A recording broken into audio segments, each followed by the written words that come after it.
আব্দুল ভাই জি morning morning morning মোবারক মোবারক মোবারক সব ভাই হ্যাঁ এই তো আছি সমস্যা নেই হ্যাঁ হ্যাঁ হ্যাঁ আছি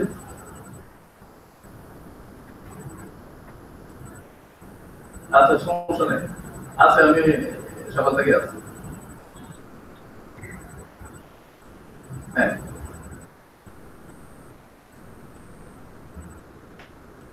আচ্ছা ঠিক আছে ঠিক আছে হ্যাঁ ওকে আছে বাবা এখনো ঢুকি নাই চেক করে দেখতেছি এখনো অবশ্য ঢুকি নাই চেক করে দেখতেছি হ্যাঁ ও আচ্ছা ঠিক আছে দেখতেছি ওকে ঠিক আছে ये तो तुम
itu lagu ini apa lagu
Hello, check.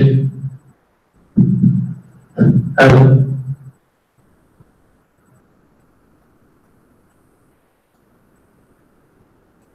Check.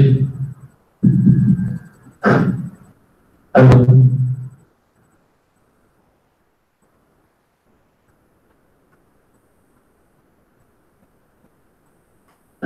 Hello, check. Hello. Hello, 1, 2, 3. Hello. Hello.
Abdul भाई ওই যে সাতকাল মৌসুমে তো পানি নেই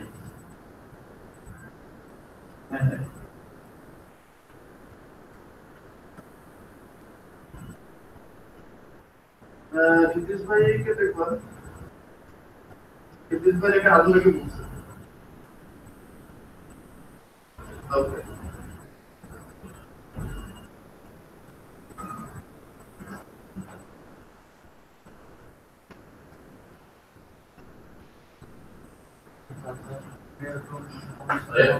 ওই ল্যাপটপটা মোশন করে দিলাম কারণ ওটা এমনি ইয়ে অবস্থায় আছে হ্যাঁ দিয়ে রেখে দিয়ে কেবল লাগিয়েছি আর একটু থাকছে তো মুভমেন্ট গুলো আসলে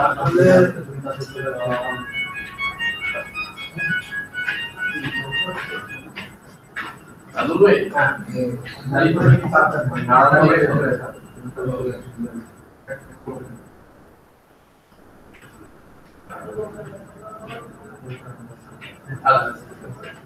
ঠিক আছে ঠিক আছে স্যার আচ্ছা আচ্ছা ঠিক আছে বিপিএল সমাধান করে 3 তারিখ চলে আসবে তাহলে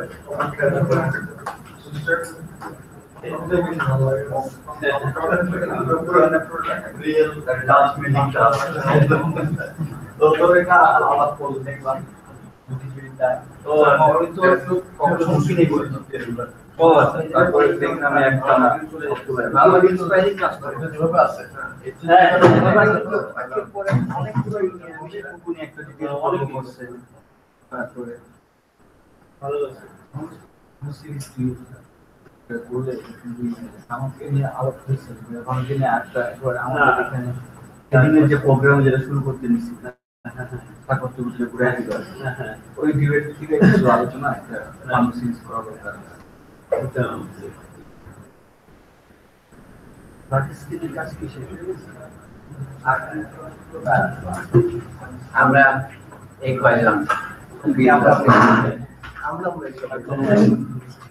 আমি ভুলে গেছি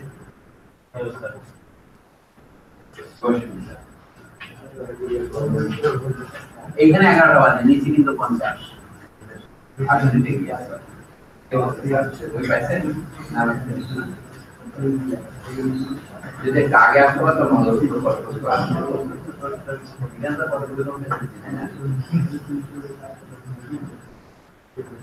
বই বানিয়ে ফেলছেন?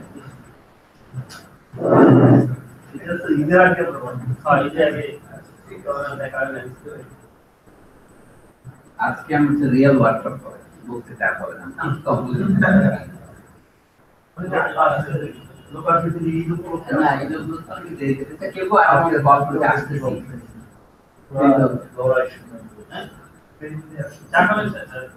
হ্যাঁ চাটা খাওয়া এখন তো রোজা নাই তো ওইটা ইনফরমেশনটা রয়ে গেছে আমার যেমন এটা পুরোপুরি পাইছেন ট্যাক্সটা হ্যাঁ দুইটা আচ্ছা এটা তো ইয়ে দিয়ে নামাইতে হবে হ্যাঁ কোন মিনিট তো দরকার নেই আগে মূল ট্যাক্সটা দিয়ে এগুলো দিতে হবে মার্টিন মিলিগান এটা বহুত বড় ট্রান্সলেশন করেছে ভালো হয়েছে দুই একটা ট্যাক্স সেকেন্ড থেকে দেখা যাবে আমি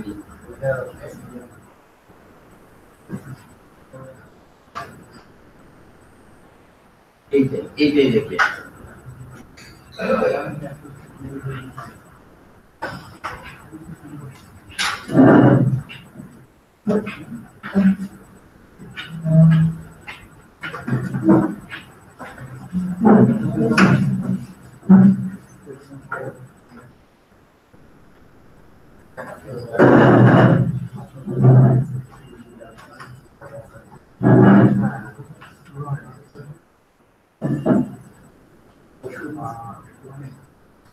কি খবর স্যার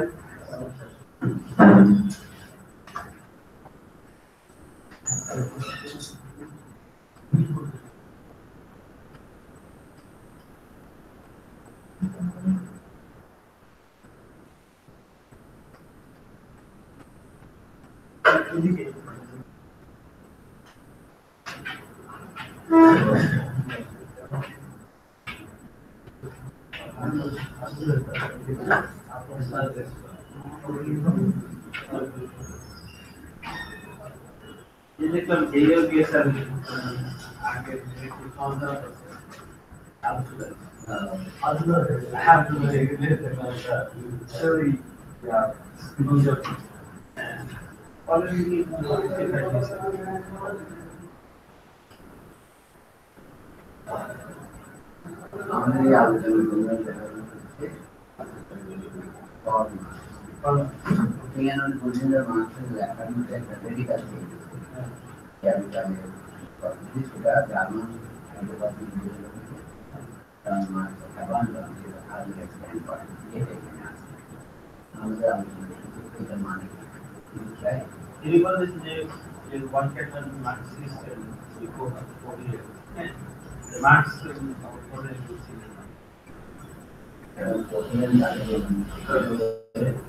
আমরা এই প্রশ্ন করবার না আমি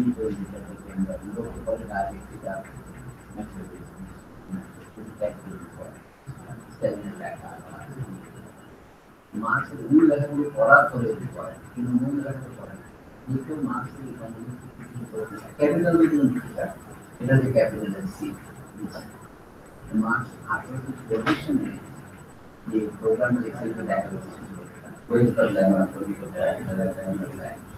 এইটাই কিন্তু ক্যাপিটাল লেখা এখন আপনি বলছেন মার্ক্স আমি না করার কারণ হলো একজন নতুন বেশি পড়াশোনা নতুন নতুন কথা নতুন করে অনেক আসছে পুরনো এই স্ট্যান্ড করে মার্ক্স পর্যালোচনা না আলোচনা এটার উপর ভিত্তি করে কাজ শোনার করতে হচ্ছে পড়ালেখা থেকে আলোচনা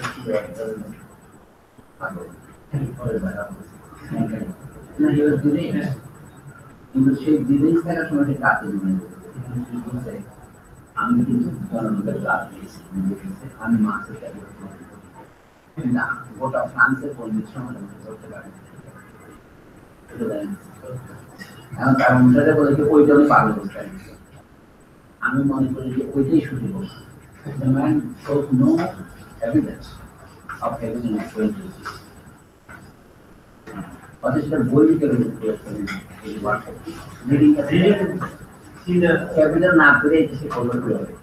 এটা গুরুত্বপূর্ণ প্রশ্ন না। তার শিশু একজন আছে, আমি যে পৃথিবীতে বড় ধরনের বিরাট করে করতে পারি।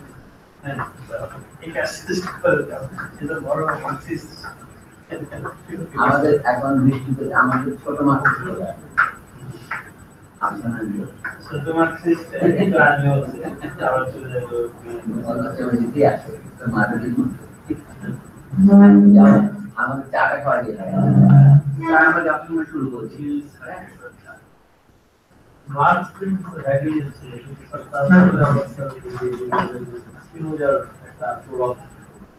আমি এই দুটো কথা অপশন দিচ্ছি a man who does not know anything about Spinoza or Hegel should not utter this word. What does it mean to Spinoza? আমার মধ্যে প্রপোজিশন না বলে প্রপোজিশন না বলে স্পিনোজা কোনটি বা হ্যাগেল কোন করতে হবে স্পিনোজা কোন বক্তব্য আছে হ্যাগেল বক্তব্যে কি হলো আর মার্ক্স বক্তব্যে কি হলো এইটা বললেই পরিষ্কার হয় এই যে বইটা আমার আমাদের চ্যানেলের নাম সাথে দুটি করতে আসছে আপনি কি বলা হয় একবার তো বলা খ্রিস্ট যেমন in one word what is in one book is বলেন in one word how Marx discovered the idea of communism philosophically এটা এই বইটা আছে এখন এই বইটা যে আছে এটা বইটা কয়টা মার্ক্স 9টা নোট বই সব কিছু ছাপানো নাই এবং ছাপাইছে 3টা নোট এই 3টা নোট বই আমাদের আছে তো এই বইটা দিতে হয় আমি এই পর্যন্ত একটাও লোক দেখলাম না আমি নকল ছাড়া যে বইটা পড়েছি আপনি যদি আমি পড়েছি পড়ানোর বইটার বক্তব্য যদি পড়া হয় না এমনকি আপনি যদি আমাকে মুখস্থ করতে পড়া আমাদের আশপাশে যদি পাতার পর পাতা লিখে মুখস্থ করতে পারি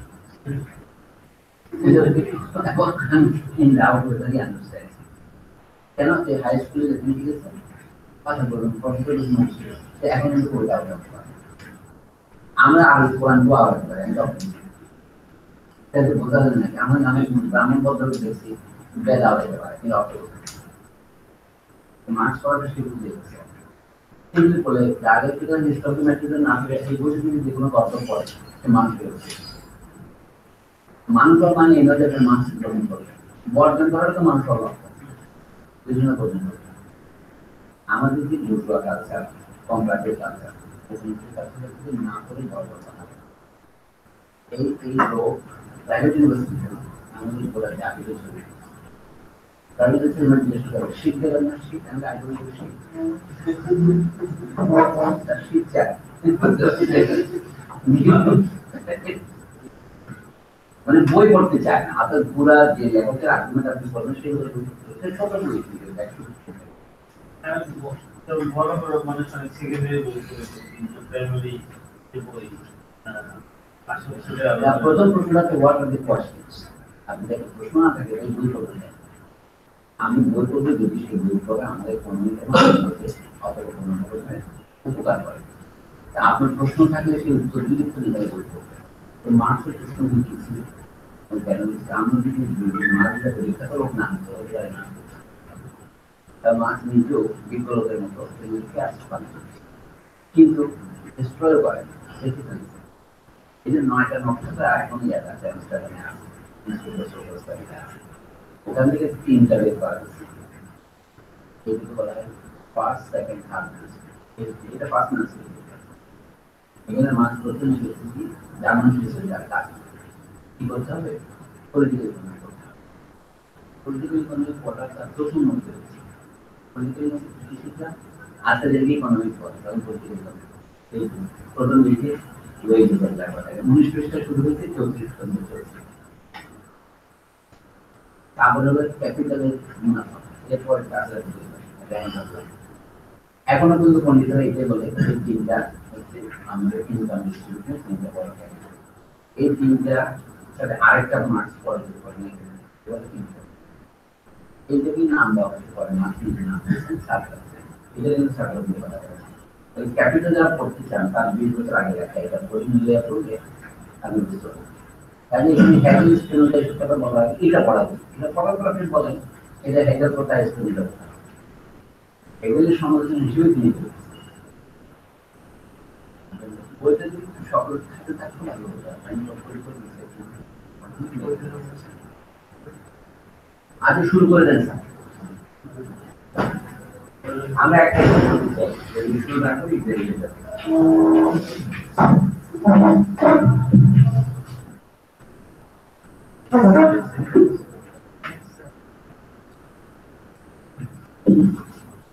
আচ্ছা, আজকে আমাদের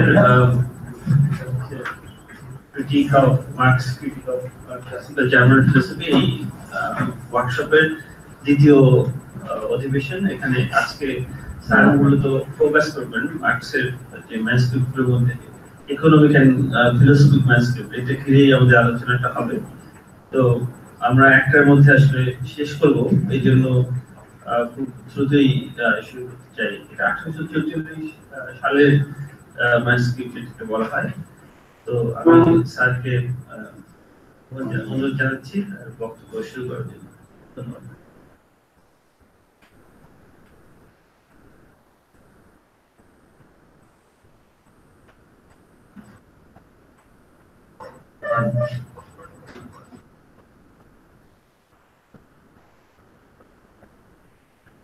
ধন্যবাদ যারা এসছেন এই বৃষ্টির মধ্যেও। আজকে এমনিতে ঈদের পরবর্তী আমরা এমনিতেও বৃষ্টিতে কাঁচা করছি, আরো হয়তো 2-3 দিন পরে আসবেন।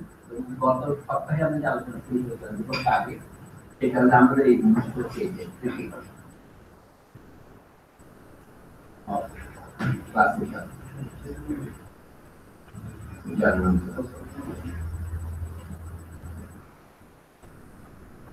এটা হচ্ছে আমাদের গোটা ওয়ার্কশপের খেলা।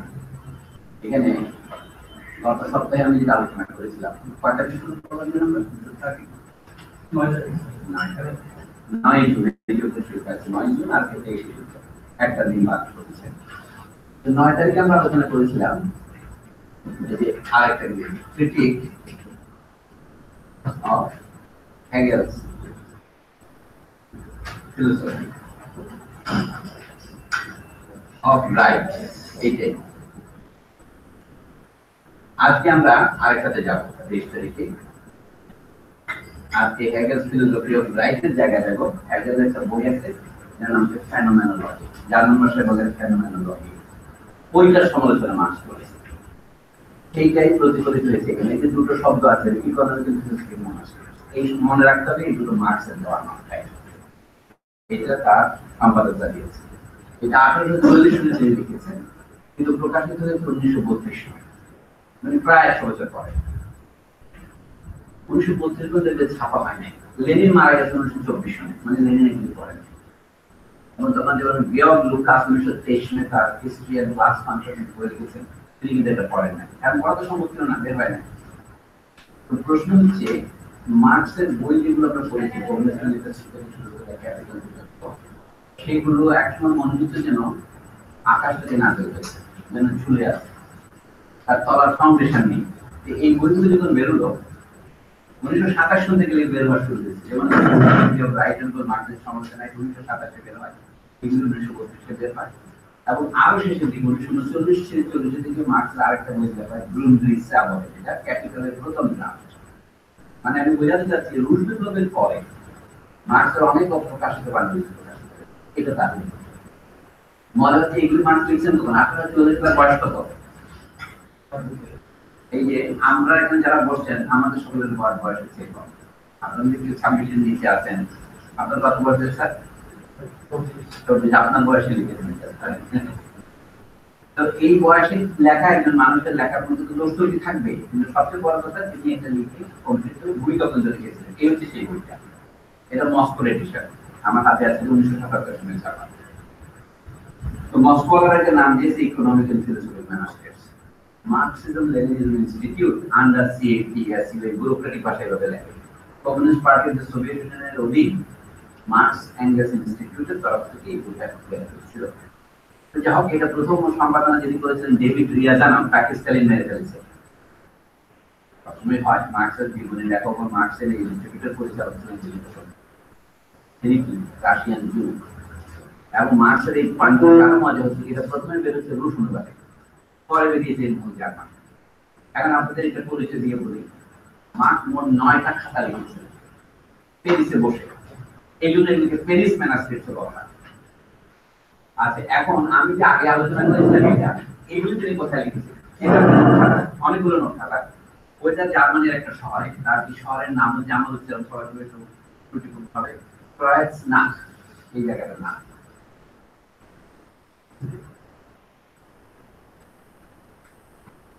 একটা শহর, এই শহরে মার্ক্সের বিয়ে হয় 1843 সালে। সেইখানে তিনি যে নোট খাতা লেখেন সেইগুলি ছিল হেগেলস ফিলোসফি অফ রাইট। গল্পটা হচ্ছে এরকম, তিনি 1843 সালে গোড়ার দিকে সামারে ক্রয়েৎসনাখ শহরে বিয়ে করতে গেছেন, এবং বিয়ে করতে আপনার বুঝতেন না, বিয়ে করতে সবাই আপনার লোক ইমাজিনারিতে ঢোকে না, কারণ সে মেসেঞ্জার তো নাই, উনি করছেন কয়েকটা নোট খাতা লিখছেন, এগুলি প্রকাশিত হতে পরে ক্রয়েৎসনাখ নোটবুক নামে।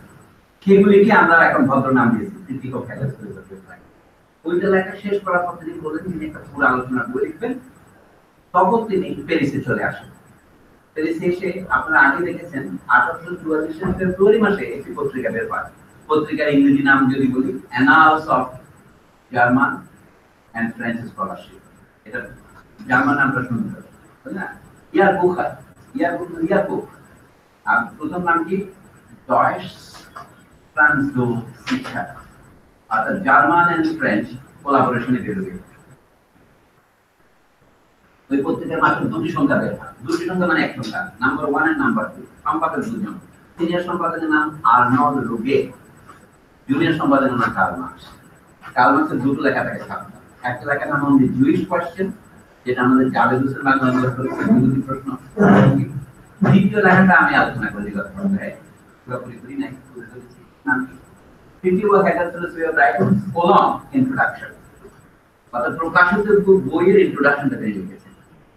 কিন্তু লেখার পরপরে তিনি টের পেলেন এই বই লেখার দরকার নেই।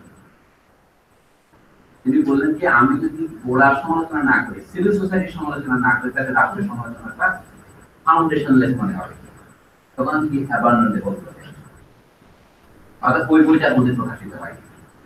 Marks only published the introduction to his future proposed book, যেটা 13 পৃষ্ঠা ইংরেজি অনুবাদে, 13 পৃষ্ঠা পাওয়া যায় না। কার্ল মার্কসের অ্যাঙ্গাসের আরেকজন ওয়ার্ক, তার 3 নম্বর ভলিউমের কথা আমি দেখিয়েছি, 175 থেকে 187 পৃষ্ঠা পর্যন্ত 13 পৃষ্ঠায় পাওয়া যায়। কিন্তু সেটা লেখার সাথে সাথে তিনি বলছেন আমি এই বই আর লিখবো না। বইটা ছাপার পরে সেটা এই বইতে লিখেছেন। তখন তিনি 1843 সনে 44 সনের ফেব্রুয়ারি থেকে তিনি সামারে বসে প্যারিসে লিখেছেন।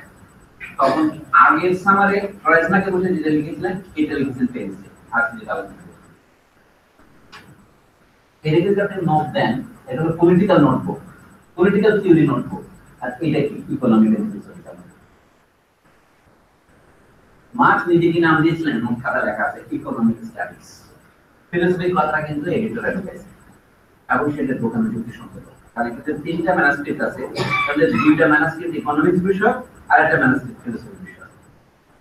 আর ইকোনমিক বলতে কি বলেছে? মার্কস বলতে যখন আমি জার্মান ফিলোসফি পড়া শুরু করলাম, মানে মার্কস আপনারা জানেন 1835 সনে ইউনিভার্সিটি ভর্তি হয়েছে। তারপর তিনি গ্র্যাজুয়েটি 1841 সালে থেকে পিএইচডি করেছেন। পিএইচডি করার পর তার প্রথম চাকরি 1842 একটা পত্রিকা সম্পাদক। তো এই যেটা পত্রিকার নাম রাইনিশ সাইট, এই পত্রিকা রাইনিশ গ্যাজেট। সেই পত্রিকার চাকরি 1 বছর করার মধ্যে তার পত্রিকা বন্ধ হয়ে গেল। তখন তিনি বাধ্য হয়ে জীবনের নিরাপত্তার সন্ধানে আপনার জার্মানি থেকে বেরিয়ে প্যারিসে আসেন। এই প্যারিসে এসে তিনি এই পত্রিকা ব্যবহার চিন্তা করেন। তখন তিনি প্যারিসে যাদের সাথে পরিচিত হলেন তারা হলো প্যারিসের যারা বুদ্ধিজীবী বা বুদ্ধিজীবী, সোজা কথায় যারা কমিউনিজমের কথাবার্তা নিয়ে গল্প করছেন। মার্কস তাদেরকে পরে সমালোচনা করে বলছেন ক্রুড ভালগার কমিউনিস্ট। কমিউনিজম তার পর একটা উদাহরণ দিয়ে বুঝতে পারবেন। কমিউনিজমের মধ্যে একটা কথা আছে না, বুর্জোয়ারা মজুরদের স্ত্রীপুত্র হাতে পেয়ে পুরোপুরি নয়। তারা প্রচার করছে কমিউনিজম মানে হচ্ছে সমস্ত সম্পত্তি জাতীয়করণ, এমনকি স্ত্রী লোকের জাতীয়করণ। আর there will be common wife for man. তো মার্কস যখন বলছে বুর্জোয়ারা মনে করে তাদের স্ত্রীরা তাদের সম্পত্তির মতো, এই জন্য তাদের মাথায় কর্মটা আছে। সবকিছু জাতীয়করণ করা বলতে তারা নারীকেও বস্তু হিসেবে দেখেছে। এটা কি জার্মান বুর্জোয়ারা, এখনকার বুর্জোয়ারা বাংলাদেশে আমার সব হয়েছে। বলে না গাড়ি বাড়ি নারী এগোচ্ছে, উত্তরবঙ্গের উচ্চারণে নারী বলে, কিন্তু শব্দটা নারী এগোচ্ছে। মার্ক্সের চিন্তা এই দিক থেকে আমি বলছি, জার্মান চিন্তার সমালোচনা করছি যে তিনি প্রথমে দুটো প্রকাশ করেছেন। প্রথমে প্যারিসাইটে তিনি শিখলেন শ্রেণী সংগ্রাম নাটক। মার্ক্স নিজেও এই সিদ্ধান্তে এসেছিলেন, ডেমোক্রেটিক বলছিলেন যে শ্রমিক বা কৃষকদের অধিকার অর্থাৎ, এবং ওই প্রশ্নে তার পত্রিকা বন্ধ হয়ে যায়। জার্মানের পশ্চিমাঞ্চলে একটা মোজেল অঞ্চলে একটা শহর আছে, ওখানে প্রথম কারখানার চালু হয়েছে আমাদের বস্ত্র শিল্প, গার্মেন্ট শুরু হয়েছে। ওই মোজেলের শ্রমিকেরা ধর্মঘট করে, মার্ক্স এটাকে সমর্থন করেন। তাহলে মার্ক্স যে অঞ্চলে ছিলেন ক্রিয়ার আশপাশে যে জঙ্গল, সেখানে কমন ফিল্ড যেটা বলে, সেখানে আগে কাঠুরিয়ারা কাঠ কেটে জীবনে খাওয়া হতো। কৃষকদের কাজ সাবসিডিয়ারি প্রফেশন হচ্ছে কাঠ কাটা। সরকার সেখানে নিজেরা কারো করে ওটাকে নিলামে বিক্রি করে দেয়, জমি নিতে হয়। সেখানে মার্ক্স ওদের পক্ষ অবলম্বন করেন কৃষকদের। কৃষক শ্রমিকের পক্ষ নিয়ে এমনিতে নিয়েছিল, এটা তার রেডিকাল এটিটিউড। কিন্তু সেইটা যখন বন্ধ হয়ে গেল, তখন তিনি ফিরে এসে দেখলেন যে ফরাসি বিপ্লবের অনুসারী যে সমস্ত বামপন্থী লোকগুলি যারা মনে করে বাংলাদেশের মতো ইরানের মতো, যারা ৭১ সনের বিপ্লবকে অসমাপ্ত বিপ্লব মনে করেন, তারা যে এটা এই বিপ্লব ইনকমপ্লিট, সেরকম ফরাসি বিপ্লব ইনকমপ্লিট বলতে যে বলবি, তার জন্য একজনের নেতা ছিলেন বাবু। এই জন্য আপনি যখন ওখানে বিল্টন বানাবেন, বাবু বিস বলে থাকে, অর্থাৎ ফরাসি সমাজপন্থীরা। আলেকজান্ডার সান-সিমো এবং এরকম অনেক লোক আছে। মার্ক্স তাদের দলে এসে বলতে ম্যানেজ করে। মার্ক্স যাদেরকে পছন্দ করতেন তাদের তখন একজন শুধু ফরাসি সমাজতন্ত্রী। কিন্তু ধীরে ধীরে মার্ক্স বুঝতে পারলেন তাদের সাথে মার্ক্সের অনেক দূরত্ব। মার্ক্স পরে তাদেরকে নাম দিয়েছেন ট্রুথ সোসাইটি। কমিউনিস্টে দেখবেন অনেক ধরনের সমাজতন্ত্রী সমালোচনা আছে, তার মধ্যে এগুলো আছে। এই পটভূমিটা বলা দরকার এই জন্য যে এই সময় মার্ক্স ওই পত্রিকাতে একটা রূপ করতেন আর্নল্ড রুগের সাথে, কিন্তু সেই জায়গায় তার সাথে দ্বিমত হয়। এই সময় ওই পত্রিকায় মার্ক্সিজমের পরিচয় হয় অ্যাঙ্গেলস একটা প্রবন্ধ লেখা। এই বইয়ের শেষে এটা বুঝে মুদ্রিত আছে, outlines of a critique of political economy. Engels তখন ব্যবসায় চাকরি করতেন, ম্যানচেস্টারে তাদের কাপড়ের কারখানা ছিল। অ্যাঙ্গেলস সেখানে ম্যানেজারের চাকরি করতে গেছেন। আপনাদের বলে রাখা দরকার, অ্যাঙ্গেলস কিন্তু লেখাপড়া করে বিশ্ববিদ্যালয় পড়েছে।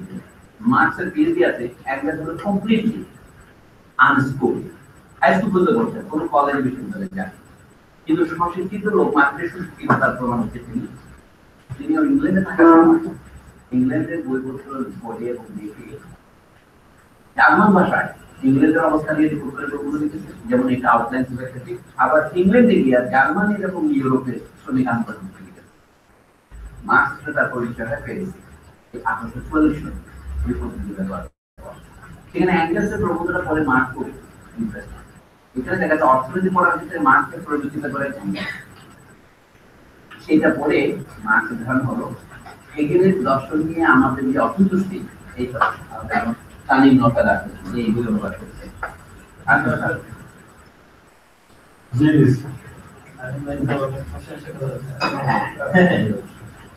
তাহলে আমি বলছি আন্তর্জাতিক কবিতা বললাম আমাদের প্রায় 15 মিনিট খরচ করে। সেটা হলে এই আপনারা যদি এক বাক্যে জিজ্ঞাসা করেন, যদি বলুন তো what is Marx's critique of classical German philosophy in one word, classical German ফিলোসফির বক্তব্য কি দর্শনের ক্ষেত্রে যদি বলেন, আমরা যদি হেগেলকে ক্লাসিক্যাল জার্মান ফিলোসফির একজন নাম না নিয়ে আমি আগে বক্তব্য দিকে যাব। এটা গত সপ্তাহে আমরা আলোচনা করেছি। বললেন জার্মানিতে একটা নিরপেক্ষ শ্রেণী রাষ্ট্র প্রতিনিধি, সেটা হচ্ছে ব্যুরোক্রেসি। মার্ক্স বলছিলেন ব্যুরোক্রেসি একটা নিরপেক্ষ নয়, তারা হচ্ছে জনতান্ত্রিক সরকার। জার্মানির যে ল্যান্ড ওনিং ক্লাস, যেটাকে জার্মান ভাষায়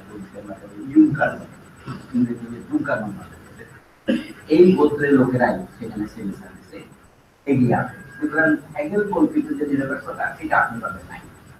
তো মার্ক্স বলেন সিভিল সোসাইটিতে এমন একটি শ্রেণী দরকার যারা নিজের প্রয়োজনেই নিরপেক্ষতা অবলম্বন করে। এই শ্রেণীর নাম মার্ক্সের নতুন যে শ্রেণী, শব্দটাও নতুন আসছে ইউরোপের বিভিন্ন ভাষায়, বা ওয়ার্কিং ক্লাস। তারা নিরপেক্ষ হয়ে কিভাবে? তাদের কাছে পক্ষ আছে বলে না, তারা যেহেতু এখনই সম্পত্তিবিহীন হয়ে গেছে, বুর্জোয়া সমাজের যে সম্পত্তির উপর ভিত্তি করে সমাজ, কিন্তু এই সমাজের 90% এখনই সম্পত্তিবিহীন। তারা জমিতে উচ্ছেদ হয়েছে, কিন্তু তাদের এখন সম্পত্তি নেই, তারা কিন্তু দিনমজুরি করে জীবন যাপন করে। ইংল্যান্ডে এটা বেশি বিকাশ হয়েছে, কিন্তু জার্মানিও পিছনে আসতেছে। জার্মানি অনেক পশ্চাৎ পড়ে, এখানে জার্মানির কোনো বিপ্লব হয়নি। তো মার্ক্স একটা মজার মধ্যে বলেছে ফ্রান্স এবং ইংল্যান্ড যা কার্যক্ষেত্রে করেছে জার্মানি শুধু সেটা মাথায় করতেছে, কল্পনায় করতেছে। মাথায় করা মানে বিপ্লবটা কিন্তু বিপ্লবীদের মাথায় করছে, অর্থাৎ দার্শনিকদের মাথায় করছে। যেমন হেগেল বললেন জার্মান ইউকার বা ল্যান্ডুনিং ক্লাস তারা রাজাকে কেন্দ্র করে যে ফিউডাল বলি আমরা, মানে ভালো কথাটা পাবে যে ফিউডাল সমাজ ব্যবস্থা, ইংল্যান্ডে সেটা কিছুটা বিপ্লবের মুখোমুখি দেওয়া বিধ্বস্ত হয়েছে, কিন্তু বুর্জোয়াদের জাগরণ হয়েছিল। ফরাসি বিপ্লব কথা সকলেই জানে। মানুষের মনের আদর্শ ছিল ফরাসি বিপ্লব, যেমন আমাদের দেশে বিপ্লবীরা বলতো তুমি চীনপন্থী না মস্কোপন্থী, তখন জার্মানিতে কথা ছিল তুমি কি রুশপন্থী, এটা বলবে না, তুমি কি প্যারিসপন্থী। তো মার্কস ছিলেন সোজা কথা প্যারিসপন্থী, এবং প্যারিস ছিল তাদের স্বপ্ন। আমরা যখন দৌড়ে আমেরিকায় যাই প্যারিসে গেলেন, প্যারিসে তার যে উপলব্ধি হলো সেটা কথা আমরা পড়ে। জার্মানে দার্শনিক যে বিকাশ হয়েছে ওইটাকে নাম দিতে ক্লাসিক্যাল জার্মানি। এটা আমি অনেকের কথা বাদ দিই, কারণ থেকে হেগেল পর্যন্ত এটাকে ক্লাসিক্যাল জার্মানি বলা হয়। যেমন ক্লাসিক্যাল পলিটিক্যাল ইকোনমি গুলি ইংল্যান্ডে আমরা অ্যাডাম স্মিথকে পাবো, কিন্তু এদের মধ্যে অনেক মাঝারি মানের ঐতিহাসিক আছেন, মাঝারি মানের অর্থনীতিবিদ আছেন, আমি তাদের কথা বাদ দিয়েছি। তো মার্ক্সের বক্তব্য হলো হেগেলের দর্শনের যে বিকাশ কথা তিনি যেটা বলছেন, রাষ্ট্র হচ্ছে জনগণের ইচ্ছা পূরণ। এভাবে না বলে তিনি বললেন আগে থেকে ইচ্ছা বিরাজমান ছিলেন, কথাটা একটু মিস্টিক্যাল মনে হয় আমাদের, যে আইডিয়া সেটা নিজেকে মূর্ত করেছেন, প্রকাশিত করেছেন প্রকৃতির মধ্য দিয়ে, ইতিহাসের মধ্য দিয়ে। হেগেল এই যে বইটা লেখেন এটার কথা মাঝে এখানে আলোচনা করেন, এটা আমরা আলোচনা করি। সেটা নিজেকে আত্মবিকাশ করার পর্যায়ে এক পর্যায়ে আবার অ্যাবসলিউট আইডিয়া পরিণত হয়। এইটার সমালোচনা মাস করবার আগে মাসের আর লোকের নাম দিতে হয়, তার নাম হচ্ছে ফয়েরবাখ। হেগেলের এই কথাটা কিন্তু একবারে উল্টে দেওয়া যায়, অর্থাৎ আইডিয়ার বিকাশ প্রকৃতি যদি আমরা সহজ কথায় বলি, আমরা যা চোখে দেখতে পাচ্ছি এগুলো হচ্ছে একটা অ্যাবসলিউট ফর্মের অনেকটা প্ল্যাটফর্ম ধরনের, তারই একটা মূর্ত রূপ মাত্র। ফয়েরবাখ বলছে আমি রাজার নতুন জামা, বলতে বলা উচিত মানুষ যে প্রকৃতির অংশ, এখানে মানুষের মধ্যে মনের বিকাশ হয়েছে, এটা বস্তুর বিকাশ মাত্র, এবং সেই নিজের প্রয়োজনে ঈশ্বর তৈরি করেছে। কথাটা কি বলা যায়? ফয়েরবাখের সমালোচনা ধর্মকে কেন্দ্র করে অবস্থিত। মার্ক্স বলছে ধর্মের ক্ষেত্রে ফয়েরবাখ যা বলেছেন তা সত্য, কিন্তু আমাদের সমালোচনা ধর্মকে কেন্দ্র করে অগ্রসর হবে না। ধর্ম যে কারণে সম্ভব হয়েছে বা সমাজের যে অর্থনৈতিক এবং বস্তুগত সম্পর্ক, এখানে আমাদের সমালোচনা কেন্দ্র করে। কথাটা আপনাদের বলেছিলেন একটা প্রশ্ন ছিল, মার্ক্সের এই শিক্ষা এটাকে মস্তবার বলা যায়। মার্ক্স অবশ্য লিখেছেন ম্যাটেরিয়াল রিলেশনস অফ সোসাইটি, আমরা এটা বাংলা অনুবাদ করি সচরাচর বস্তুগত সম্পর্ক, কিন্তু ম্যাটেরিয়াল রিলেশনস এর অর্থ বলতে শুধু ম্যাটার বোঝানোর দরকার, এটা হচ্ছে মানুষের ইন্টারেস্ট, স্বার্থ, অর্থাৎ বিভিন্ন শ্রেণীর যে আমরা এখন বলবো কায়েমি স্বার্থ, সেটাই তার ধ্যান ধারণাকে কিছুটা হলেও প্রভাবিত করে। তো সেদিকে ফয়েরবাখ আগেই বলেছেন, যেমন আমাদের ধারণা কি দেবতারা মানুষ তৈরি করেছে, ঈশ্বর মানুষ তৈরি করেছে, এটা কোনো তিন ধর্মের বিশ্বাস। ফয়েরবাখ বলছেন আসলে বাস্তব ঘটনা উল্টা, যে মানুষের তার প্রয়োজনে ঈশ্বর তৈরি করেছে, কিন্তু তৈরি করতে ঈশ্বরের আইডিয়াটা এতই বেশি আমাদের মনে বদ্ধমূল হয়েছে কি এখন সত্যি আমরা মনে করি কথায় কথায় ইনশাআল্লাহ ছাড়া, আলহামদুলিল্লাহ ছাড়া আমরা পাবো না। এমনকি যে বিশ্বাস করে না কেউ ইনশাআল্লাহ বলে, এইটা হচ্ছে ফয়েরবাখের ধার। কিন্তু মার্ক্স বলছেন যে ফয়েরবাখের এই সমালোচনা সঠিক আছে, কিন্তু এটা যথেষ্ট নয়। কোন জায়গায় যথেষ্ট নয়, কোথায় তার ভুলটা? ধর্মের সমালোচনা জার্মানির ক্ষেত্রে মোটামুটি সম্পূর্ণ হয়েছে, শুরু হয়েছে, কিন্তু আমাদের শুরু করতে হবে ধর্মকে সম্ভব করে তুলেছে যে বাস্তব অবস্থা, সেইটাকে সমালোচনা করা। ধর্মকে বাস্তব অবস্থা কোনটা সম্ভব করেছে, মার্ক্সের তার নাম দেয়, এটাই বুঝা এলিয়েনেশন কথা কে বের করেছে? হেগেলের ফিলোসফিতে বিশেষ করে ফেনোমেনোলজির যে বিকাশ, তার মধ্যে মূল কথা হচ্ছে এলিয়েনেশন। এখনকার এলিয়েনেশন কনসেপ্ট আমরা যেভাবে অনুবাদ করি, মার্ক্স ঠিক সেই সপ্তাহে ভিন্ন রকম। যেমন আমরা এখন বলি এলিয়েন কি বলে, আমি তো জার্মান শব্দটা যাই জিনিসটা কথা আর একটু পরিষ্কার হতে পারে, এমন পরিষ্কার নয় গন্ডগোল হতে পারে। যেহেতু আমাদের জার্মান পণ্ডিত আছে, আমরা এখন বলি বিদেশি, যেমন জার্মানের যে ফরেন ল্যাঙ্গুয়েজ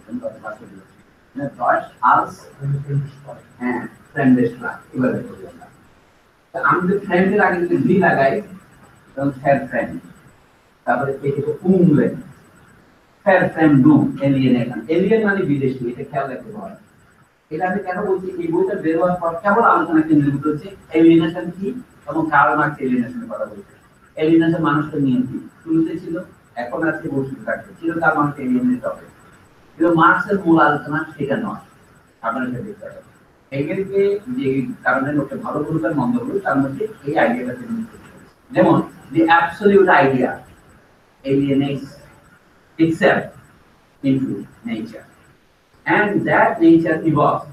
এটা কি alienation? Alienation এর important concept negation, নেগেটিভিটি, নিজেকে না করা, কোনো কিছু না বলা মানে আপনি ধরেন আমি প্রকৃতি, মানুষ বলে আমি প্রকৃতি মাত্র, আমার মধ্যে সংস্কৃত রয়েছে, তাহলে এইটা হচ্ছে প্রকৃতির এক ধরনের negation.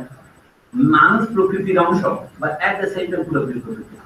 Man is nature, but you may call man a second nature, a little different, কারণ তার মধ্যে ভাষার উদ্ভব হয়েছে। তখন তারা ভাষা বলতো না, আইডিয়ার উদ্ভব হয়েছে। এই জিনিসটাকে উদাহরণ হিসেবে দিচ্ছি, যেটাকে আমরা নেগেশন বলি, এটা হচ্ছে এলিয়েনেশনের form. How does alienation take place? How do you alienate yourself? যেমন আমরা বলি নিজ বাথরুমে পরবার, আন্দোলনকে বলতে দিলেন না। স্বদেশে আছি, আমাদের কবি জহির হাসান লিখেছেন, আমার স্ত্রী মাঝে মাঝে আমাকে বলে আমরা কি দেশে আছি না বিদেশে আছি। নিজের দেশের কিছু বিদেশে মনে হয়, আমি এই দেশকে চিনতে পারছি না। তার মানে আপনি কিছু বিদেশি হয়ে গেছেন, আপনার মধ্যে যেটা হচ্ছে সেটা হচ্ছে এটাই এলিয়েনেশন হয়েছে।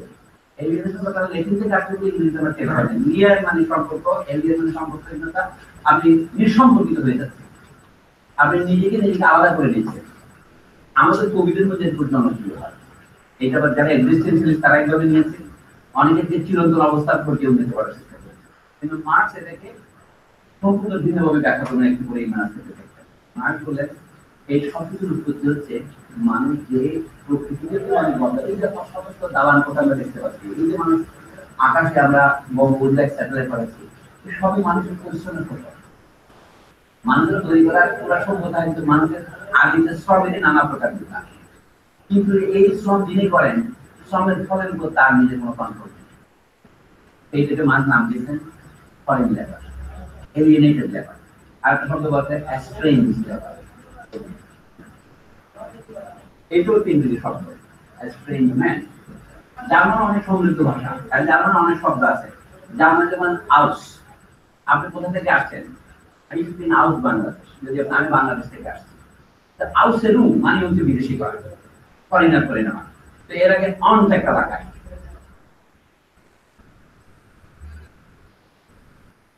যেমন অন হাউসের অনুসারে দেখেন, এটা মানেও কিন্তু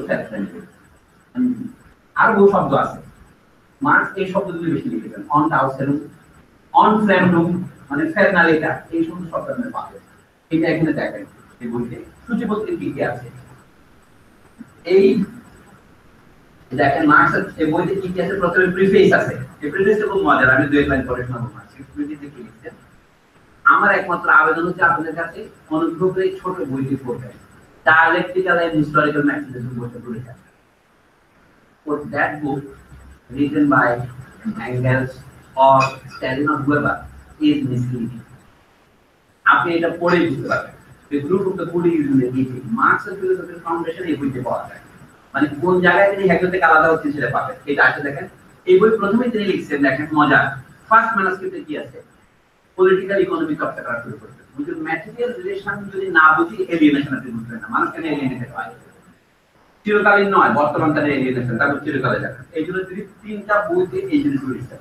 প্রথম হচ্ছে অ্যাডাম স্মিথ থেকে শুরু করে প্রায় 17 জন অর্থনীতিবিদের বই থেকে মার্কস এই জিনিসটা নকল করেছে, নিজের মতো করে যে শ্রমিকের মজুরি কিভাবে নির্ধারিত হয়। আমি উদাহরণ দিলে পরিষ্কার করার জন্য বলি, যেমন ডেভিড রিকার্ডো হচ্ছে ক্লাসিক্যাল পলিটিক্যাল ইকোনমিক্স। ফিলোসফির ক্ষেত্রে হেগেলের যে পজিশন, পলিটিক্যাল ইকোনমির ক্ষেত্রে রিকার্ডোর সে পজিশন। রিকার্ডোর বই বেরিয়েছে 1817-তে, মার্কসের জন্মের 1 বছর আগে। সেই বই থেকে উদ্ধৃতি দিয়ে মার্কস দেখাচ্ছেন, রিকার্ডো মনে করেন শ্রমিক যে মজুরি পায়, ওয়েজ যেটা বলি আমরা, সেটা হচ্ছে তার ন্যায্য পুরস্কার। Wages are the natural price of labour, এটা রিকার্ডোর উক্তি। মার্কস পরে দেখাবেন এই কথাটা আংশিক মাত্র সত্য, এর মধ্যে একটা ভুল আছে। এই মার্কসের ক্রিটিক শুরু হবে। ক্যাপিটালে যা যা লিখেছেন তার সূত্রপাত এখানে। ওয়েজেস অফ লেবার এই কথা পৃষ্ঠা লিখে আন্দাজ করতে পারেন, 19 থেকে 34, প্রায় 16 পৃষ্ঠা। তারপরের অংশের নাম কি? Profits of capital. পুঁজি কেন যায়? অর্থাৎ শ্রমের শ্রম পুরস্কার যদি তার মজুরি হয়ে থাকে তাহলে পুঁজিপতির পুরস্কার কি? পুঁজিপতি কিছু না করলেও সে পুরস্কার পাবে। অর্থাৎ রিকার্ডো বলছেন এটা তার নিজের পুরস্কার, পুঁজিপতির পুরস্কার। মার্কস এখানে আপত্তি করে বলছেন এগুলো তার পুরস্কার নয়, এটা হচ্ছে মালিকানার পুরস্কার। পুঁজিপতি কোনো কিছু কাজ না করলেও তিনি প্রফিটটা পাবেন, কারণ তিনি টাকাটা অ্যাডভান্স করেছেন। তখন তাদের যুক্তি কি? তার পূর্বপুরুষ পরিশ্রম করেছিল, এই জন্য তিনি প্রত্যেকের পেয়েছেন। রিকার্ডো একদিকে বলছেন সমস্ত সম্পদ হচ্ছে শ্রমের ফসল, কিন্তু পুঁজিপতি এখন কোনো শ্রম করছে না, তাহলে তিনি এই ফসলটা পান কি করে? জন বাপ্টিস্ট সে বলে আরেকজন ইকোনমিস্ট ছিলেন, রিকার্ডো হচ্ছে সামান্য সিনিয়র, তিনি পলিটিক্যাল ইকোনমিক্স বই লিখেছেন, তিনি ফ্রেঞ্চ। তিনি বলছেন যে এটা হলো পুঁজির পুরস্কার। এখনো সেই জিনিসটা আমাদের এখানে বিবিএ যারা পড়েছেন তারা নিশ্চয়ই অখাদ্য কুখাদ্য খেয়েছেন। এখানে বলছে কি প্রত্যেক কিছু নিজস্ব পুরস্কার আছে। শ্রমের পুরস্কার যদি পুঁজি হয় তাহলে বলছে পুঁজির পুরস্কার, এটা ফ্যাক্টরস অফ প্রোডাকশন করে। এইটা এখন ইকোনমিক্স এমন একটা রহস্যময় বিষয় পরিণত হয়েছে, আমরা আর গোড়াতে অনুসন্ধান করতে পারি না। কিন্তু যদি গোড়ার কথা হচ্ছে আপনি গোড়াতে অনুসন্ধান করতে পারেন। তো প্রফিটস অফ ক্যাপিটাল ধরে মার্কস তিন ভাগে ভাগ করে দেখেন। ক্যাপিটাল কি জিনিস? Profit of capital কি জিনিস? তাহলে থার্ড লিখছেন the rule of capital over labor and the motives of the capitalist. Marks ভবিষ্যতে অর্থনীতিতে সমালোচনা করবেন, তার রুট কিন্তু এর মধ্যে আছে। আর সবশেষ কি? accumulation of capitals and the competition। কি অবস্থা? আমিরুল স্বাগত বই নিয়ে আসছে মনে হচ্ছে। এখন বিটস আর আগে আসছে না করে ধন্যবাদ, আপনি আসলে আমরা আনন্দিত হলাম। কিন্তু আমাদের রাফসানা আঞ্জুম তো আটকা পড়ে গেছে, আমরা কিভাবে মিষ্টি খাবো? আচ্ছা সেটা কি? আমি ওকে দেখলে মিষ্টিটা মনে করতেছে না। তারপর হচ্ছে accumulation of capitals and the competition among capitalists। তাহলে পুঁজিপতিরা যেভাবে কাজ করে তার মধ্যে কম্পিটিশন আর মনোপলি কথাটা আসলে পরে দেখাবো। যদি প্রত্যেক জিনিস তার সৌপার্জিত পুরস্কার পায় তাহলে সবকিছুর মধ্যে হারমোনি বিরাজ করবে। কিন্তু তাহলে এখানে বিরোধটা কোথায়? একটা বিরোধ হচ্ছে শ্রমিকের সাথে পুঁজিপতির বিরোধ, আরেকটা বিরোধ হচ্ছে পুঁজিপতিদের মধ্যে বেশি মুনাফা নিজে ধরে নেওয়ার জন্য বিরোধ। আচ্ছা আমার শ্রমিকেরা যা উৎপাদন করে সবটা আমি রাখবো এমন নয়, তোমার শ্রমিক যা উৎপাদন করে তার চেয়ে আমি কিছু নিব। কিভাবে? কারণ তুমি যদি নিম্নমানের মেশিন ব্যবহার করো তাহলে তোমার উৎপাদন ক্ষমতা কম হবে ইত্যাদি। তো দামের এর পরবর্তীতে পুঁজির সাথে জমি বা ভূসম্পত্তি, এটা আপনার দালান কোটাও হতে পারে, চাষের জমি হতে পারে, তার পার্থক্য। আমরা এখন ল্যান্ড লর্ড ল্যান্ড লেডি বলি, লক্ষ্য করছেন আমরা এখন সম্পত্তি বলতে রিয়েল এস্টেট বলি। রিয়েল এস্টেট মানে হচ্ছে ল্যান্ড, অন্য এস্টেট হচ্ছে নামটাও আসছে, আর এটা হচ্ছে রিয়াল। জমিকে রিয়েল এস্টেট বলা হয় এটা না, এটা ঊনবিংশ অষ্টাদশ শতাব্দীর ঐতিহ্য। আপনারা একটা জিনিস জানেন, অষ্টাদশ শতাব্দীর দর্শনের প্রধান উদ্দেশ্য সুদে ছিল। কান বলেন, বোম গার্ডেন বলেন, এই যে শাস্ত্রকে আপনারা আর্ট ফর আর্টস থেকে আলোচনা করছেন, এটা সূত্রপাত কেন্দ্রে বর্তমানে। আর ঊনবিংশ শতাব্দীতে আলোচনার কেন্দ্রে চলে আসলো পলিটিক্যাল ইকোনমি, এস্থেটিক্সের পিছনে চলে গেল। আমি বিশ্ববিদ্যালয় কেন্দ্রিক আলোচনার কথা বলছি। হেগেল সাহেব কিন্তু এস্থেটিক্স নিয়েও লেকচার দিয়েছেন, কিন্তু পলিটিক্যাল ইকোনমিতে লেকচার দেওয়ার মতো বয়স তার হয় নাই। তবু তিনি অ্যাডাম স্মিথ পড়ে পাতার পর পাতা নকল করেছেন। তার জেমস স্টুয়ার্ট বলে আরেকজন বড় অর্থনীতিবিদ ছিলেন, অ্যাডাম স্মিথের চেয়ে বড়, তার বইতে তো পড়াশোনা করেছেন। হেগেলের লেখার মধ্যে অনেক বস্তুবাদ আছে, এই কথা আলেকজান্ডার পোজেভ আবিষ্কার করেছেন। মার্কস ওটা স্বীকার করেন। হেগেল হচ্ছে জার্মান ক্লাসিক্যাল ফিলোসফারদের মধ্যে সবচেয়ে আগে, মানে সবচেয়ে অগ্রগামী, এর আগে বলছি। ল্যান্ড অফ ল্যান্ড এটা আমি পরে আলোচনা করবো। এরপরে দেখেন এই টাইটেল গুলো কার্ল মার্কসের দেওয়া। কিন্তু যে থার্ড ব্র্যাকেটের মধ্যে দেখতেছেন স্ট্রেঞ্জ লেবার, এই টাইটেলটা মার্কস দেন। মার্কস লেনিন ইনস্টিটিউটের সম্পাদকরা দিয়েছে, এই জন্য তারা কিন্তু সততা করে থার্ড ব্র্যাকেট দিয়েছেন। আমরা যদি স্কোয়ার ব্র্যাকেট বলি স্ট্রেঞ্জ লেবার মানে কি, অন্য অনুবাদক কি বলবে? Alienated labour. এই যে অন টাউসের এই লেবার, অথবা বলতে পারেন অন ফ্রেন্ড ফের না বলে এই ধরনের কোন শব্দ আছে এটা আমাদের তারিম বাহুল বলতে পারবেন, যেটা আমরা জার্মান বই আমার হাতে নাই। তা আমাদের উচিত আর কি, আমি মনে করি আমাদের মধ্যে দুই একটা ক্ষুদ্র যদি একটা ফোকাস তৈরি করেন আপনারা, জিনিসটা জার্মান ভাষায় পড়বেন এবং বাংলা অনুবাদ করবেন। তাহলে যেটা শুরু করেছে আমরা এটা করতে পারি। জার্মান থেকে তো করছে, এই যে জার্মান স্কলার আমাদের মধ্যে একমাত্র জার্মান জানার লোক। আমি একটু জার্মান পড়তে পারি কিন্তু আমি পড়ি না, বুঝতে পারছেন? এরপরে আসলে antithesis of capital and labour, landed property and capital. এই অর্থাৎ মার্কসের এই বইটি কি আছে আমি আপনাদের জন্য সূচিপত্র দেখাচ্ছি মাত্র, এই আছে, আর কিছু নেই। এরপরে আছে এই যে ক্রিটিক্যাল হ্যাগেলস ফিলোসফি একটা সেকশন আছে ডায়ালেক্টিক, এটা এখানে এরা দেয় নাই, কিন্তু আমার বইটা আছে, নিশ্চয়ই দেওয়া উচিত ছিল, এরা এটা দেয় নাই। আমার এই ফান্ডামেন্টালটা আছে, এখানে আমি যে সেকশনটা দেয় নাই সেটা বলি। পরবর্তী লাইন এটা হচ্ছে থার্ড ম্যানুস্ক্রিপ্টের কথা এখানে উল্লেখ করা হয়েছে। থার্ড ম্যানুস্ক্রিপ্ট হচ্ছে এটা হচ্ছে first and second manuscript. Third manuscript হচ্ছে private property and labour, political economy as the movement of private property, private property and communism. Marx's jawab, human requirements and division of labor under the rule of private property. A পরবর্তী section আর interesting, power of money. এখানে Shakespeare থেকে লম্বা লম্বা quotation দিয়েছেন Karl Marx, টাকার ক্ষমতা করতে ইংরেজিতে। তবে critique of Hegelian dialectic and philosophy আছে, এটা হচ্ছে লাস্ট পার্ট। এখানে এই সূচিপত্র এটা দেন নাই, না দিলেও অসুবিধা নেই। আমি সকলকে অনুরোধ করবো এই বইটা পড়তে, একটু বড় নয়, ১০০ পৃষ্ঠা। কেউ যদি এটা না পেয়ে থাকে আমরা কালেক্টিভলি সরকারি ব্যবস্থা করতে পারি। আপাতত ইংরেজিতে আমরা পড়ি, তবে গানের নোটের অনুবাদ ব্যবহার শুরু হয়েছে আপনার ইয়েতে, ওনার এনটিভি কি সবাইকে পারবেন, আমরা কন্টিনিউ করতে পারবেন। এটা এনটিভি যে আপনার আর্টস এন্ড লিটারেচার পাতা আছে, শিল্প সাহিত্য, ntvbd.com, তাই না? ntvbd.com এইভাবে রাখবেন, আপনি ট্র্যাক করবেন ntvbd.com আর্টস এন্ড লিটারেচার, এই পাতা গেলে এটা আপনার দেখতে পাবেন। তো যাই হোক, আমি মোটামুটি এই হচ্ছে আমাদের প্রথম আলোচনা। এখন মূল বক্তব্যের মধ্যে আসলাম। মার্কস প্রথমে অর্থনীতি করে অনেক মন নিয়েছেন, সেটা করে দেখলেন যে হেগেলের যে এলিয়েনেশন কনসেপ্ট সেটা সমালোচনা করতে যেতে পারে। আইডিয়া তিনি আগে ফাউন্ডেশন তৈরি করেছেন।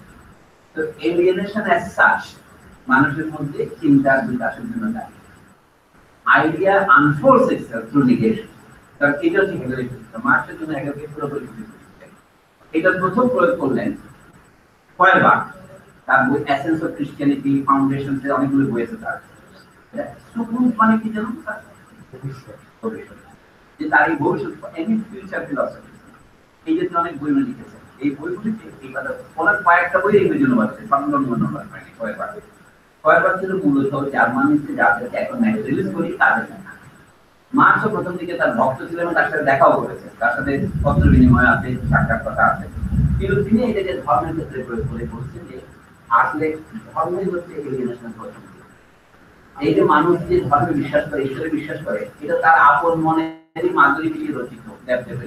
কিন্তু পরে এমন হয় যে দেবদেবী তাকে তৈরি করেছে, এমন তার মনে হয়। এইটা সাংঘাতিক নাস্তিকতা। মার্কস বললেন এইটা হচ্ছে প্রথম যারা বর্তমান সমাজের বিরুদ্ধে বিদ্রোহী হয় তারা নাস্তিক হয়ে ওঠে। মানুষের নাস্তিকতা যথেষ্ট রয়েছে। আপনার নাস্তিকতার ভিত্তিটা কি এই ভুল ধারণা আমাদের মধ্যে আসে। এটা প্রশ্ন হলো পৃথিবী এবং সূর্যের সম্পর্ক নিয়ে আগে যে বলতেন সেটা হচ্ছে মডেল। খালি চোখে সবসময় মনে হয় পৃথিবীর চারদিকে সূর্য ঘুরছে। অনেক কষ্ট করে কাঠখড় চুরিয়ে অনেক রক্ত দিয়ে বলছেন এটা প্রমাণ করছে ব্যাপারটা একটা ইলিউশন আছে। কিন্তু ইলিউশন হলো ব্যাপারটা নিঃসম্পর্কিত নয়। এটা গুরুত্বপূর্ণ প্রশ্ন। নিঃসম্পর্কিত না মানে কি? সূর্যের সাথে পৃথিবীর একটা সম্পর্ক আছে। পৃথিবীর চারদিকে সূর্য ঘুরছে বলে যে আমরা মনে করে যে ক্যালেন্ডারগুলো লিখেছিলাম জলের আমল থেকে, সেগুলো দিয়ে মানুষ মোটামুটি বছর করতে পারে। আমরা যে খ্রিস্টপূর্ব এক অব্দী রোমান করি, কিন্তু ওই ক্যালেন্ডারের ভিত্তিতে চলেছে। তাহলে এই ক্যালেন্ডার শুদ্ধ হয় কিভাবে? এই ক্যালেন্ডার সম্পূর্ণ একটা ভুল বিরুদ্ধে প্রতিষ্ঠিত, কেন্দ্র এক জায়গায়, পরিধি এক জায়গায়। এখন এটা কিন্তু বৈজ্ঞানিকরা কোপারনিকাসের পর থেকে, কোপারনিকাস 15 শতাব্দী, 1543 কোপারনিকাস মারা গেছেন। কোপারনিকাস 16th সেঞ্চুরি, মানে আপনি দেখেন 1517 কত পরে লুথার বাইবেল অনুবাদ করলেন জার্মান ভাষায় 1517-তে, প্রটেস্ট্যান্ট খ্রিস্টধর্মের সূত্রপাত হলো। আর তিনি কিন্তু ক্যাথলিক, পোল্যান্ডের লোক। 1543 মানে 26 বছর পরে তখন তিনি বলেন on the revolution of heavenly bodies, তার বইয়ের নাম, আকাশের গ্রহ নক্ষত্রের আবর্তন প্রসঙ্গে। এখানে তিনি দেখালেন যে আসলে ঘুরতেছে পৃথিবী। কিন্তু এটা তিনি যেদিন মারা যান সেদিন তার বই প্রকাশিত হয়, তো তাকে পিটাবার জন্য পাওয়া যায় না। কিন্তু পরবর্তী যুগে তার হাঁটি পিটানো হবে। এরপরে প্রায় ওই বছরের 1500 শেষ 1600 সংযোজন আসছে, তখন ব্রুনোকে পুড়িয়ে মারা গেছে। এটা হচ্ছে ইটালিয়ান জর্দানো, আমরা না জানি জিওর্দানো করতেছে অনেকে, জর্দানো ব্রুনো, আর বাকিটা আপনারা জানেন। তারপরেও কিন্তু একটা ভুল হয়েছে, এটা পরে ডাক লাগাতে ঠিক করেছে। ভুলটা কি? পৃথিবী সূর্যের চারদিকে ঘোরে, উনি বলছিলেন কোপারনিকাস বৃত্তের মতো করে। কিন্তু কেপলার বলে আরেক পণ্ডিত, ডেনমার্কের পণ্ডিত, ডেনিশরা পূর্বকালে হার লিখতে হবে, তারা কিন্তু এই ফলে ছিল। তারা বলছি টেলিস্কোপ দিয়ে উনি দেখছেন, উনি বলেন যে টাইকো ব্রাহে বলে একজন ছিলেন, আর তিনার নাম ছিলেন ইয়োহানেস কেপলার। উনি বলেছেন ধরে বটে, তবে এটা ঠিক বৃত্তাকার নয়, এটি উপবৃত্তাকার, এলিপ্টিক্যাল। এলিপ্টিক্যাল হলে হয় কি, তার কেন্দ্র একটা থাকে না, দুইটা কেন্দ্র ফোকাল পয়েন্ট। যারা অল্প জ্যামিতি করেছে আমরা তারা জানি দুইটা বাই ফোকাল হয়, এখান থেকে আমরা এখানে থাকবে। এই জন্য আমাদের পথের দিন কখনো কখনো বরাবর পৃথিবী যখন ক্রান্তিকর থাকে, এটা ধরার পথটাও কিন্তু ঠিক বৃত্তাকার নয়। মার্সের সমালোচনা শেষ, মার্সের সমালোচনা দুইটা করতে হবে। ঈশ্বর কেন্দ্রিক যে পৃথিবী, মানে সূর্য কেন্দ্রিক যে এখন আমাদের যে ধারণা, এটা হচ্ছে মানব কেন্দ্রিক ধারণা, আর পৃথিবী কেন্দ্রিক ধারণা হচ্ছে ঈশ্বর কেন্দ্রিক ধারণা। ঈশ্বরের সাথে মানুষের সম্পর্ক আছে, মানে কেউ বলছে গড ডিড নট এক্সিস্ট, ঈশ্বর না থাকলে তোমাকে তৈরি করতে হবে, এটা একটা কারণ। মানুষ প্রকৃতি থেকে আলাদা হয়েছে, কারণ সে ঈশ্বরের ধারণা করতে পারে, ঈশ্বর ধারণা করতে। এই জন্য মানুষের প্রায়বার একটা নতুন একটা বের করেছে, এরকম গুরুত্বপূর্ণ কথা। তো মানুষ কোন ধরনের প্রাণী? আমাদের মৌসুমী কোথায়?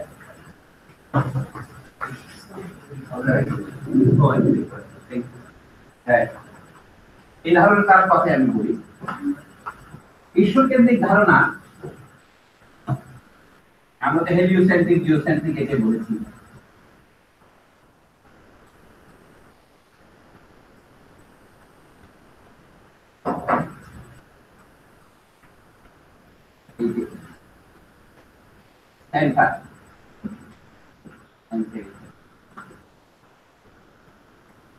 আমরা সেন্টার বলেছিলাম পৃথিবী, আগের দিনে ধারণা ছিল, আর পৃথিবীতে সূর্য ঘুরতে একটা মানুষ রাখা। এখন ওদের রেভলিউশন হলো কি, সূর্য সেন্টারে আছে, পৃথিবী এখানে চলে গেছে। এখন এই পৃথিবীর জায়গায় আপনি ঈশ্বর বসান, আর এখানে মানুষ বসান, এটাকে আমরা নাম বলেছি হিউম্যান রিভলিউশন। সবকিছু কেন্দ্রে ঈশ্বর নয়, মানুষ।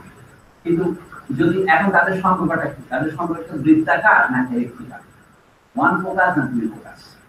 এই প্রশ্নে পুরনো যারা ভালগার বুঝতে পারি তারা বলছে এটা বৃত্তাকারী, মানুষের সবকিছু কেন্দ্রে, মানুষের সবকিছুর মাথায়, man is the major of the universe. এখন লক্ষ্য করার বিষয়, ৬০০ বছর আগে বাংলাদেশেও কবি এসে দিয়েছে সবার উপরে মানুষ বুঝতে পারে। আমি যেটা আমরা হিউম্যানিস্ট চিন্তার আবির্ভাব করি, এটা শুধু ইউরোসেন্ট্রিক ঘটনা নয়, কিন্তু পরবর্তীকালে উপনিবেশবাদের কারণে সেটা আমরা ধরে গেছি, মনে হচ্ছে আমরা সব ইউরোপ থেকে পেয়েছি। এই কথাটা মোটেই সঠিক নয়।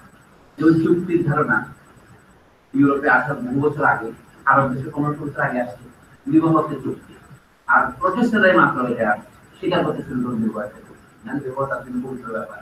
এই জন্য অনেক প্রশ্ন আমরা পাবো, কিন্তু আমি কিন্তু মূল কথাটা বলতে চাই, এক কেন্দ্রিক না দ্বিকেন্দ্রিক?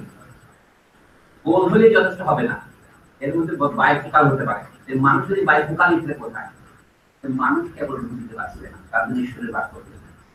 কিন্তু এটাকে যদি কেউ রিভার্স করে বলে যে মানুষ শুধু ঈশ্বরের বাক্য নিয়ে বাঁচবে, তার রুটির দরকার নাই, এটা যেমন এক পাশে হবে, ওদের শুধু রুটি খালি থাকবে, রুটি খেলে মার্কসের পরিষ্কার লিখছে, এই যদি আপনার করে দেখেন, আপনার মানুষ বলতে কি বোঝায়? Eating, drinking, procreation. কথাটা সামান্য অশ্লীল হলেও আমাদের এখানে বলতে হবে। আপনি যদি এই তিনটাই করেন আর কিছু না করেন, তাহলে আপনার সাথে অ্যানিমালের কোনো পার্থক্য নেই। এমনকি ঘর যে বানায়, অ্যানিমালও ঘর বানায়। বাবুই পাখি দেখেন, গাছের মধুপোক দেখেন, তারা কিন্তু ঘর বানায়। They also make houses, they also make their abode. মানুষও বানায়, তাদের পার্থক্যটা কি? পার্থক্য আছে। তারা শুধু প্রয়োজন যতটুকু বানায়, মানুষ একমাত্র প্রাণী যে প্রয়োজন অতিরিক্ত বানায়। আমি বলছি এখন যে শব্দটা কয়েকবার আবিষ্কার করছেন, মানুষ কখনো একলা মানুষ হতে পারে। প্রথমে মনে হয় আমি ইন্ডিভিজুয়াল আর আমার ঈশ্বর মাঝখানে ঠিক নয়, ওইগুলো সুফি ধর্মের বৈশিষ্ট্য এইটাই, ব্যক্তিকে নেই আত্মসত্ত্ব করেন বা প্রতিষ্ঠা থেকে আমি এবং আমার ঈশ্বর। আমরা আরবি বলি ইয়া নাফসি, আমি আমি আমি, আমার মুক্তি। কিন্তু মুসলমানরা প্রার্থনার মধ্যে বলে সবসময় কুল্লু মুসলিমিন ওয়া মুসলিমাত, সকল মুসলমান ও মুসলমানদের, এগুলো বাড়ি করে কুল্লু ইনসান ও ইনসানিয়াত বলতে ভালো হইতো আর কি, কিন্তু ওইখানে একটা তার নিজের ধর্ম করেন আছে। কিন্তু একটা জিনিস পরিষ্কার, তার নিজে একার জন্য মুক্তি চায় না, নিজের ধর্মাবলম্বী সকলের জন্য মুক্তি চায়, সকলের জন্য সে প্রার্থনা করে। এখন এই যদি বড় করে বলেন সমগ্র মানুষের জন্য আমি মুক্তি চাই, তখন এটার নাম কি হবে? এটা নাম আমরা ইউজ করি স্পেসিফিক, এটা বোঝা খুব জরুরি। মানে ফয়েরবার্গ যদি বুঝতে হলে এটা বুঝতে হবে। ফয়েরবার্গকে প্রথম করতে করে বলেন ফয়েরবার্গ অস্তিত্ববাদী না আমি ছিলেন অস্তিত্ববাদী। ফয়েরবার্গ কি ছিলেন সেটাই বলছি আমি। অস্তিত্ববাদ না ছাড়া আন্দাজ করে বলতে প্রশ্নের জন্য সময় থাকবে না না আমি বলছি এখনো বলতে পারেন অস্তিত্ববাদ জিনিসটা আমি জানি না তাহলে আমি উত্তর দিব। আপনি আমাদের ফয়েরবার্গ কালো ছিলেন অনেস্টলি আমি কালো কিছু জানি না আমি উত্তর দিব। ফয়েরবার্গ কি ছিলেন আমি তার বক্তব্যটা বলি। তিনি বললেন man is not just a man is a species being. এই কথাটা আমি লিখতে চাচ্ছি। এগুলি যেহেতু সব অনুবাদ আমাদের গন্ডগোল হয় এই জন্য মূল জার্মান হয়েছে লিখেন দেখতে হবে আমাকে আমরা বেসেন কথা মধ্যে এসেন্স কথাটা পাই ধাতু মানে সে আমাদের দল বেঁধে চলে man is an animal not by virtue of being an individual. Individuality is involved in the otherness. আমি এবং আমার আদার মিলেই আমি হতে পারি। এটা পরবর্তীকালে সাইকোঅ্যানালিসিসের বিষয়ে যাক লাকা এটাকে বলেছেন the otherness has already penetrated yourself. The self is an other. পরবর্তীকালে আফটার র্যাবো বলছেন আমরা সেই কথাটারই প্রতিধ্বনি হিসেবে বলছি ফয়েরবার্গের তৈরি করা কথা আপনি তাকে একটা এক্সিস্টেন্স বলতে পারেন man exists no doubt about it but man exists simply as an animal but man has become man because of another thing because of species being এখন আপনি species being টা মানে কি আপনাকে আগে নিজের জাতের কথা বলতে হবে আমি মানব জাতির সদস্য তাই না তো মানব জাতি কি আমি বলে মানব জাতি মানে হচ্ছে কি উৎপাদন করে কার্ল মার্কস এটার উপর গুরুত্ব দিয়েছে আমি কার্ল মার্কসের নিজের সমালোচনা করবো এখানে সমালোচনা না করলে দেখতে পাবেন কারণ মার্কস লিখেছেন 1844 আমি বক্তব্য দিচ্ছি 2018 এর মধ্যে মানব জাতির জ্ঞান কি 1 ইঞ্চি অগ্রসর হয়েছে না হয় নাই আমার মধ্যে 1 ইঞ্চি অগ্রসর হয়েছে সেটা কি আবার অ্যাওয়ারনেস বললেন মার্কসের কথার ইমপ্লিকেশন এইটাই কিন্তু এই ইমপ্লিকেশন আমি মার্কসের মধ্যে বের করে আনতে না দেখলেও মার্কস যখন জার্মানি বিরুদ্ধে যাবেন এই ভাষার কথা তিনি বলছেন কিন্তু এই বই যেটা বলছেন মানুষ স্পেসিফিক হয়েছে বিকজ অফ অনেকে বলে বিকজ হি প্রোডিউসেস মার্কসের জন্য দুটো দিচ্ছে যে Marx produces beyond his immediate needs Rabindranath ঠাকুরের কথা বলি এখন রবীন্দ্রনাথ সব বিষয়ে খারাপ এটা বলা যাবে না কিন্তু মাঝে মাঝে দুটো কথা বলছেন যেটা হচ্ছে 3.5 হাত খেতে জন্য 3.5 হাত খাওয়া আমাদের কিছুটা পরিমাণ কম মানুষ হচ্ছে অস্তিত্ববাদী হয়ে উঠছে দেখা ওটা যে ছাদ তুমি ছুটে যাচ্ছ আমরা যদি প্রকৃত প্রফেসর আসেন সামনে জায়গা আছে আমরা যদি ভালো মানুষ হতাম মানে আগে যখন আমরা বিপ্লবী মানুষ ছিলাম অনেক এখন প্রয়োজনের কারণে ছাদ নিচে নেমে আসছে কারণ আমার তলা যত ছোট হয় তত আমার অর্থনৈতিক সাশ্রয় হয় কিন্তু এটা মানুষ ম্যান ইজ দ্য অ্যানিমাল এখন মার্কস এই বইতে বলছেন আপনি অবাক হবেন Marx man creates according to the laws of beauty সৌন্দর্য নিয়ম তৈরি করে কিন্তু এলিভেশন কখন হয় যখন শ্রমিক তার সৌন্দর্যের দিকে তাকাতে পারে না প্রাণ বাঁচাবার জন্য তাকে কোনো তৈরি করতে হয় এখন যেই থেকে আমরা স্বাধীনতা যেটা চালাচ্ছি বিশেষ করে ফেসবুক মেসেঞ্জার ক্ষেত্রে দেখা যায় লোকে মনে করে কি খোলাখুলি যৌনতা করতে পারা এটা স্বাধীনতা মনে করে কিন্তু এটা রেগুলেশন টুয়ার্ডস অ্যানিমালিটি এটাই আমাদের তরুণ কবিরা বুঝতে হবে আমি যে সমস্ত কবিদের নাম না নিতে চাচ্ছি না যারা শব্দ ব্যবহার করে দে আর সিম্পলি রিগ্রেসিভ টুয়ার্ডস অ্যানিমালিটি এখন সেই কথাটা বলে দিলে আপনার দোষ হয় ফয়েরবার্গের মধ্যে বলছে কি man and animal are all animals and one thing separates human beings from other animals that they have আমরা এখন খবরে বলি কালচার কিন্তু what is culture nonsense মানে culture is the fact that you produce marks এটার উপর গুরুত্ব দিয়েছেন that আমি বলবো সেটা the fact that man speaks is what is illusion no other animals যেমন ধরেন বাবুই পাখি বাসা বানায় মানুষ বাসা বানায় মার কোথায় বাবুই পাখি থেকে 10,000 বছর একই বাসায় বানাচ্ছে আল্লাহ জানে তার 10,000 বছর আমি দেখি নাই কিন্তু ধরে নিলাম যে 5,000 বছর ধরে বানাচ্ছে অথবা 2,000 বছর ধরে বানাচ্ছে মানে তার মধ্যে পরিবর্তনের মাত্রাটা কম কিন্তু মার্কসের এই কথাটা খুব সুন্দর যে প্রয়োজনের বাইরে এসে বানায় কিন্তু মানুষ প্রয়োজনের বাইরে বানায় সে উৎকল্পনা করে ফ্যান্টাসি করে এটাই এলিয়েনেশন কিন্তু এলিয়েনেশন থেকে সৃষ্টি হয় মানুষের আরো অনেক গুণ আছে আমি বলছি এইটাই হচ্ছে মার্কসের মধ্যে কিন্তু ত্রুটিটা হলো কোথায় মার্কসের নিজের নিয়ন্ত্রণ নিজের নাই কেন মানুষ শুধু ভাষার জন্য নয় উৎপাদনের জন্য অন্যের উপর নির্ভরশীল অন্য সহযোগিতার উপর নির্ভরশীল প্রথম থেকে আমরা অনুমান করি যে প্রিমিটিভ সিস্টেম অফ কমিউনিজম বলি মানে কি যখন মানুষ অতি কম উৎপাদন করতে পারবে এটা কল্পনা কিন্তু তখন সকলে মিলে ধরেন আমরা পশু শিকার করতে গেলাম রাইনো মারতে গেলাম কিন্তু একজনের পক্ষে মারা কখনোই সম্ভব নয় তাহলে আমি মারা যাবো আমরা যদি 30 জন যেতে পারি তাহলে আমরা একটা রাইন করতে পারি 30 জনের সমান বা কম বেশি অংশগ্রহণ করতে হবে আমাকে যার যার পোস্টে দাঁড়িয়ে থাকতে হবে, নাহলে ওইটাকে আমি চেঞ্জ করতে পারবো না। তখন মাংসটা সবাই ভাগ করে খাবে, কিন্তু তখন ফ্রিজ আবিষ্কৃত হয়নি, হয়তো লবণ আবিষ্কৃত হয়নি, মাংস তো পচে যাবে। তাই ওই দিনই যা খাবার খাই বলবেন, আগামীকাল কি করবে, ইত্যাদি সমস্যা ছিল। এইটার নাম হচ্ছে community. Community leads together or falls together. Community is the centre. এখান থেকে কমিউনিজম কথা আসছে। মার্ক্স কথাটা আসমান থেকে আবিষ্কার করেন, কিন্তু এখন তার বিপরীত প্রিন্সিপাল কি হলো? বিপরীত প্রিন্সিপাল কি? As a result of alienation you have created private property. এখানে আরো একটা জিনিস পরবর্তীকালে আমরা ভুল করেছিলাম বলতে, মানুষ কি? মানুষ হচ্ছে সেই প্রাণী যে প্রপার্টি তৈরি করে।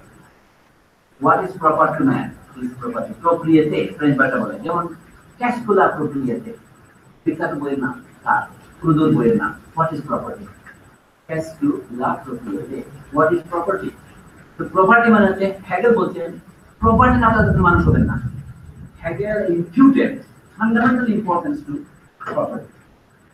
এখন মার্ক্স পরবর্তীকালে এই বইতে অল্প করে ইঙ্গিত আছে, কিন্তু প্রপার্টি দুই প্রকারের, প্রাইভেট এবং personal. So what is the struggle about? To move to personal property from the world of private property.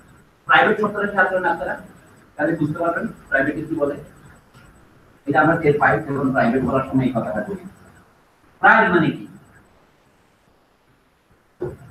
এগুলি তো ল্যাটিনের অপভ্রংশ, এই জন্য বলছি ল্যাটিন শব্দ যদি পাবেন। Privy council. প্রিভি মানে কি? বাড়ির পায়খানা, কারণ ওইখানে আপনি জানা আর কেউ যায় না, প্রিভি বলে। বাড়িতে টয়লেট বসানো হয়, প্রিভি বলা হয়। তো এখান থেকে দেখেন যে সম্পত্তি প্রাইভেট, আপনি অন্যকে ডিপ্রাইভ করবেন। এর আগে লিখলেন বিপরীত শব্দ লেখেন deprive, to prive and to deprive, কাউকে বঞ্চিত করা। প্রাইভেট প্রপার্টি হচ্ছে বঞ্চনা করা সম্পত্তি। You exclude others, you make it yours. অথচ সম্পত্তি আগে সকলেরই ছিল। সম্পত্তি শব্দের অর্থ মানে বাংলায়, বাংলা শব্দটা খেয়াল করেন, এটা তো সকলে জানেন, পদ, সম্পদ, সঠিক পদ। আপনার পার্থিব জায়গায় পড়েছে তো, তখন সন্ধি হলে কি হয়? সম্পদ। সম্পদ মানে পার্থিব জায়গায় থাকা।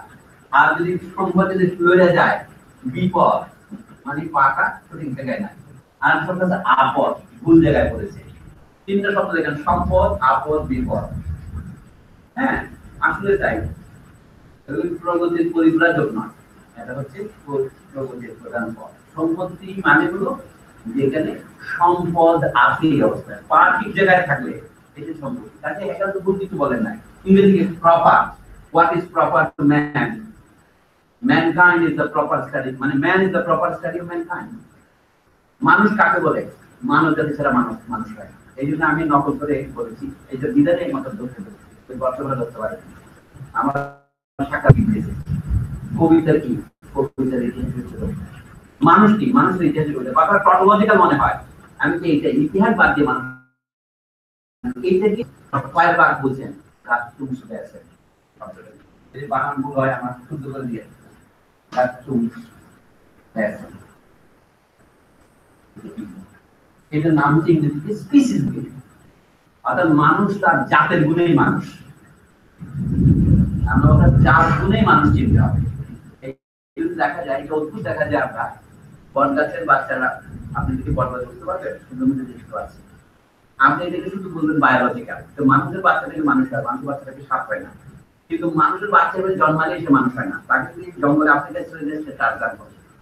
তাকে যদি লন্ডন রাস্তা দিয়ে দেয়, সে তখন সুটবুট করে একদম ওয়াল স্ট্রিট সাংবাদিক হবে। মানুষ যে বদলায়, সেটা তার কালচারের উপর নির্ভর করে। এই দুটো জিনিস একটা, এই জন্য বলছিলাম ম্যান ইজ এ বাইফোকাল। মানে এখানে তো পরিষ্কার ভাবে নাই। আমি বলছি কোপারনিকান রেভলিউশন কথাটা ফ্রয়েড ব্যবহার করছেন। Freud also did not notice this, রাখলাটা নোটিস করছে যে Copernican revolution is simply a reversal from geocentric to heliocentric. কিন্তু প্রকৃতপক্ষে this is not the only revolution, the revolution is another, যে it is from unifocality to bifocality. আমি বলছি মার্ক্সের যেটা পরিষ্কার করেন, সেটা আমি পরিষ্কার করেছি। আপনি বলবেন না আপনি এটা যদি আদর্শ মাঝে মধ্যে বেয়াদবি করতে হবে। বেয়াদবিটা হচ্ছে Marx of the did not notice this bifocality. আমি বাইফোকালিটি দিতে করতে I emphasise language and production বলে। মার্ক্স তো প্রোডাকশনের প্রতি, কিন্তু আপনি বলছেন যে one is a corollary of the other. Perhaps I'm not contradicting Marx, but I'm expanding on it. ঠিক কারণে বলছি এখন আমাদের এখানে মার্কসের নামে যে বস্তুবাদ চলছে বাংলাদেশে, আমি বলবো নির্বিচারে প্রায় প্রত্যেক সংস্থান দেশ হবে। They have gone up to at most acquire Baki and material, not Marxian. অথচ প্রয়োজন হচ্ছে we have to go beyond Marx. অথচ আমি বলেছিলাম যে মার্কসের ম্যাটেরিয়ালিস্ট বলা যেমন সাজে, কি কারণে আইডিয়ালিস্ট বলা হয়, এবং দুইটাকে আপোষ করে আমরা বলি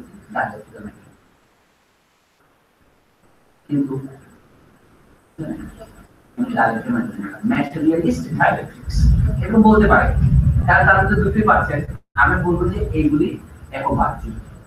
মার্কসের এই বইটা পড়ে আপনি রায় দেবেন। এটা একা নয়, 1818 থেকে 1848 30 বছরে, বয়স মাত্র 30 বছর, তখন তিনি কমিউনিস্ট দেখেছেন। তার আগে তিনি 5টা বই লিখেছেন। এটা হচ্ছে তার 2 নম্বর বই। 1 নম্বর হচ্ছে ক্রিটিক অফ হেগেলস ফিলোসফি, আমি কেজি ডিসকাশনের কথা বাদ দিয়েছি। তারপরে এরপরে যেটা লিখবে না পলি ফ্যামিলি, এরপরে লিখবে জার্মান ইডিওলজি, এরপরে পভার্টি অফ ফিলোসফি, এরপরে কমিউনিজম।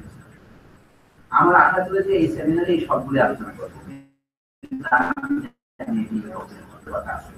মার্কস এখানে যখন জার্মানি থেকে পালিয়ে আসলেন ফরাসি দেশে, তাদের সমাজতান্ত্রিক নেতাদের সাথে আলাপ করার সময় প্রথমে তাদেরকে আকৃষ্ট হলেন এই সমস্যার সমাধান কি। সমস্যা মানে গণতন্ত্রের সমস্যা। ফরাসি বিপ্লব মানুষের গণতন্ত্রের প্রতিশ্রুতি দিয়েছিল, কিন্তু ফরাসি বিপ্লব যা করেছে সেটা বর্তমানে বাংলাদেশ সরকার তাই করছে। নাম আছে স্বাধীনতার আরো মুক্তিযুদ্ধ, কাজের পর কাজ বিপ্লব। আপনি সমাধান করলেন এই শ্রেণীটি দিয়ে হবে। আপনি তো বাংলা ভাষার নামে যে স্বাধীন করেছিলেন, এতদিন করে টের পাচ্ছেন বাংলা ভাষা একটা লাইব্রেরি লাগে না। বাংলা ইংরেজিতে সব করতে পারছে, ভালো হচ্ছে। উদাহরণ কি, জার্মানরা ওখানে ইংরেজি শিখতেছে, ফরাসিরাও শিখতেছে, চীনরা শিখতেছে, আমরা শিখবো না কেন? কিন্তু এইটা আমাদের জন্য উপায় নয়, এই আলোচনা করা যাবে। এই অবস্থাকে আমি বলছি সংগীন অবস্থা। অবস্থা ছিলেন জার্মানির ফিলোসফি এত উন্নত হয়েছে, কিন্তু মানে এখন সামন্তবাদ কেন, এখন রাজতন্ত্র কেন, এবং জার্মানির রাজতন্ত্রের অবসান 1960 আগে হয়। কিন্তু মার্কস বারবার মনে করছেন আমাদের জার্মানির সাথে বিপদ করা দরকার, যেমন ফরাসিরা করেছে। সেইখানে তিনি বলেন হেগেলের মধ্যে এত বড় পণ্ডিত যাকে আমরা এত ভক্তি করি, তিনি যদি বারবার এই রাজতন্ত্রকে সমর্থন করছেন ঘুরে ফিরে, তো রাজতন্ত্রকে কিভাবে সমর্থন করছেন সেটা তার ফিলোসফি অফ রাইট বইয়ের মধ্যে আছে। সবকিছু ঠিক আছে, তিনি বলছেন তাল গাছটা আমার এই টাইপের, বিচার আমি মানি বটে, বিচারটা কি এটা হচ্ছে আমি সেটার আলোচনায় ঢুকি নাই। এখন বলছি যে হেগেলের সমালোচনা করছি যে মার্কস টের পেলেন, ওই বইটা দেখার আমার দরকার নেই। কারণ যদি আমি পলিটিক্যাল ইকোনমির সমালোচনা না করি, না করতে, তাহলে হেগেলের ফিলোসফি যে আলোচনা শুরু করেছে সেটা মানুষ বুঝবে না। এই জন্য আমি এই বইয়ের প্রিফেস থেকে আপনাদের প্রথম line, I have already announced in Deutsch Französische Jahrbucher, আমি এই বইতে ঘোষণা করেছি কবে 1844 সালের ফেব্রুয়ারি মাসে, আর এটা তিনি লিখছেন আগস্ট মাস সেপ্টেম্বর থেকে। I have already announced in the Deutsch Jahrbucher the critique of jurisprudence and political science in the field of the Hegelian philosophy of law. Law লেখেন, রাইট লেখেন, যা জার্মান শব্দ যেটা র্যাক্সকে উচ্চারণ করার সময় কেউ র্যাশটি করে লিখিস, কারণ আপনি কিভাবে করেন দেখবেন না, ওরা আমি যেটা র্যাশ বলে ইউটিউবে দেখলাম, ইক বলতে চায় না, ইস বলে আর জার্মান যেটা আছে। তো আমরা ফিলোসফি অফ ল অনুবাদ করেছি, আবার ফিলোসফি অফ রাইট অনুবাদ করেছি, জার্মান র্যাক। ফরাসি ভাষা দ্রোয়া, দ্রোয়া মানে রাইট, আপনি টানে যাবেন না, গোস আর দ্রোয়া, এবং অধিকার অর্থ একই শব্দ ব্যবহার করেন। ভাষার এই যে ম্যাটাফরিক্যাল জানো বটে, আমি জানি এই জিনিসটা যদি আমরা রবীন্দ্রনাথ ঠাকুর বুঝতেন, তাহলে আমরা অনেক দুর্গতি থেকে রক্ষা পাইতাম। এই কয় দীর্ঘ বানান দিতে হইতো না, একই শব্দ যে ভিন্ন অর্থে ব্যবহৃত হতে পারে, এটাকে বলে the first law of language, the law of metaphor. The same word can be used for multiple meanings. এটা একটা উদাহরণ। এটা আপনি কারেক্ট অর্থ হয়, আপনার অধিকার অর্থ হয়, আপনি ডান দিকে জানি অর্থ হয়, এই হচ্ছে র্যাক শব্দটা। তো মার্কস বলেন I have already announced in the German French Jahrbuch that I will write a critique of Hegel's philosophy of jurisprudence and right. But এখন সিদ্ধান্ত নিতে লিখব না, উনি বলছেন ভদ্রলোকের এক কথা, কাজে বোঝাচ্ছে মার্কস ভদ্রলোক নয়। পরের বাক্যে দেখেন স্যার কি বলছে, while preparing it for publication, the intermingling of criticism directed only against speculation with criticism of various subjects themselves proved utterly unsuitable. Speculation মানে কি? ফিলোসফিক্যাল চিন্তাকে স্পেকুলেশন বলা হয়। স্পেকুলেশন মানে কি? স্পেকুলেশন মানে হচ্ছে আয়না, টু স্পেকুলেট, আয়নাতে দেখা। আমরা এখন বলি ফাটকাবাজি। ফাটকাবাজি কেন বলি?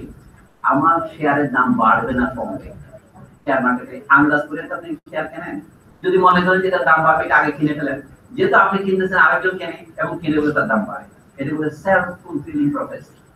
আবার যখন কেউ বিক্রি করা শুরু করে দাম কমে যাবে, ট্রেড ওয়ার শুরু হয়েছে, ট্রাম্প ট্যাক্স আরোপ করতেছে ইউরোপের উপর, ইউরোপ 12টা পণ্য আরোপ করেছে, আর যদি ট্রেড ওয়ার শুরু হবে আপনি শেয়ার বিক্রি করা শুরু করবেন, এইটাকে বলে সেলফ ফুলফিলিং প্রফেসি।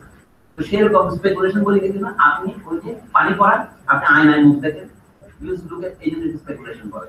অর্থাৎ বাস্তবে কোনো বৃদ্ধি নাই, শুধু কল্পনার ভিত্তিতে সিদ্ধান্ত নেওয়াটাকে স্পেকুলেশন করে।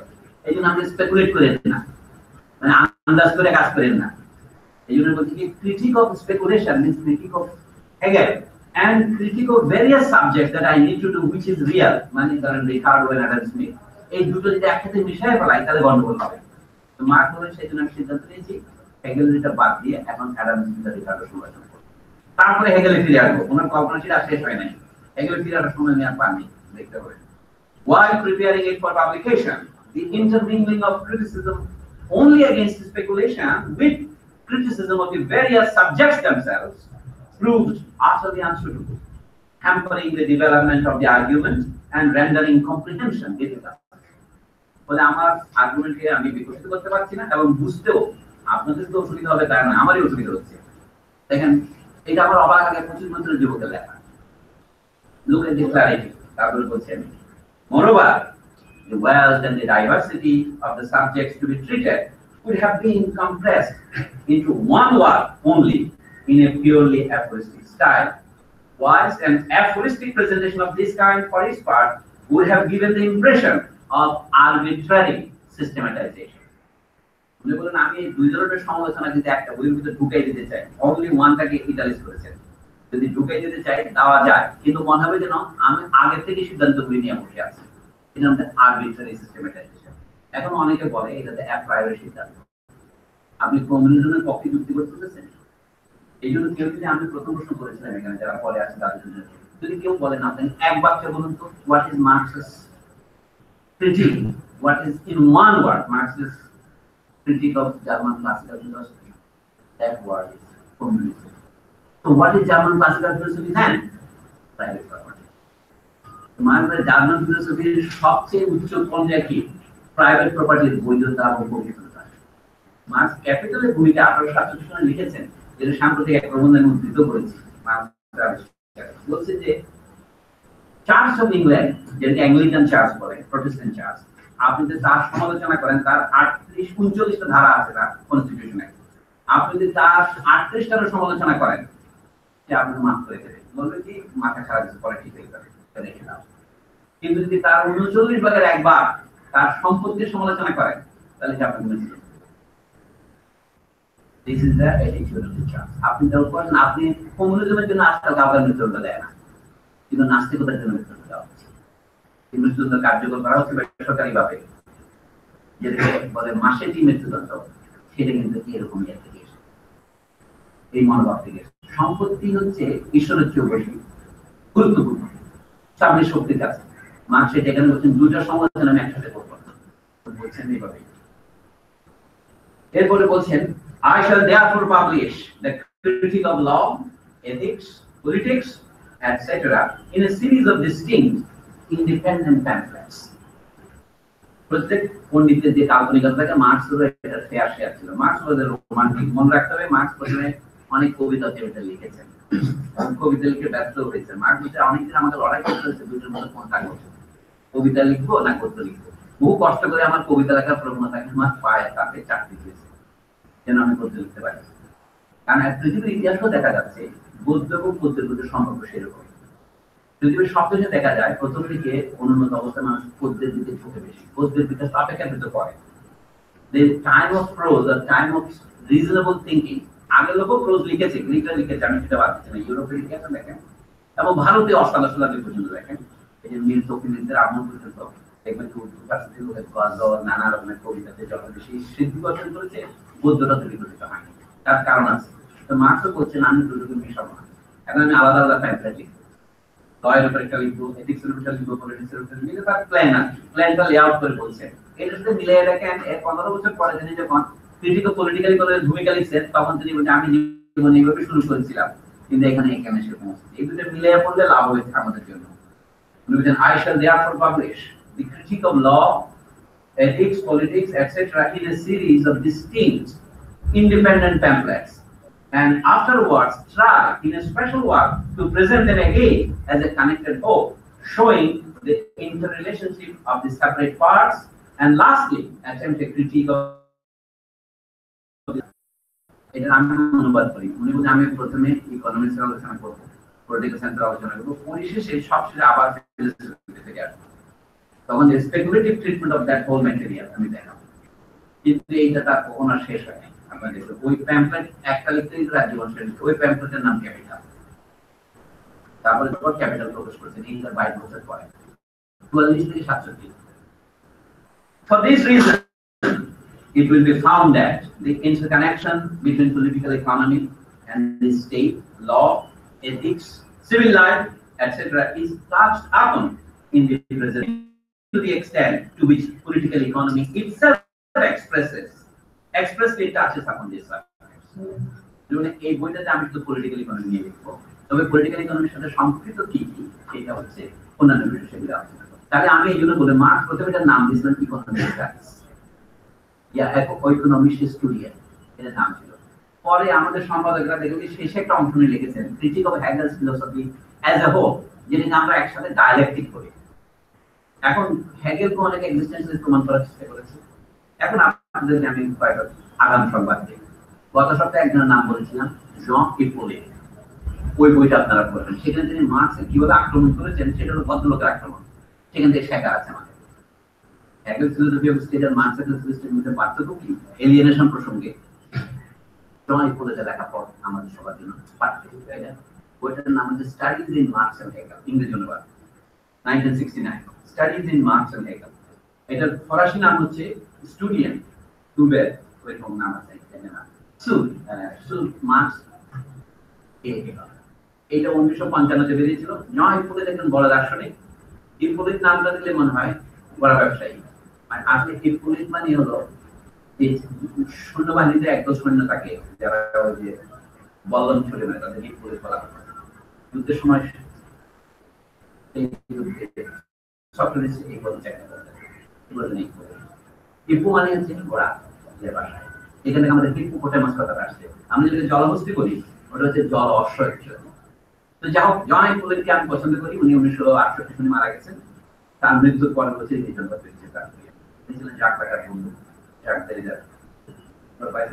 এবং সবচেয়ে বড় কথা, প্রায় 100 বছর পরে ফরাসি ভাষায় যুদ্ধের বছর জন্য অনুবাদ করেন 39-40। ফ্রান্স যখন নাৎসি বাহিনীর প্রধান হতো তখন তিনি এই অনুবাদটা প্রকাশ করেন, সেই জন্য কেউ এটা তখন পাঠ করেন। যুদ্ধের পরে তিনি এর উপর পিএইচডি থিসিস লেখেন। 1948 সালে তার genesis and structure of Hegel's phenomenology of spirit. এগুলো অত্যন্ত লাভলি বই। আমি নিজে চারবার পড়ার চেষ্টা করছি, ওটা বুঝি না কিন্তু পড়েছি অনেক বছর ধরে। তো এই লোকের ক্রিটিকটা আপনারা পড়তে পারেন। তারপরে রাশিয়ানদের মধ্যে একজন আছে টি ওয়াইজারম্যান, টিউডর ওয়াইজারম্যান বলে, তিনি লিখেছেন মেকিং অফ মার্ক্সিস্ট ফিলোসফি। এছাড়া আর দুই একটা বই আমি সঙ্গে এনেছি, আপনারা যদি এই বইতে সহজ করে পাওয়া যায় শিক্ষা দেবে এই বিষয়ে আলোচনা আছে। এটা হলো Marx before Marxism by David ম্যাকলেনা। ইনি আমেরিকান পণ্ডিত। তিনি হেগেলস ফিলোসফি অফ রাইট এটা নিয়ে আলোচনা করেছেন এবং আমাদের ইকোনমিক্স ফিলোসফি আজকে নিয়ে আলোচনা তরুণ মার্ক্স। অনেকের অনেক আলোচনা আছে এই বিষয়ে। সবচেয়ে দুটো আলোচনার কথা আমি আজকে আপনাদের সাথে করব। যেমন এরিক ফ্রম একটা বই লিখেছেন, সেটা আপনারা দেখেন। এখানে আমাদের এই ক্লাসের একজন পার্টনার আমাকে এই বইটা দিয়েছেন, গতবার উনি এখানে আসেন। Erich Fromm and Karl Marx, Marxist concept of man. 100 বছর ধরে এই বইটা আবিষ্কার হয়েছে 1932, এখন 100 বছর হয়নি। তখন থেকে আলোচনা ফাউন্ডেশন অফ মার্ক্সিজম। সবচেয়ে বড় কথা যেটা আলোচনা হচ্ছে এলিয়েনেশন কথা। এলিয়েনেশনকে নিয়ে অনেকে অনেকজন বই লিখেছেন, ক্যাথলিকরা লিখেছেন, নাস্তিকরা লিখেছেন, আপনারা এক্সিস্টেন্সিয়ালিস্টরা লিখেছেন। অনেকগুলো Marx is like a Kierkegaard, Marx is like বলেন ফয়েরবাখ এক্সিস্টেন্সিয়ালিস্ট। আপনার প্রশ্ন উত্তর দেওয়ার সম্ভাবনা এরাই আর কি সবাই। এখন স্যার তো মার্ক্সবাদী বলে নিজেকে দাবি করেন, তা আমরা সেখানে দেখবো যে এদের যে এলিয়েনেশন ধারণা এবং মার্ক্সের এলিয়েনেশন ধারণা এর মধ্যে কোনো মিল অথবা পার্থক্য আছে কি, এটা আলোচনার বিষয় হবে। মার্ক্সের সাথে একটা শব্দ আছে যেটা আপনারা শেষের দিকে যাচ্ছিলাম, এই শব্দটা দেখেন 69 পৃষ্ঠায় যেটা আছে স্ট্রেঞ্জ লেবার, মানে এলিয়েনেটেড লেবার। মার্ক্সের ক্ষেত্রে এই লেবার ব্যাপারে গুরুত্বপূর্ণ। মার্ক্স বলছেন জগতের সমস্ত সম্পদ সৃষ্টির মধ্যে আছে মানুষের শ্রম, কিন্তু মানুষের শ্রম মানুষকে যেভাবে পরিশ্রম করে সেভাবে ভোগ করতে পারে না, কারণ মানুষ যার উপরে শ্রমটা প্রয়োগ করে, যেমন জমি, সেটা আরেকজনের সম্পত্তি হয়ে আছে। কিসের জোরে? লাঠির জোরে বা যে কোনো পদ্ধতিতে সেটা আরেকজনের সম্পত্তি হয়ে যায়। সুতরাং আপনি তার অনুমতি ছাড়া কোনো কাজ করতে পারবেন না। প্রথমে মনে হচ্ছে প্রকৃতি তো অনন্ত, আপনি এই জমিদারের এলাকা ছেড়ে আরেকজনের এলাকায় চলে যান, তখন রাষ্ট্র এসে আপনার উপরে এখানে খাজনা বসান। তারপরে আপনি খাজনা না দিয়ে কোনো রাষ্ট্রের মধ্যে থাকতে পারেন না, অথবা আপনি যে জমিদার মধ্যে কাছে তাকে চোট দিতে হয়, তাকে শতকরা 30 দিতে হয়, তাকে তেবাগা দিতে হয় ইত্যাদি। অর্থাৎ আপনার শ্রমের ফসল আপনাকে ভাগ করতে হয়, যিনি শ্রম করেন না শুধু মালিকানার জোরে বা শক্তির জোরে আপনার কাছে একটা ভাগ নিতে পারে। এবং মালিক আবার একজন নয়, মালিকদের একটা সাধারণ সমিতি আছে, এটার নাম রাষ্ট্র। প্রথমে মনে হয় রাষ্ট্র নিরপেক্ষ শক্তি, কিন্তু পরে দেখা যায় রাষ্ট্র শব্দটা এখন দুইটা অর্থ দাঁড়িয়েছে। সকল মানুষ মিলে আমরা রাষ্ট্র, অর্থাৎ রাষ্ট্রের অধিপতি এবং আমি সকলেই রাষ্ট্র।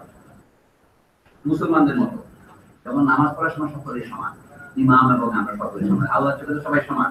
কিন্তু নামাজের টাকা থেকে বেরিয়ে যাওয়ার পর আপনি আপনার রোলস রয়েছে ওঠেন, আমি আমার একটু পার্থক্য আছে। এই জিনিসটাকে কিভাবে দেখবেন?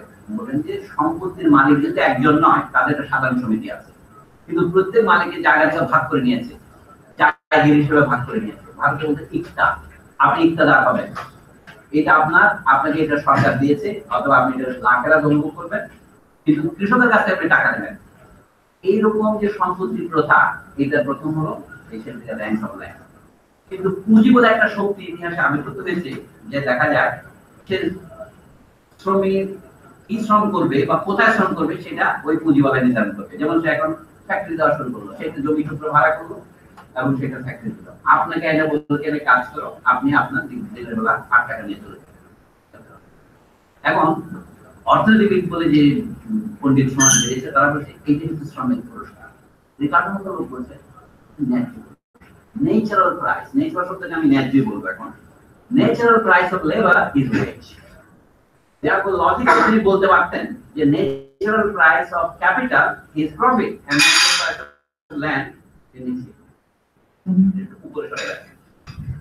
Natural price of land is rent. এই যে এটাকে আমরা নাম দিয়েছি 3 পুরস্কার 3 উৎপাদনের উপকরণ। এটা হচ্ছে বর্তমান ইকোনমিক যারা আমরা করি তারা এটা জানে, এটা হচ্ছে ফ্যাক্টরস অফ প্রোডাকশন। কিন্তু এই থিওরি তৈরি হবার আগে প্রথম থিওরি যিনি তৈরি করেছিলেন অ্যাডাম স্মিথ থেকে, কারণ তাদেরকে ক্লাসিক্যাল পলিটিক্যাল ইকোনমি মার্কস তাদের লেখায় পড়তেছিলেন। মার্কস দেখলেন তাদের কথার মধ্যে একটা সবিরোধ আছে, কন্ট্রাডিকশন আছে। কন্ট্রাডিকশনটা কি? একবার তারা বলছেন প্রত্যেকে তার ন্যায্য পুরস্কার পায়, কিন্তু প্রত্যেকে তার ন্যায্য পুরস্কার পেলে শ্রমটা কি করে মাপবেন? আপনি কয় ঘন্টা শ্রম করেন তার ভিত্তিতে মাপা হবে, কিন্তু আপনার শ্রমের তো কোয়ালিটি আছে, স্কিলের প্রশ্ন আছে। মেশিন ব্যবহার যে করে সে অনেক বেশি দ্রুত উৎপাদন করতে পারে, বেশি উৎপাদন করতে পারে, যে পুরোনো মেশিন ব্যবহার সে কম পারে। তাহলে দেখা যাচ্ছে আপাতত উৎপাদনশীলতা শ্রমিকের নয়, মেশিনের। গন্ডগোল হয়ে গেল। এটা কিভাবে ঠিক করা হবে? তখন পুঁজিপতিরা তাদের পুরস্কার কত হবে এটা মাপে কিভাবে, কত টাকা সে বিনিয়োগ করেছে। শ্রমিককে যে মজুরি দেয় সেটাও তার বিনিয়োগ, মেশিন কেনার যে টাকা সেটাও তার বিনিয়োগ, কাঁচামাল যে কেনে সেটাও তার বিনিয়োগ। সুতরাং সে তার টোটাল শ্রমের টোটাল ধনের উপরেই তার মুনাফার হিসাব করে। তো profit is determined according to the law of return, according to the quantity of capital. এখন প্রশ্ন হচ্ছে what is the quantity of capital? এটা মাপবে কি করে? লেবার মাপা হয় সময় অনুসারে, কিন্তু সময় ক্ষেত্রে একটা ডিফিকাল্টির কথা আমি বললাম। সময় মাপবেন কি করে? সকলের শ্রম যদি একই কোয়ালিটির হতো তাহলে আপনি সময়কে ইজিলি ম্যাপ করতে পারতেন। কিন্তু এখন বলা যায় যে বেশি ইঞ্জিনিয়ারের 1 ঘন্টা শ্রম আমার মতো একটা দাদার 8 ঘন্টা শ্রমের সমান। অর্থাৎ আমি 8 ঘন্টা যা পাবো ইঞ্জিনিয়ার 1 ঘন্টা কাজ দিতে হবে। এটাই প্রতিষ্ঠিত নিয়ম লেবার রিওয়ার্ডের ক্ষেত্রে। এরকম বহু কোয়ালিফিকেশন লাগে, তবু সবগুলোকে আমি সহজ করে তৈরি বলে এটার নাম মার্কস। এখন এই বইগুলোতে কোথাও লেবার থিওরি অফ ভ্যালু কথাটা আসে নাই। উনি বলছেন কি ঠিক আছে, শ্রমের প্রাপ্তি হয় তা শ্রমের সময় অনুসারে, এটা হচ্ছে লেবার থিওরি অফ ভ্যালু।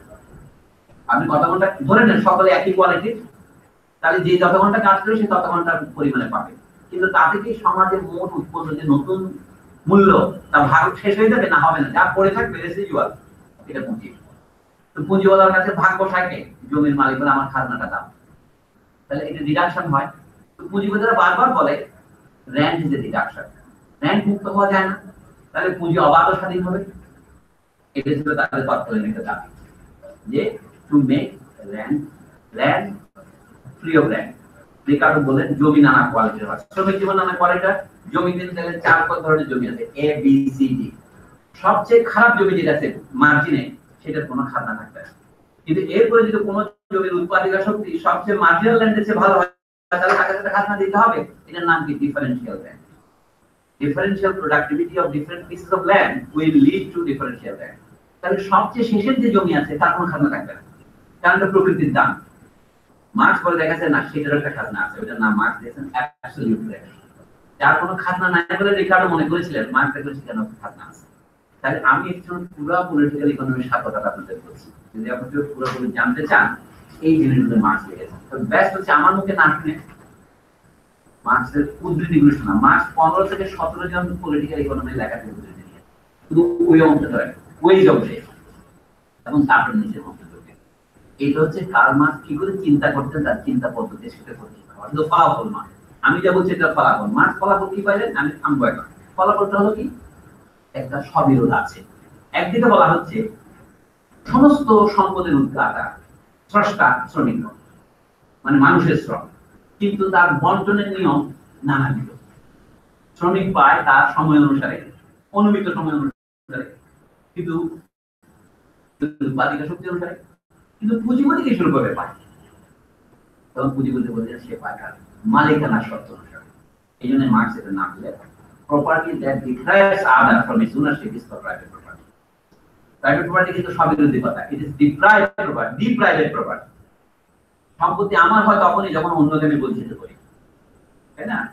যেমন আমরা বলি আই ক্যান টু, এটা নিজেকে নিজের করে নেওয়া, একক করে নেওয়া, অন্যকে বঞ্চিত করা। কমিউনাল প্রপার্টি থেকে আপনার প্রপার্টি দেওয়া। তখন মার্কস বলেন এর সমাধান কি? মার্কসের সমাধান এর কিছু নয়, আদিম অবস্থায় প্রত্যাবর্তন। আদিম যেভাবে ছিল সেভাবে নয়, আধুনিক অবস্থার সমস্ত ফলকে ধারণ করে। এইটাই যে জার্মান শব্দ আউট এবং একে ব্যবহার করে সমস্ত সম্পদকে আত্মীকৃত করে পুরনো অবস্থায় যাওয়া। তাহলে মূল সমাধান হচ্ছে কি, there is a contradiction. Is there a solution to this contradiction? মানে প্রাইভেট প্রপার্টি, মার্কস প্রথমে বললেন private property apparently is the cause of alienation. কারণ শ্রমিকের তার নিজের দ্রব্যের মধ্যে তার কোনো অধিকার নেই। আপনি তৈরি করবেন কিন্তু আপনি ভোগ করতে পারবেন না। তো এইটা হলো মার্কসের প্রথম ইমাজিনারি। পরে ইমাজিনারিকে মার্কস ভাঙলেন, বলেন একটু ভেবে দেখলে মনে হয় যে বিপরীতটাই সত্য। ওই যে আবার রিভার্স, সূর্য পৃথিবীর কেন্দ্রের মতো। প্রথমে মনে হয় private property is the cause of alienation, পরে মার্কস ভেবে বলেছেন না, actually alienation is the cause of private property. এটা আমরা জন্য আশা করাবে। এরপরে মার্কস বলে কি, কিন্তু ঈশ্বরের মানুষের সম্পর্কের মতো কিছুদিন পরে মনে হবে আবার প্রাইভেট প্রপার্টি বিকাশ দ্য কজ অফ এলিয়েনেশন। কিন্তু সেটা আমি এভাবে লিখি তাহলে ভালো হয়, এই তাহলে মতোই। আমাদের আগামী বিতর্কের জন্য এটা আমি আপনাদের সামনে তুলে ধরলাম, আপনারাই এর উত্তর দিবেন। প্রাইভেট প্রপার্টি হ্যাকেলের মতে alienation is the cause of all creativity. alienation মানে negation। কোন জিনিস যা আছে তার নাম না। যেমন মানুষের প্রথম negation কি, মানুষ অ্যানিমালের থেকে আপনি যখন বাচ্চা ওয়া ওয়া কাটে, চুল দিয়ে ব্যথা দিলে বাচ্চা ব্যথা পায়, কিন্তু জাস্ট অ্যানিমাল। কিন্তু এই অ্যানিমালের থেকে বাচ্চা অতিক্রম করে কখন, যখন বাচ্চা উঠে দাঁড়ায়, খায়, তারপরে বাচ্চা যখন মা ডাকে, তার ল্যাঙ্গুয়েজ আসলো এবং সে তখন বুঝতে পারলো যে আগে মনে করতো কি সে আর মা এক, এখন বুঝতে যে মা সে এক মা। তাতে এলিয়েনেশন প্রথম শুরু হলো। মা ডাকের মধ্যে এলিয়েনেশন বোঝা যায়। The word mother kills the mother. যাক লেখা পরে সুন্দর করে বলেছেন the word, অর্থাৎ মা শব্দটা আপনার হলো কিন্তু মা আর আপনার নাই। মা শব্দটা মাকে রিপ্লেস করলো, একটা substitution. That's an example of alienation. Alienation কথাটার একটা উদাহরণ দিচ্ছি আমি, সাবস্টিটিউশন। কাজে মানুষ মানুষের যে ল্যাঙ্গুয়েজের কারণে আমি এইভাবে বলবো, অথবা মানুষের প্রোডাকশন করে তাদের সন্তুষ্ট আহরণ করতে। আমরা কথা কথা বলি না এলিয়েনেশন মানে কি, রিপ্রেশন। আর এনিমলের মধ্যে কি এলিয়েনেশন নাই? মানুষের মধ্যে যে এলিয়েনেশন আছে সেটা এলিয়েনেশন। আপনি কল্পনা করতে পারেন কি এলিয়েনেশন আছে তাদের মধ্যে? এলিয়েনেশন শব্দের অর্থ হচ্ছে ইউ আর নেচার বা ইউ আর এলিয়েন নেচার। আমরা এটাকে নাম দিচ্ছি সেকেন্ড নেচার। মার্কস লিখেছেন হিউম্যান নেচার, অর্থাৎ অন্য প্রাণীর থেকে মানুষের আলাদা হওয়ার প্রথম পদক্ষেপ according to Hegel is the self alienation of the idea. আমি এখন হেগেলের সেলফ এস্ট্রেঞ্জমেন্ট। এখন এই কথাটাকে আমরা বলি ভাববাদী, অর্থাৎ সে আইডিয়া নিজেই নিজেকে আলাদা করে। আমরা এটাকে বলি ভাবের আইডিয়া। মার্কস এর নাম দিয়েছে স্পেকুলেশন, স্পেকুলেটিভ নেগেশন। এটা কি? হেগেলের মতে the idea alienates itself in history. এই হিস্ট্রি যে ইভলিউশন আইডেন হেগেলের ফেনোমেনোলজি অফ স্পিরিটের কয়েকটা পৃষ্ঠা আমরা পড়ি। প্রথমে মানুষের প্রথম জ্ঞান কি? মানুষ এটা সাপ না ধরে, আমরা এটা নাম দিই পারসেপশন। আমি এটা ধরলে আমার কাছে মনে হচ্ছে এটা ধরে, কিন্তু দেখুন কি জীবন আমার কাম ছিল তখন আমি টের পাই না। প্রথম মানুষের জ্ঞান শুরু হয় এই সেন্স পারসেপশন দিয়ে, আমরা যেটা নাম দিয়েছি ইন্দ্রিয় উপলব্ধি। তারপরে ধীরে ধীরে আপনি আরো পর্যায়ে আছে, এরপরে আপনি রিজনে যান। রিজন থেকে যেতে যেতে সর্ব অষ্টম পর্যায়ে নাম দিয়েছে অ্যাবসলিউট নলেজ। এটা আমি এখানে পুরো রিপিট করতে চাচ্ছি না, এখানে পাবেন। Hegel's philosophy is a philosophy of alienation. Feuerbach's philosophy is still philosophy of alienation, but it is alienation of man which leads to his imagination of deities or divinity, and then later on they think that they are created by divinity. The Marx বলছেন না, এলিয়েনেশনের প্রথম সূত্রপাত হচ্ছে এখানে from private property is self alienation of man and which leads to labor. প্রথম প্রশ্ন হলো alienation leads to private property না private property leads to alienation? তো মার্ক্স যে জায়গা থেকে শুরু করেছেন জার্মানিতে সেটা প্রাইভেট প্রপার্টি। প্রাইভেট প্রপার্টির অর্থটা পরিষ্কার করি আমি এখানে।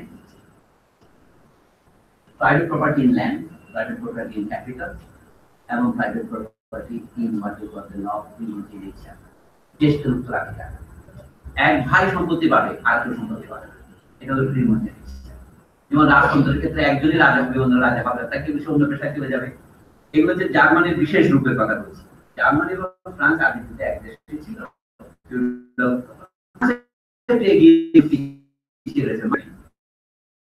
রিপাবলিকান সময় নাই, মার্ক্স ওয়াজ কিন্তু পরে মার্ক্স সাথে পেয়ে পেলেন Republican rule is not enough. যার ভিতরে ফ্রান্সের অবস্থা ভালো হতো, ফ্রান্সের শ্রমিকদের উপরে নতুন নিপীড়নের যুগ শুরু হয়েছে। এই জন্য মার্ক্সের এলিয়েনেশন এই জায়গাতে শুরু হয়, private property leading to alienation. এটা মার্ক্সের প্রথম উপলব্ধি। Why the workers are alienated? When workers have no control over their fruits of their labor, they themselves have been turned into objects. It is known as objectification of labor. But the men themselves are now being sold like objects. নারী প্রসঙ্গ আমরা এটা আগে দেখেছি, যেটা আগে শুরু হয়েছে। পুরুষরা নারীদেরকে বেচা বিক্রির সম্মুখীন পরিণত করছে ইতিহাসের বহু আগে, পুঁজিবাদের আগে। কেউ যদি মনে করেন পুঁজিবাদের আমলে এলিয়েনেশনের সূত্রপাত হয়েছে, এটা রং। যখনই প্রাইভেট প্রপার্টির সূত্রপাত হয়েছে তখন থেকে এলিয়েনেশনের সূত্রপাত হয়েছে। মার্ক্স প্রথমে লক্ষ্য করলেন, কিন্তু এরপরে আরো ফিলোসফিক্যালি মার্ক্স দিলেন যে না, Hegel is after all right. It is the process of alienation, যে কারণে মানুষ নিজেকে নিজে ছাড়িয়ে যায়, যার মধ্যে সে নিজেই প্রাইভেট প্রপার্টি তৈরি করেছে। প্রাইভেট প্রপার্টি দেয়ারফর এটা হিস্টোরিক্যালি প্রগ্রেস। আমরা যারা চিরকাল প্রাইভেট প্রপার্টি বিরোধিতা করছি, মার্ক্স না তাদের চলে না বলে। কিন্তু বাট মার্ক্সের নতুন কথা কি? It is historically transient. এটা ইতিহাসের একটা হাইফেন মাত্র, এটা শেষ হবে। এখন দুই ধরনের লোক আছে, যারা চিরকাল প্রাইভেট প্রপার্টির পক্ষে আছেন, এমনকি অ্যাডাম স্মিথের মতো লোক লক্ষ্য করেছেন প্রাইভেট প্রপার্টি ইজ এলিয়েনেশন। তো অ্যাডাম স্মিথের মধ্যে আছে, কিন্তু উনি বললেন ইতিহাস এইরকমই, এরপরে আর কোনো কিছু আমরা জানি না। There has been history up to now. There was primitive communism, there was feudalism, now there is capitalism, and there will be capitalism. There will be capitalism. Marx বলছেন no. So far there is history, and therefore there will be history afterwards also. ঠিক আছে? Marx বলছেন কি আমাদের একটা নিরপেক্ষ শ্রেণী খুঁজতে হবে। হেগেল এটা খুঁজে পথ দেখিয়েছিলেন। হেগেলের পথটা কি? নিরপেক্ষ শ্রেণীটার নাম জার্মান ব্যুরোক্রেসি, নিরপেক্ষ সিভিল সার্ভিস, যারা এই পক্ষের ল্যান্ডলর্ডদের পক্ষ না, পুঁজিপতিদের পক্ষ না, শ্রমিকদের পক্ষ না। মার্ক্স বলছেন সেটা is a figment of imagination. এই নিরপেক্ষ শ্রেণীটাকে অবজেক্টিভলি তৈরি হতে হবে সমাজ থেকে।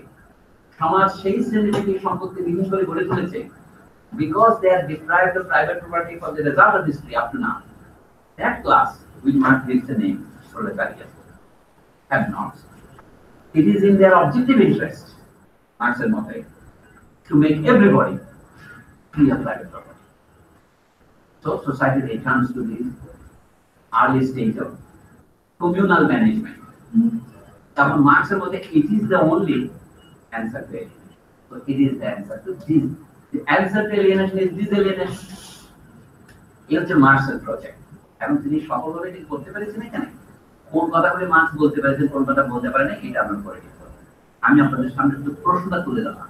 What are the questions? Questions are this. বর্তমান সমাজে মানুষ হয়ে আছে অবজ্ঞেয়, হেয়, নিপীড়িত, শোষিত, এটা চোখে দেখতে পাচ্ছি আমরা। এবং আমরা দেখতে পাচ্ছি বর্তমান সমাজে প্রাইভেট প্রপার্টির দুরাত্ম। তো মার্ক্স উভয়ের মধ্যে একটা সম্পর্ক আবিষ্কার করে বলছেন, যদি প্রাইভেট প্রপার্টির রাজত্ব শেষ করা না যায় তাহলে এই এলিয়েনেশন অবসান হবে না। কিন্তু এই যে বই আমি হাতে নিলাম, এরিক ফ্রমরা বললে কি এটা হলো এক্সিস্টেন্সিয়ালিস্ট অবস্থা। এলিয়েনেশন মানুষের চিরন্তন দশা, মানুষ এলিয়েনেটেড থাকবে। কারণ কি? গৌতম বুদ্ধের মতো চিন্তা করে, মানুষ জন্মাবে, দুঃখ পাবে এবং মারা যাবে। এই দুঃখ থেকে কেমনে পরিত্রাণ পাওয়া যায়? আজ থেকে 250 বছর আগে সিদ্ধার্থ গৌতম যে চিন্তা করেছিলেন সেটার মধ্যে তৎকালীন অবজেক্টিভিটির প্রকাশ ছিল যে এসব ত্যাগ করতে হবে। ত্যাগেই মুক্তি, ভোগে নয়, এরকম একটা কথা আছে। এটা বারবার ফিরে আসছে সমাজে, কিন্তু বাউদের মধ্যে ফিরে আসছে। অর্থাৎ সমাজের কোনো চিন্তাই কিন্তু ফেলনা নয়। এই চিন্তাগুলোর মধ্যে একটা ঐতিহাসিক সূত্র আছে যে ত্যাগ মানে কি? ত্যাগ মানে alienation, alienate property from yourself. কিন্তু তারপরে মানুষকে বলতে হয় আমি তো আমার সম্পত্তি, আত্মহত্যার পক্ষে আমি বলবো না। কারণ সম্পত্তি কনসেপ্টটা মার্ক্স আবার বিস্তার করেছে। মার্ক্স বলছে না কি what will happen to communist society, কিন্তু প্রাইভেট প্রপার্টির যুগ শেষ হবে, পার্সোনাল প্রপার্টির যুগ শুরু হবে। যেমন এখন আপনি যে কাজ করেন, উদাহরণ দিলেন, আমার একটা উদাহরণ দিলে পরিষ্কার হবে। আমরা বর্তমানে বাড়িতে কি করি বলে আই ফিল এট হোম, আমরা বলি না standard is feel at home. আজকে নিজের বাড়ি মনে করেন। অফিস মানে কি? এটা আপনার কাজের জায়গা। যখন ওয়ার্ক প্লেস এবং হোম কিন্তু আলাদা হয়েছে। তার মানে বাড়িতে গেলে আপনি ইজি থাকেন, বাড়িতে আমি জীবনকে উপভোগ করছি, আর অফিসে আমি কাজ করছি। আজকাল আধুনিক ধর্মান্তরের বিকাশ কোথায় গেছে জানেন? বাড়িতে আর কাজে কোনো পার্থক্য নেই। আপনার ল্যাপটপ প্রেজেন্ট করতে আছে, রিক্সার মধ্যে দেখে আমি কাজ করি, আপনার বাড়িও তো কাজের জায়গা হয়ে গেছে। মানে আমি বুঝাচ্ছি, আমরা যখন আর্টিস্টের আর্ট দেখি, এই কাজটাতে নন এলিয়েনেটেড কাজ। শিল্পী মনের আনন্দে তার শিল্প চর্চা করে, তাই তো বাধ্য করে না। কিন্তু এখন অ্যাডভার্টাইজমেন্ট রাইটার মনের আনন্দে লেখে না, বসের ভয়ে লেখে। লোকের শিল্প কি করে বিজ্ঞাপনে পরিণত হয়েছে, লোকের পরিণত করে অল আর্ট ইজ প্রপাগান্ডা। বুঝলাম, এখন আমাদের শিল্পীরা প্রপাগান্ডাকে আর্টে পরিণত করেছে। উপায় কি? You have to make the best out of the situation. আমি তরুণ কবিদের সাথে যখন দেখি, এই কবিরা 2-4 বছর বিদ্রোহী থাকে, তারপর আজকে কোথাও দেখা করে। যারা সিভিল সার্ভিসে যায় না তারা কোনো বিজ্ঞাপন সংস্থাপিত করে এবং সেখানে গিয়ে আসে। ইন্টারভিউ করলাম গতকাল প্রথম আলোতে, অসাধারণ ভালো লাগলো। বলে এখন গত 4 বছরে আমরা একটা বইটা করি, এখন আমি করতে দিতে পারছি না। Nirmalandugun is a good example of how a man wastes his talent. Nirmalandugun যে বড় কবি হতে পারতেন, তিনি হতে পারেননি। আপনি দেখেন তিনি 100 বেশি বই লিখেছেন। 100 বইয়ের সংখ্যা দিয়ে বড় ছবি নির্ধারিত হয় না। আমার মাপকাঠি আমি বলছি, Nirmalendu fail to overcome alienation. প্রথমে বললো কি তার এলিয়েনেশন সূত্রপাত, এটা হয়তো অপ্রাসঙ্গিক হচ্ছে আপনারা মনে করবেন। নির্মল ঢাকা বিশ্ববিদ্যালয়ে ভর্তি হতে এসেছিলাম, ছাত্র ভালোই ছিলাম, যে কোনো কারণে ভর্তি হতে পারিনি। তা আমাকে ভর্তি হচ্ছিল ময়মনসিংহ আনন্দমোহন কলেজে। তা আমি বললাম যে আনন্দমোহন নামটাকে আমি সার্থক করে তুলবো। কেন সার্থক করবেন? কারণ দুনিয়ার যত আনন্দ আছে, গাঁজা, চন্দ্র, আশিস, এবং তার পাশে একটা বললাম না নারী, এই সবগুলোর মধ্যে তুমি আনন্দ আহরণ করবে। আমাকে কবি হতে হবে, যেটা আমি ব্যবস্থা করতে পারবো না। নির্মলার ব্যবস্থা করেছি, জীবনের লক্ষ্য ছিল ব্যবস্থা করা। একটা উদাহরণ দিচ্ছি, প্রায় কবিদের মধ্যে এটা দেখা যায়। তাদের যে পরিমাণ সৃষ্টিশীলতা, সেটা যখন সমাজে সমর্থন পায় না, তখন সে এমন কিছু করতে চায় যেন সে তার বইতে লিখছে, আহা, প্রথম বইয়ের নাম কি তার? মানুষ রক্ত চায়। সেখানে তিনি উত্তরপত্রে কি লিখেছিলেন? আহা, আমার বাবা যদি আমার বাবার মতো সবাই যেমন স্বাধীনতা দিত। তিনি নির্মল এই কুমিরের বাচ্চাটাকে 10 বার বিক্রি করেছে। প্রথমবার বিক্রি করেছে কি, দেখো 1970 সনে আমি স্বাধীনতা চেয়েছিলাম, শেখ মুজিবকে স্বাধীনতা চাইতে পারি কি, আমি ক্রিপ্টিক ভাষায় বলেছিলাম। হ্যাঁ, আমার বাবার মতো সবাই নিজের মতো স্বাধীনতা দিত। তার বাবা তাকে কি দিয়েছিল? গাঁজা চন্দ্র খাওয়া স্বাধীনতা। হ্যাঁ, আসলে তার নাম নির্মলেন্দ্র প্রকাশ গুণ রায় চৌধুরী, অনেক লম্বা নাম। এই যে নাম কাটলো, এইটা হচ্ছে আমার ইনটুইটিভ ধারণা। যে সমস্ত লোক নাম বদলায়, আমি তাদের প্রত্যেকের প্রতি এলিগেশন লক্ষ্য করেছি। নামের মাঝখানটা বাদ দেওয়ার কথা বলছিলেন, বিধান বাদ দিয়েছে মাঝখানটা। নামের সুন্দর নাম আছে আপনার মাঝখানটা, এটা কি? হ্যাঁ, কত সুন্দর নাম দেখেন, বিধান চার্লস কলিন্স রেখে দিয়েছে। কিন্তু এটা বাংলাদেশে লেখা লাভ কি? বিধান নেবে। আমরা সকলে নাম একটু করে বদলাই, বানান চেঞ্জ করি। বোঝা যাচ্ছে কি সৃষ্টিশীল যে শ্রম সেটা আমি আমলের সাথেই করি। কিন্তু যখন পরের জন্য আমাকে করতে হয়, স্লিপ লিখতে হয়, তখন এলিয়েনেশনের প্রকাশ ঘটে। তাহলে আপনি বলেন যে কোনো ডিসিপ্লিনে মানুষ আসবে না, মানুষ অবশ্যই ডিসিপ্লিনে আসবে, কিন্তু সেটা যেন স্টাইফলিং না হয়, আপনার সৃষ্টিশীলতাকে রুদ্ধ করে না ফেলে। সেটা আপনি কেমন করতে পারেন? এই জন্য মানুষ বলতে একজন লোকের দিনে 18 ঘন্টা কাজ করতে হয়, তাহলে সে সৃষ্টিশীলতা করতে কি পারে? পুঁজিবাদ আমাদের বেঁচে থাকার জন্য 18 ঘন্টা 20 ঘন্টা ক্যাপিটালে আছে। একটা মেয়েকে 20 ঘন্টা কাজ করতে হয়, সেই মেশিনের উপর আপনার নার্ভাস হয়ে যায়, সে কাজ ছেড়ে চলে যায় না কেন? কারণ না গেলে তো মুক্তি হবে।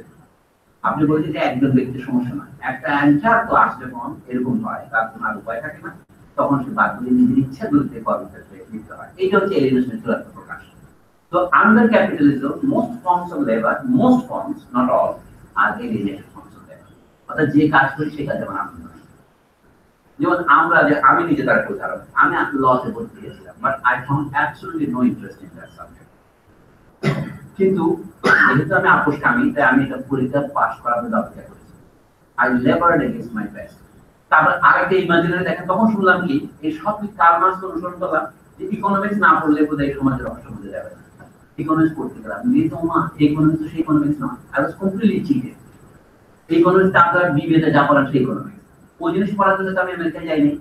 আমি সম্পূর্ণ এলিয়েনেট হয়ে গেলাম, আমি লেখাপড়া ছেড়ে দিলাম। পরে দেশে আসলে আবার আপোষ করে 15 মিনিটের ডিগ্রি নিয়ে আসলাম, but I actually found no pleasure in that. এখনো তাই বিশ্ববিদ্যালয়ে আমাদের যা পড়ানো হয়, এটা হচ্ছে বিভিন্ন good example of alienated form of labour. তাহলে লেখাপড়াকে আনন্দদায়ক হতে পারে না? অবশ্যই আনন্দদায়ক। এই পরিশ্রমটা আমার না করলেও চলতো, আমি এটা আনন্দের জন্য করছি। আপনারা অনেকেই নিশ্চয়ই এখানে কোনো পরীক্ষার রেট হবে না, এসছে কোন একটা অন্য অভিলাষ আপনাদের আছে, এটাকে যারা এখানে অনেক ভদ্রতা করতে আসছেন, আমি রাগ করবো বলে আমার অনেক আসছে,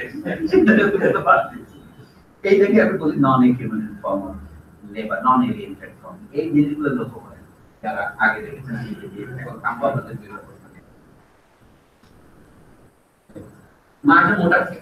আমি পড়েছি শুধু এই প্রিফেস থেকে আপনাদের একটা প্যারাগ্রাফ শুধু পড়েছি, economic and philosophic manuscripts of Karl Marx of 1844, alternatively called Paris manuscripts. আগের বইটার নাম ছিল ক্রয়সনাক ম্যানাস্ক্রিপ্টস।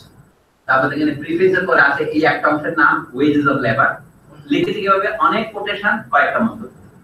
তারপরে হচ্ছে প্রফিট অফ ক্যাপিটাল, অনেক কোটেশন, কয়েকটা মন্তব্য। তারপর রেন্ট অফ ল্যান্ড, এর পরের অংশটা হচ্ছে স্ট্রেঞ্জ লেবার। তারপর আছে entities of labour, capital, land and property. তারপরে বাকি তো থার্ড ম্যানাস্ক্রিপ্ট বইটা আছে কিন্তু এখানে নাই। মোটামুটি এই হচ্ছে এই বই। আমরা আগামী সপ্তাহে এটা আলোচনা করতে চাই, যদি আপনারা পারেন যে what are the forms of a strange labor এবং how to overcome them. উত্তর হচ্ছে মার্ক্সের কমিউনিজম।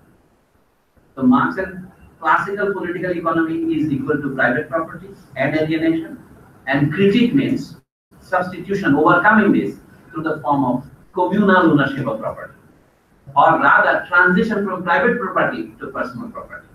এই জন্য অনেকে বলে কি কমিউনিস্ট তো সবকিছু জাতীয়করণ করবে, আমার পকেটের কলমটাকে জাতীয়করণ করবে। বলে না, জাতীয়করণ করার মানে হচ্ছে আপনার জন্য অপরচুনিটি তৈরি করা। যেমন আমাদের এখানে জাতীয়করণ করা কি আছে? রাস্তাটা জাতীয়করণ করা আছে, আপনাকে হাঁটার জন্য এখন ট্যাক্স দিতে হয় না।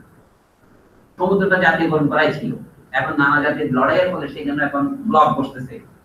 কিছুদিন পরে দেখা যায় যে আপনার প্রত্যেকটা জিনিসের উপরে ব্লক বসতেছে। আগে তো এডুকেশন জিনিসটা আমরা জানতাম প্রকৃতির মতো, এখন তো পড়াশোনা দিয়ে এডুকেশন পাচ্ছেন না। আপনি বলবেন there is no such thing as free lunch. Education to bina purchase hai na. It is a society which bears the cost of education of its youth, because the youth will finally contribute to society as a whole. আমাদের অল্প অল্প community আমাদের ছিল, যেমন আমি কোনোদিন পানি আমরা কিনে খাইনি। আপনাদের তখন কি সবাই কলেরায় মারা গেছে, কেউ কেউ মারা গেছে। পানি গৃহস্থের বাড়িতে গেলে 1 গ্লাস পানি ফ্রি পাওয়া যায়, এখন তো গৃহস্থের বাড়িতে ফ্রি পাওয়া যায় না পানি, তার বোতল দেখাই দেয়। মানে কমোডিফিকেশন ইজ ইনক্রিজিং। সবচেয়ে ব্যাড কমিউনিকেশন থেকে every human being is now bought and sold. আমরা পরিষ্কার থেকে আমরা কি লেভে দেখতে পাচ্ছি বারান্দার মধ্যে আমাদের ইয়ে বসে রিক্রুটমেন্ট ক্যাম্প বসে যে এখানে স্পট রিক্রুট করা হচ্ছে পরিষ্কার কথা we are buying and selling people এটা আধুনিক দাঁড় করে আর কি কিন্তু আমি মনে করছি কি আমি যে আমরা তো ম্যানেজমেন্টের চাকরির জন্য যাচ্ছি এই জন্য আমার কাছে একটু মনে হয় I am becoming a privilege one but I am talking about the form is elevation এখন যারা সিভিল সার্ভিসে যাচ্ছে তারা মনে হয় আমরা এর থেকে বাইসে গেছি কারণ আমাদের চাকরির টেনিউর আছে আমরা স্থায়ী বাসা ভাড়া পাবো এবং একটা ফোন পাবো ৭৫,০০০ টাকা দিয়ে এখন হয়ে যাচ্ছে কিন্তু it is a form of disalienated labour কিন্তু মানুষ বলছেন এইটাও সমাজের একজনকে দাস রেখে আপনি কখনো দাসত্ব থেকে ভবিষ্যতে so how to move from slavery to freedom that is the ultimate program of communism এখন লোকে কমিউনিজম কথাটা ব্যবহার করাটা আমেরিকানদের কল্যাণে এখন একটা দোষে পরিণত কিন্তু ইএমকে সেন্টার তো দোষে পরিণত হয়নি আমার কাছে মনে হয় ইএমকে সেন্টার আমাদের বাদ ভালো ফলিং করে মনে হয় কিন্তু আপনার কাছে আমাদের ইএমকে সেন্টার মানে মুক্তির জীবন্ত তাই না যে যেটাকে মনে আগে আমরা ইউএসআইএস বলতাম এটাকে ইউনাইটেড স্টেটস ইনফরমেশন সার্ভিস এখন নাম হয়েছে ইএমকে ইএমকে মানে জানেন সবাই এডওয়ার্ড এম কেনেডি এজন্য মাঝখানে যেটা আছে আমি এম মানে কি জানি না আপনি জানলে বলতে পারেন রবার্ট জন এই সমস্ত কেনেডির ভাই এডওয়ার্ড যিনি বাংলাদেশের মুক্তিযুদ্ধ সমর্থন করেছিলেন এটাকে বলে add hominem argument add hominem শব্দটা হচ্ছে ল্যাটিন শব্দ যার অর্থ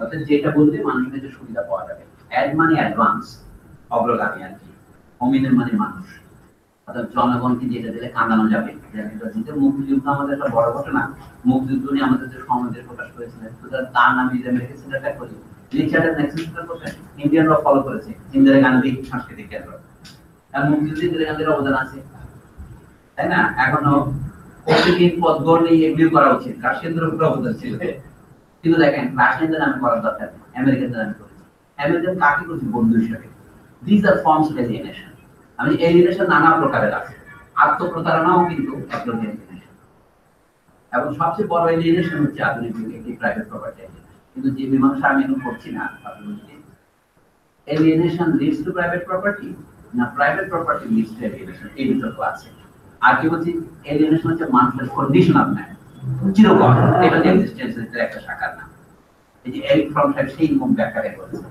আর যে লক্ষ্য করবেন এখন পার্থক্যটা বলি এই পাশ থেকে যারা মার্কসের বিরুদ্ধে উচ্চারণা করেছে গত ঠান্ডা যুদ্ধের সময় তারা সকলে দেখবেন এই প্রথম 3টা চ্যাপ্টার বাদ দিয়েছে দে ফোকাস অনলি অন এস্ট্রেটমেন্ট আবার রাশিয়ানরা প্রথম ওই এস্ট্রেটমেন্টটা বাদ দিয়া শুধু প্রথম দিকটা পৌঁছালো এখন সবটা প্রকাশ এই হচ্ছে আমাদের কথা মানে ঠান্ডা যুদ্ধ কি অবস্থায় আছে আমাদের কি চা খাওয়াবেন আপনারা হ্যাঁ দেন কম আমি তো চার জন্য চিন্তা করতেছি চা না আসা পর্যন্ত কথা বন্ধ করে যাচ্ছে না এখন বলেন আপনি যদি এটা বক্তব্য করেন নিচের দ্বারা তো ফাস্ট একটা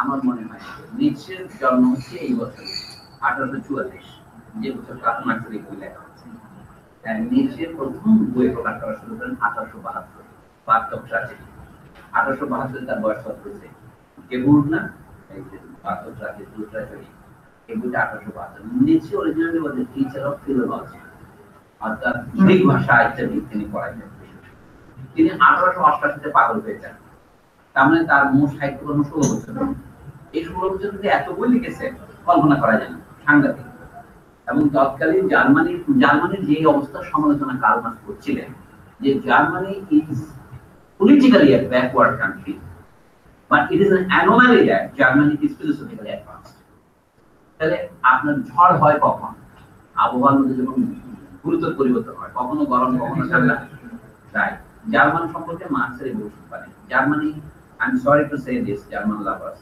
যে মরবিড কান্ট্রি মরবিড অর্থাৎ জার্মানির শোপেনহাউয়ার মানে আপনি যদি দেখতে পাবেন জার্মানির মধ্যে এবং এখন জার্মানির মধ্যে ফ্যাসিজম প্রথম জন্ম লাভ করেছে 19 শতাব্দীতে জন্ম লাভ করেছে সেই কথাটা আমি পুরো না গিয়ে 20 শতাব্দীর কথায় আসি গিয়ার্ড লুকাস হাঙ্গেরিয়ান ফিলোসফার তিনি একটা বই লিখেছেন 50 দশকে ডিস্ট্রাকশন অফ রিজন জার্মানিতে বলে না তাল গাছটা আমার আমি যুক্তি মানি এটাকে বলে ডিস্ট্রাকশন অফ রিসোর্স।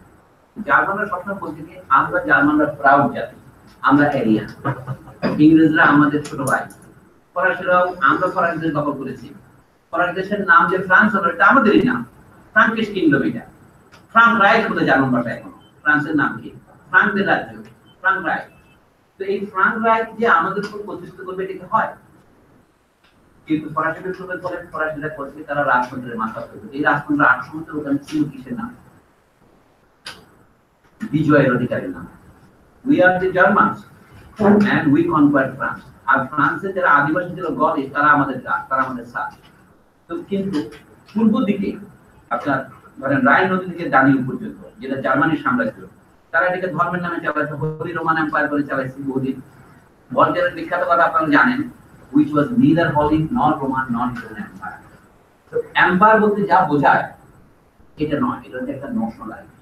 আর ধর্মের ক্রিশ্চিয়ানিটির ভূমিকা আছে, আমি আপনাদের একসাথে বলছি না, সব মিলিয়ে জার্মানিতে এই ঊনবিংশ শতাব্দীতে একটা অবস্থা তৈরি হচ্ছে, সেগুলো কি ধ্যান ধারণায় সাহিত্যে অগ্রণী। যেমন অষ্টাদশ শতাব্দীতে জার্মানিতে ধরুন কথায় কথায় আপনার এর আগে ধরেন আমাদের গেটে ফিলোসফিতে তারা কবিতায় সাহিত্য অগ্রণী, কিন্তু ইকুয়ালি রাজনৈতিকভাবে অগ্রণী নয়, রাজনৈতিকভাবে কনজারভেটিভ সংকতায় বলছি। এটা ঊনবিংশ শতাব্দীতে জার্মানিতে এক ধরনের একটা মরবিডিটি জন্ম দিয়েছে। এই মরবিডিটি রাশিয়াতেও আছে, রাশিয়াতেই শুধু সম্ভব 10 থেকে 20 ক্ষমতা দেখো, জার্মানিতে সম্ভব কাফকার মতো দেখো।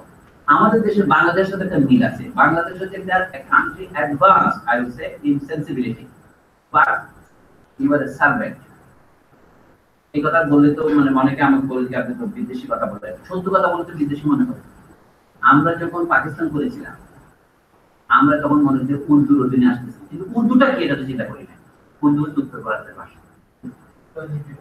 আচ্ছা, কবি ইকবালের জন্ম যেখানে পিন্ডির কাছাকাছি, তাই না, শিয়ালকোট, এটা হিস্টোরিক্যালি পাঞ্জাবের অংশগুলো, পাঞ্জাব উত্তর ভারতী। তাহলে আমরা তখন ইসলামের নামে উত্তর ভারতের কাছে মাথা নত করেছিলাম। আর এখন বাংলাদেশ স্বাধীন করার জন্য বহু রক্ত দিয়েছেন, এখন আপনি হিন্দির অধীন হয়েছেন।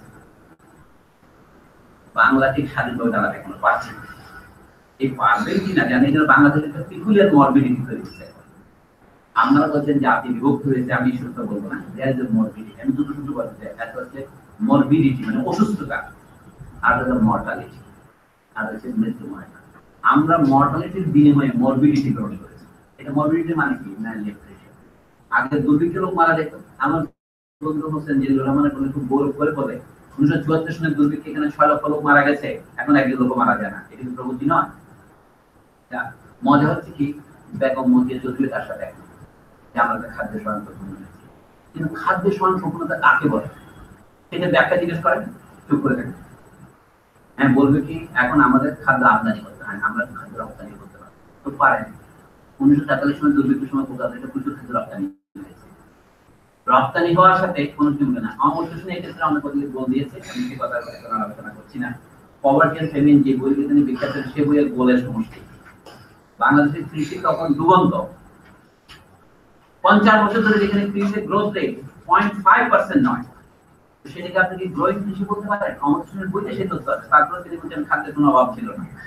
এগুলো আমি যদি হিসাব করি, আমাদের সমাজে এখন একটা মরবিডিটি কেন তৈরি হয়েছে সেটাই বলছি। বাংলাদেশ একটা বিভক্ত দেশ, পৃথিবীতে এরকম দুর্ভাগা দেশ আর 3টা নেই। কিন্তু সবচেয়ে দুর্ভাগা হচ্ছে কি, কোরিয়াতে একটা দুঃখ আছে, কেন আমরা বিভক্ত হলাম।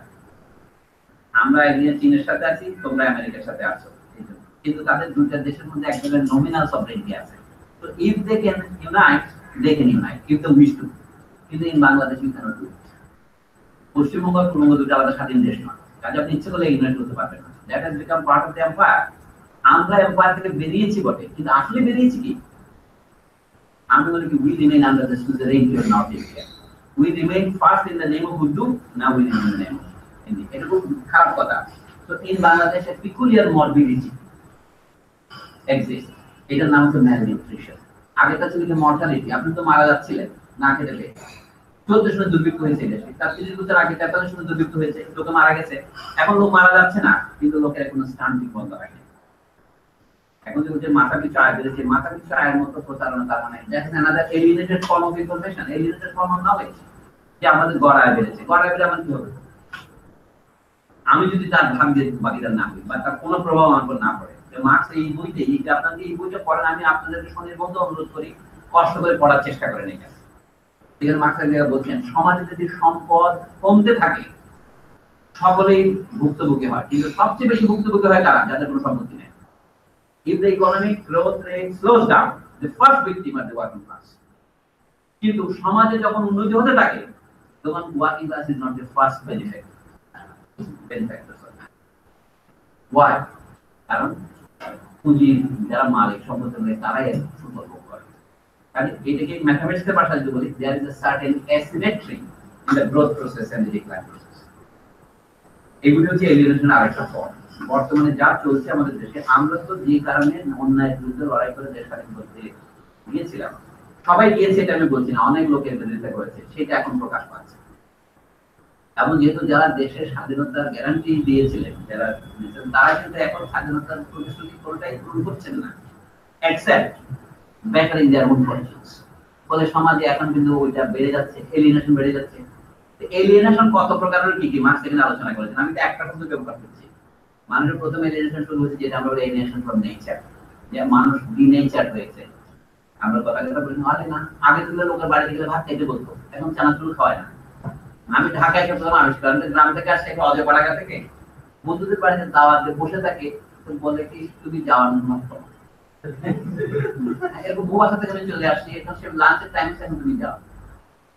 ভদ্র বাসায় তার মা বললো যে আমার ছেলেমেয়েরা খাবে, তোমার কি কাজ শেষ হচ্ছে, এরকম আমি বলে রাখতেছি, তুই এদিকে খেয়েছি ভাত।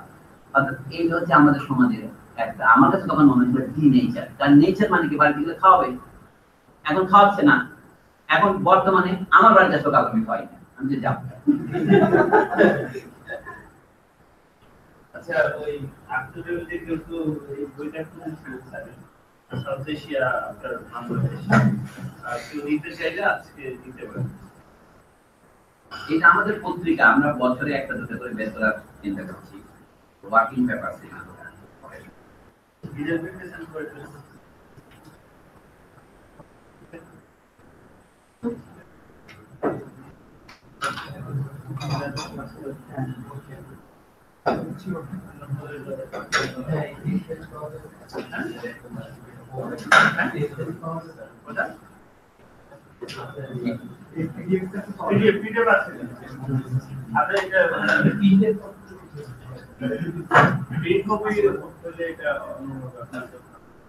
পিডিএফটা হচ্ছে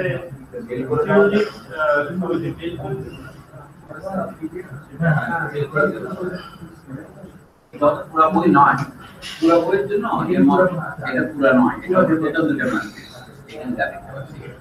তো পুরা চাইলে আপনারা মার্কসের যে মার্কস এন্ড কালেক্টেড ওয়ার্কস 3 নম্বর ভলিউমে এটা আছে, এটাও পুরা, এটা পুরা, এটা হচ্ছে রিপ্রিন্ট করছে ইন্ডিয়া থেকে ন্যাশনাল বুক এজেন্সি, ওই মস্কোরেটারি, এটা এক্স্যাক্টলি প্রোডাকশন। নেটে পাওয়া যায়, হ্যাঁ নেটে পাবেন। আপনার লাগলে ঠিকানাটা বিদাকে দিয়ে দেবেন, পাঠিয়ে দেবেন। হ্যাঁ, এটা কেনার জন্য আপনারা যদি চান। আচ্ছা, আরেকটা প্রশ্ন আসছে, এটা আগামী 30 তারিখে আমরা এখানে বসে আছি।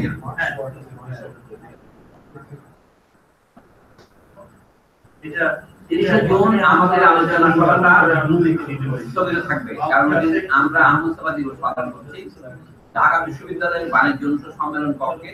আহমদ সভা জন্মদিবসে সেমিনার হবে সকাল 10টা থেকে 1টা পর্যন্ত। মানে এখানে যে সেমিনারটা হবে ঢাকা বিশ্ববিদ্যালয়ে আমরা আহমদ সভা আয়োজন করছি 30 তারিখ, এই কারণে আমি এটা বলবো না। আবার আমরা পরবর্তী তারিখে মানে 7 তারিখ আবার বের করব, 10টা থেকে 11টার মধ্যে শুরু হয়ে যাবে। বাঙালিদের নিয়মে আর কি আমরা 10টায় একত্রিত হব, ওই যে বাণিজ্য অনুষদ সম্মেলন কক্ষ। এটা বোধহয় আমরা ওই প্রোগ্রাম করব, একটু পিছিয়ে আছি। এটা আপনারা যারা আসে নাই তাদেরকে একটু বলে দিয়ে না, আগামী 30 তারিখের এখানকার অধিবেশনটা হবে না, এখানে 7 তারিখ থেকে তারপর প্রতি সপ্তাহে হবে। 30 তারিখে আহমদ সভার প্রোগ্রাম হবে, ওখানে আপনারা মানে আমন্ত্রিত। আজকে আমরা 23 তারিখে করলাম এই কারণে, যদি আজকেও না করি চ্যাপ্টার অনেক বড় হয়ে যাবে, সেজন্য আমরা 9 তারিখে করেছি, 23 তারিখে করলাম, আবার 7 তারিখে, তারপরে অগস্টের 11 প্রত্যেক শনিবার।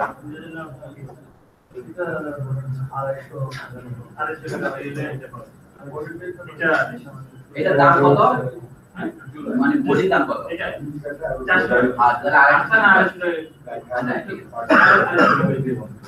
আর এটা যদি কেউ নিতে চান মার্কসের যেটা সেটা ফটোকপি করার ব্যবস্থা আমরা করতে পারি।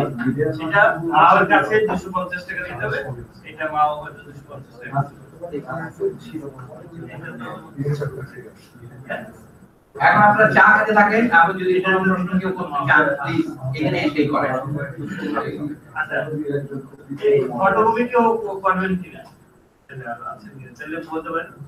হ্যাঁ তোমার এটা ফুল সাইজ আমি লিখে আপনাদের দিয়ে দিব। এটা ফুল আছে আপনার মা কালেক্টর ওয়ার্কসে যা আছে তাই আছে। আপনারা ফুল পড়ার জন্য ইন্টারনেটে আপনারা দেখবেন যে সবগুলোতে আছে কিনা, মানে first manuscript, second manuscript, third manuscript. এটা বলেন আপনি দিবেন আর চিরঞ্জিত আপনি আর কেউ আছে আপনি আপনার অনুমান কতটুকু স্যার এখন? চারজন চাইলে মাওয়ার কাছে সবাই পাঁচজন হয়েছে। আচ্ছা এটা আমার ওইটা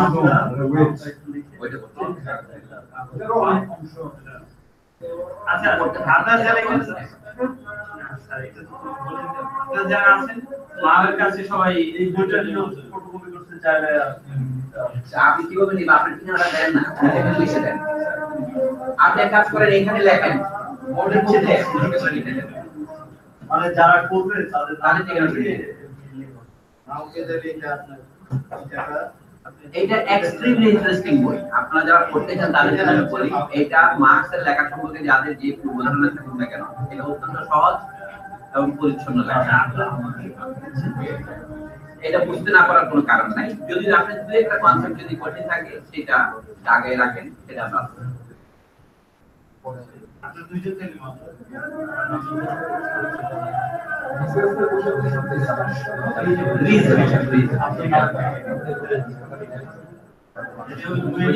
পাবেন মোটা বই। আমি জার্মানটা দেখি নাই, ইংরেজি অনুবাদ। আমার কাছে একটা বই ছিল ম্যাডলিন প্রেস, লন্ডন থেকে এটা বের হয়েছে।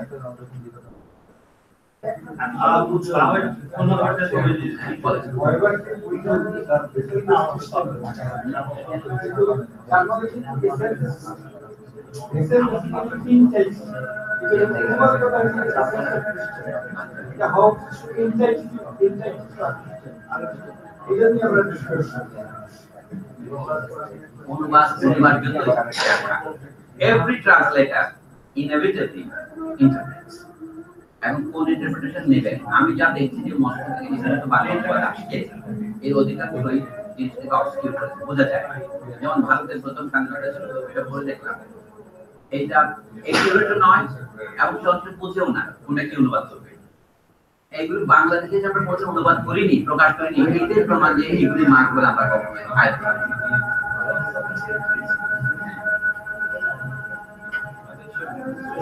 কি অবস্থা রাখা? আপনি দিল্লি থেকে আসেন, আসেন কিছু কথাবার্তা শুনি আপনার।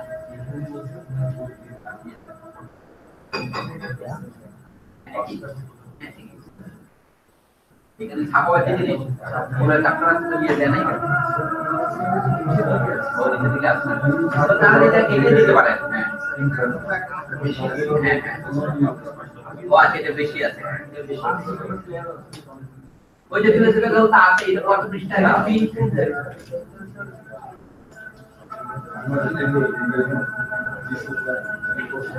ও 5 পৃষ্ঠা। ও এরপরে এই পৃষ্ঠার পরে দিয়েছে এটা, এরপরে এটা আছে সবই, এটাতে কমপ্লিট আছে, দেখা যাচ্ছে। এটা যদি হবে, এটা হবে।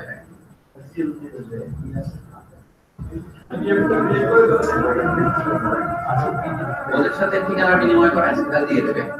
আপনারা যারা পিডিএফ নিতে চান তাও আবার বই করতে হবে, মানে পিডিএফ নিলেই লোকে বই করে না, বরং বই থাকলে আপনি হাতে করে নিয়ে আসতে পারবেন এখানে, unless you want to bring in your laptop, তাই না? যারা পিডিএফ চান তারা পিডিএফ চান, পিডিএফ ও বই করা যায় আর বই থেকেও বই করা যায়। আপনাদের যদি কেউ অর্ডার দিতে চান তাহলে বলতে পারেন, আমাকে নাম লিখে দিতে পারেন, আমরা আগামী 15 দিন পরে দিতে হবে। এর মধ্যে এটা বলে আমি আবার আমি এটা করতে গিয়ে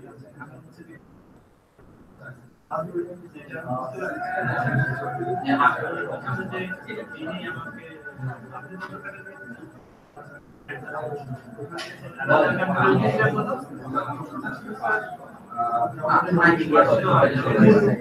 আচ্ছা রাসেল এখন বলেন ওর একটা আমার প্রশ্নটা ছিল স্যার, আমরা যে বলতেছি যে private property, sir private property sir মানে এখানে স্যার মানে কতটুকু নির্দিষ্ট, মানে এটা সীমার্থে স্যার কতটুকু নির্দিষ্ট? যেমন স্যার ধরেন আমার একটা ল্যাপটপ আছে স্যার, এটাও কি স্যার আমরা প্রাইভেট প্রপার্টির মধ্যে ধরবো নাকি পার্সোনাল প্রপার্টির মধ্যে ধরবো, বাইরে কি ধরনের প্রপার্টির মধ্যে ধরবো? অথবা যেমন আমার একটা বই আছে এবং এটাতে যেটা কি যেটা আপনি দেখাতে যাচ্ছেন যে কমিউনিজমে এটার প্রতি এই যে প্রাইভেট প্রপার্টির উপরে সবারই একটা অধিকার থাকবে। সো আমরা যদি একটা ল্যাপটপ বা বই থাকে, ঠিক আছে, এটার প্রতি তাহলে কি সবারই কি সমপরিমাণ অধিকার বুঝাচ্ছে কি না বুঝছে, এটা স্যার মানে আমি একটু জাস্ট প্রাইভেট প্রপার্টি এটা সীমাটা কতটুকু এবং এটা কতটুকু আর কি উপভোগ করা যাবে বা এটা জাস্ট আমি যাচ্ছিলাম জাস্ট। ভালো প্রশ্ন। আর কেউ প্রশ্ন থাকলে বলে আমি উত্তর দিব। আছে এখানে বই দিয়ে আছে, মার্ক নিজেই উত্তর দিয়েছে। যারা দেন তাদের হাতে দেন মাইকটা দেন। একটা দুইটা কেন আপনারা আপনারা তো অনেকগুলো প্রশ্ন আছে। আমার একটা প্রশ্ন হচ্ছে এলিয়েনেশনের কনসেপ্টটা আমি যখন রিসার্চ প্রশ্নের কন্ট্যাক্ট করি তখন প্রথম আমি দেখলাম যে এলিয়েনেশন, তো আমার কাছে মনে হয়েছে যে পরবর্তীকালে মার্কস তার মতো করে এটা কেন এক্সপ্যান্ড করছে। আমার প্রশ্ন হচ্ছে যে রুশোর আগে কি কেউ এলিয়েনেশনের কনসেপ্ট কি কখনো ব্যবহার করা হয়েছে ইউরোপিয়ান দর্শনে? এটা হচ্ছে আমার জিজ্ঞাসা।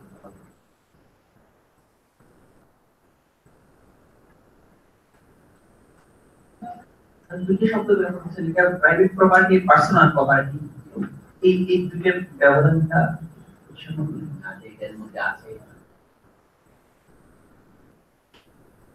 আর ঠিক আছে, এই তিনটে আমি উত্তর দিতে দিতে একই ধরনের প্রশ্ন তো। প্রথম প্রশ্ন হলো যে প্রাইভেট প্রপার্টি আর পার্সোনাল প্রপার্টির মধ্যে পার্থক্য কি, আর দ্বিতীয় প্রশ্ন হলো যে রুসুর আগে কি এটা বলেছে। রুসুর একটা বই হচ্ছে বিখ্যাত বই, এটা হচ্ছে কন্ট্রা সোশিয়াল, হ্যাঁ, টুল অফ কন্ট্রা সোশিয়াল। একই সাথে তিনি আরো একটা বই লিখেছিলেন, the origin of inequality among mankind. সেটা লোকে কম পড়ে। রুসুর বই প্রথমে উনি একটা প্রতিযোগিতায়, প্রবন্ধ প্রতিযোগিতায় এই প্রবন্ধটা লেখেন, এই 1755 লিখে, নাম হচ্ছে মানব জাতির মধ্যে অসাম্যের উৎপত্তি। সেখানে তিনি প্রাইভেট প্রপার্টির উৎপত্তি সম্বন্ধে তার একটা কল্পনা দেন, যে প্রথম যে ব্যক্তি একটা জায়গা ঘিরে বলল এইটা আমার, এখানে আর কেউ আসতে পারবে না, এবং তার এই কথা মেনে অন্যরা সেখানে গেল না, এর দুটো শর্ত আছে কিন্তু, সেই হচ্ছে সিভিল সোসাইটির প্রথম প্রতিষ্ঠাতা। আজকাল যে আমরা সিভিল সোসাইটি বলি, মার্কস বলছেন যে শুধু রাষ্ট্রের সমালোচনা কোনো কাজ হবে না। আমি প্রথমে ভুল জায়গা থেকে শুরু করেছিলাম। হেগেলের যে বইয়ের সমালোচনা আমি করেছিলাম সেটাকে রাষ্ট্র দর্শন, আমরা যেটাকে অধিকার দর্শন, আইন দর্শন বলছি, সেটাকে রাষ্ট্র দর্শন বলা যায়। হেগেলস ফিলোসফি অফ রাইট মানে হেগেলস ফিলোসফি অফ স্টেট। কারণ মার্কস সেই বইয়ের 3 ভাগের 1 ভাগের সমালোচনা শুরু করেছেন এখানে। হেগেলস ফিলোসফি অফ রাইটের মধ্যে ফ্যামিলি, প্রাইভেট প্রপার্টি, রাষ্ট্র সবই আছে। আর মার্কস শুধু রাষ্ট্র অংশটা সমালোচনা শুরু করেছিলেন, যেমন 313 নম্বর ধারা থেকে শুরু করেছেন মার্কস। হেগেলের ওই বই নম্বর দেওয়া, কিন্তু বিভিন্ন ধারা নম্বর দিয়ে প্যারাগ্রাফ নম্বর দেওয়া, তো মার্কস শেষের 3 ভাগের 1 ভাগ সমালোচনা করে শুরু করেছেন। পরে তিনি বললেন, the mystery of state cannot be understood without the mystery of civil society being clarified. তো সিভিল সোসাইটির ক্লারিফিকেশন করতে হলে কি লাগবে? সিভিল সোসাইটির মূল কথা হচ্ছে ব্যক্তিগত সম্পত্তি।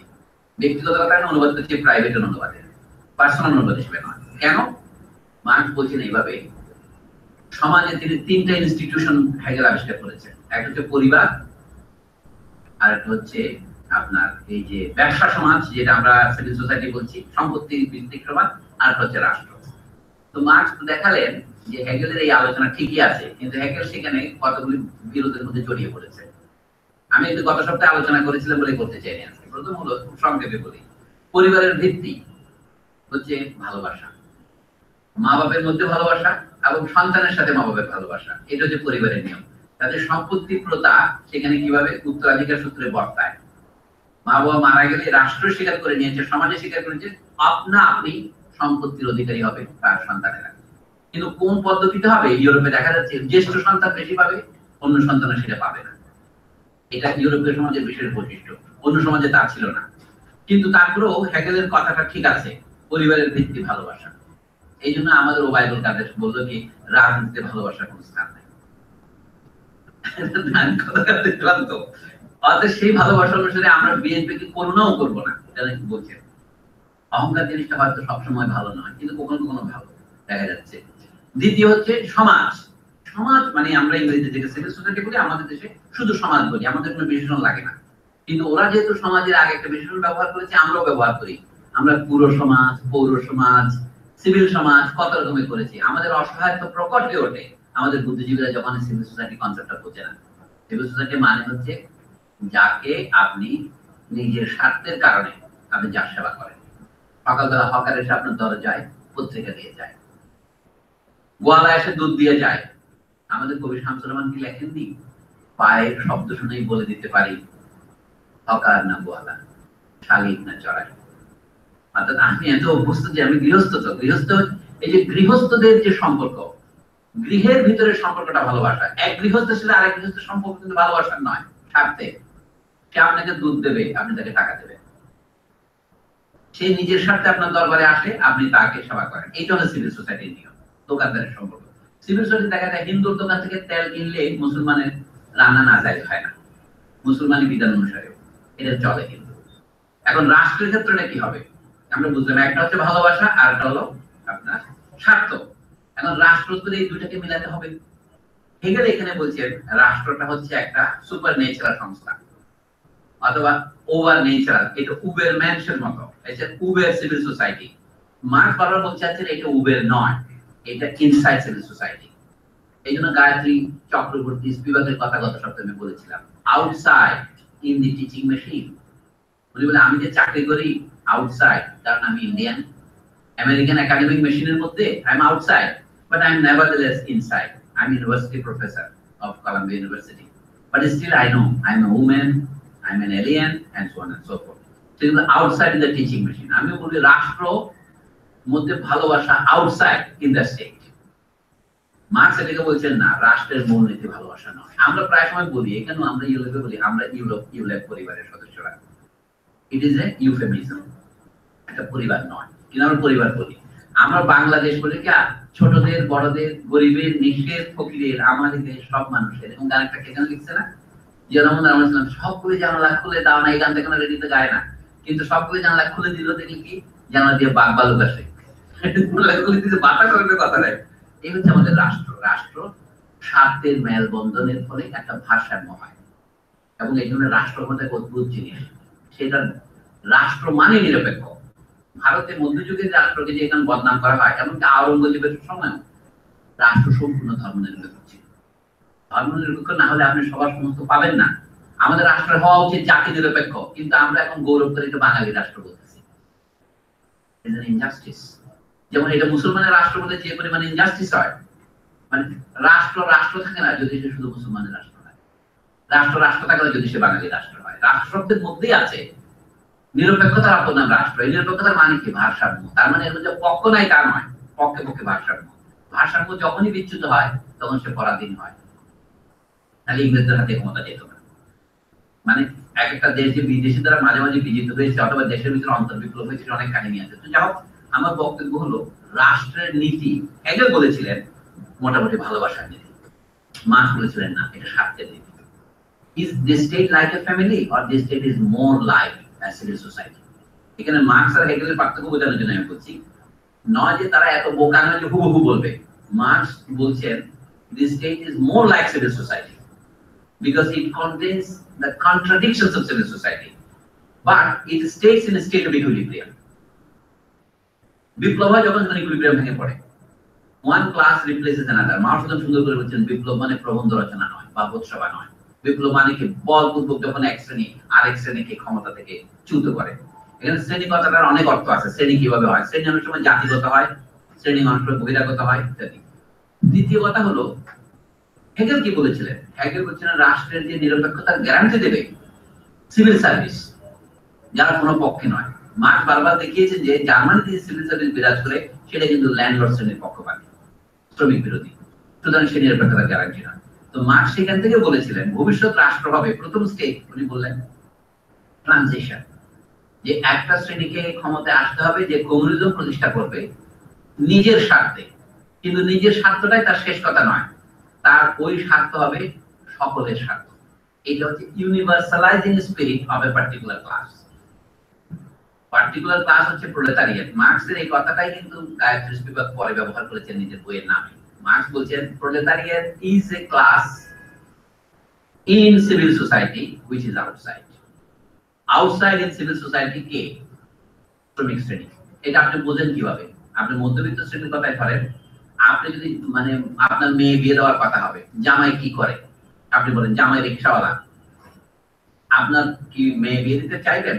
সমস্ত রিক্সাওয়ালা বিবাহিত আছে তাকে বলছি না, তারাও তাদের মতো কাজ, কারণ শ্রমিক শ্রেণীর মধ্যে নারী আছে, সে পায়। কিন্তু আপনি মধ্যবিত্ত শ্রেণী চিন্তা করেন, যাকে আপনি মেয়ে দিতে চান না সে আপনার সোসাইটির বাইরে, এটাকে বলছে আউটসাইড। বাট নেভারথেলেস নাগরিক হিসেবে তাকে আপনার নানা কারণে ভোটাধিকার দিতে হয়েছে। এখন ভোটের সময় সবাই তোষামত করে। জাহাঙ্গীর আলমকে গিয়ে বলতে হয় আমি আপনাদের সেবক হতে চাই, গাজীপুরে আমাকে ভোট দিন, আমি আপনাদের সেবক হব। এই যে একবার 5 বছরের মাথায় যে যান আপনি সেবক হবেন, এইটা মানে কি? আপনি তাকে নাগরিক অধিকার দিয়েছেন, শুধু ভোটের দিন আর দিচ্ছেন না। এই জন্য আমি বলি you are equal but at the same time not equal. এই যে অপূর্ব মিলনটা আমরা করতে পেরেছি, equal and not equal at the same time. সম্পত্তিতে ইকুয়াল নয়, কিন্তু আজকে আমি বক্তৃতা বলতে পারছি, কিন্তু মার্কসের পক্ষে এটা বলা সম্ভব ছিল না, সবার ভোটাধিকার ছিল না।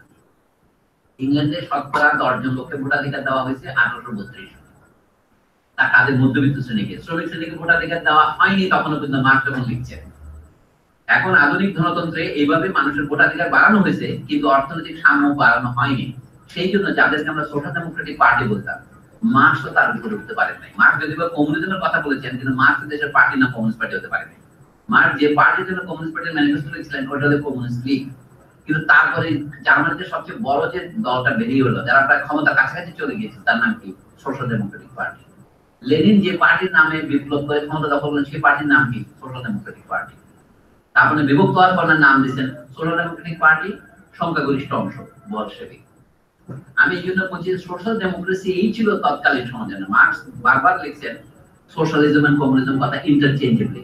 পরবর্তীকালে আমরা একটা থিওরি বানাইলাম, প্রথম অংশের নাম হবে, প্রথম পর্যায়ের নাম সোশ্যালিজম, পরবর্তী পর্যায়ের নাম কমিউনিজম। আমি আসতেছি আপনার উত্তরে। এখন প্রাইভেট প্রপার্টি আর পার্সোনাল প্রপার্টির প্রশ্নে এই কনফিউশনটা হবে।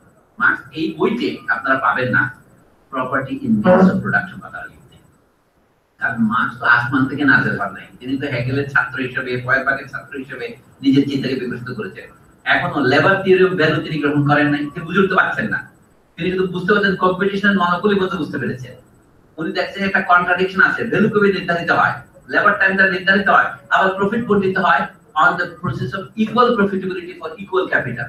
It is competition which distributes the rate of profit, but it is labor time which determines the wage of capital. Marks এই কন্ট্রাডিকশনটা বুঝতে পেরেছেন, এবং এই জন্য রিকার্ডো থেকে উদ্ধৃতি দিয়ে বলছেন, রিকার্ডো নিজেও স্বীকার করছেন এখানে একটা কন্ট্রাডিকশন আছে। এই কন্ট্রাডিকশনের জবাব খুঁজতে গিয়ে তিনি পরে ক্যাপিটাল লিখেছেন। কিন্তু এই পর্যায়ে মার্কস বুঝতে পেরেছেন প্রোগ্রাম কি হবে, ডিসএলিয়েনেশন। এই ডিসএলিয়েনেশনের নাম দিয়েছেন তিনি কমিউনিজম। অর্থাৎ প্রাইভেট প্রপার্টি সৃষ্টির ফলে যে সমস্যা হয়েছে সেটা হচ্ছে উৎপাদনের উপকরণের উপর, জমি এবং অন্যান্য উৎপাদনের উপকরণ যেমন কারখানা, এগুলির উপর যে ব্যক্তিগত নিয়ন্ত্রণ আরোপ করেছেন যারা, তারা তার চেয়ে অনেক বেশি পরিমাণে মুনাফা পাচ্ছেন। নিশ্চয়ই এটা তাদের প্রতিভার ফসল নয়, এটা তাদের ক্ষমতার ফসল। মার্কস যখন দেখলেন মালিকানা বা ক্ষমতার সাথে মুনাফা অথবা খাজনা জড়িত, তখন মানুষ বলছে কি প্রত্যেকেই তার শ্রম অনুসারে পুরস্কার পাচ্ছে, কথাটা ঠিক নয়। কেউ শ্রম অনুসারে কাজ করছে কিন্তু পাচ্ছে অনেক কম, বরঞ্চ সে যা তৈরি করছে তা তার শত্রুপক্ষের ক্ষমতাকে বাড়িয়ে দিচ্ছে। এই জন্য বলছে alienation of the worker of his labor in the product of his labor is becoming his enemy. কাজে শ্রমিকের প্রতিদিন নিজের শত্রু নিজে উৎপাদন করছে। আমাদের কবিরা নানাভাবে এটাকে প্রকাশ করেছে, যেমন সুকান্ত ভট্টাচার্যের কবিতা যে আমি প্রতিদিন বাতি জ্বালিয়ে ফিরি অথচ আমার নিজের ঘরে থাকে অন্ধকার, সেটা হচ্ছে একটু ক্ষুদ্র প্রকাশ। বহু প্রকাশ হচ্ছে যে আমি আমার শ্রমের ফসল তো শুধু পাচ্ছি না তা নয়, অধিক কি সেটা বলছে আমার শত্রুর ক্ষমতা বৃদ্ধি করছে। এখন রুসো যেটা লিখেছিলেন, রুসোর বইটা বেরিয়েছে 1755 সালে, Essay on the Origin, Discourse on the Origin of Inequality among Mankind। উনি সেখানে দেখাচ্ছেন যে alienation of property from society's collective ownership has led to inequality among mankind। এই ধরনের আলোচনা অন্য প্রসঙ্গে অনেকে হয়েছে। আপনি যখন দেখবেন এলিয়েনেশন শব্দ ব্যবহার না করে যারা প্ল্যাটো পড়েছে অথবা রোমান সাম্রাজ্যের বিভিন্ন ইতিহাস যারা পড়েছেন সেখানে পরিষ্কার রুসো কি পড়েছিলেন, প্লুটার্কের লাইফস, এই সমস্ত বই পড়েছেন, রোমান ইতিহাস থেকেই রুসো অনেক শিখেছেন। সেখানে দেখা যাচ্ছে সর্বত্র ব্যক্তিগত সম্পত্তির উপরে নিয়ন্ত্রণের মাধ্যমে লোকে রাষ্ট্র ক্ষমতার অধিকারী হয়, এবং রাষ্ট্র প্রথমে ছিল সামষ্টিক সম্পত্তি, পরে রাষ্ট্র কিন্তু সম্রাটের ব্যক্তিগত সম্পত্তিতে রূপান্তরিত। এই রাজতন্ত্রের উদ্ভবটার একটা ইতিহাস আছে। মার্কস যে জিনিসটা ভালো বুঝলেন সেটা হচ্ছে ফরাসি দেশের ইতিহাস থেকে তিনি শিক্ষা নিলেন, শ্রেণী সংগ্রামের শিক্ষা। আমি সেটা এখন আলোচনা করছি না, এবং সেটা প্রয়োগ করে তিনি দেখলেন হ্যাগেলের থিওরির মধ্যে কোথাও ভুল আছে। সেই ভুলটাকে তিনি ভিত্তি দেওয়ার জন্য তিনি বলেন যে তাহলে আধুনিক সিভিল সোসাইটির প্রথম তত্ত্ব পাওয়া যাবে ইংল্যান্ডের অর্থশাস্ত্রে, কাজে অর্থশাস্ত্র পড়া শুরু করে। এই বই হচ্ছে তার অর্থশাস্ত্র পড়ার প্রথম নমুনা। এই যে শেষের দিকে আছে দেখেন, the power of money in bourgeois society. Certificate দিছে কেন? মার্কস ওই হেডলাইনটা দেন নাই। এই মার্কস এই যে শেক্সপিয়ারের টিমন অফ অ্যাথেন্স থেকে লম্বা উদ্ধৃতি দিয়েছেন। মার্কস এটা শোনার যে কি অদ্ভুত ক্ষমতা, সেই কবিতাটা খুবই মজা। এক দুটো লাইন আমি দেখাই আপনাকে শেক্সপিয়ার থেকে মার্কসের উদ্ধৃতি। তো মার্কস যখন সাহিত্য তো খুব মনোযোগ দিয়ে পড়তেন, তিনি তার যেটা কম্পিটেন্ট রেফারেন্স পেয়েছেন সেটা উদ্ধৃতি দিয়ে দেখাচ্ছেন আমাদেরকে। 127 পৃষ্ঠাে আমার ভলিউমে the power of money. If man's feelings, passions, etc. are not merely anthropological phenomena in the narrower sense, but truly ontological affirmation of being, of nature, and if they are only really affirmed because their object exists for them as a sensual object, then it is clear that they have the following 1, 2, 3, 4, 5 কোন লিখেছে। তারপর Shakespeare উদ্ধৃতি দিয়ে বলছেন, গেটের first থেকে উদ্ধৃতি দিয়েছেন মার্কস। এটা হচ্ছে এরকম, what man confounded hands and feet and head and backside, all are yours. Ghetto Faustin Mephistopheles বলছে কথা। And what we take while life is sweet, is that to be declared not ours? Private proprietor পক্ষে মেফিস্টোফেলেসের উক্তি।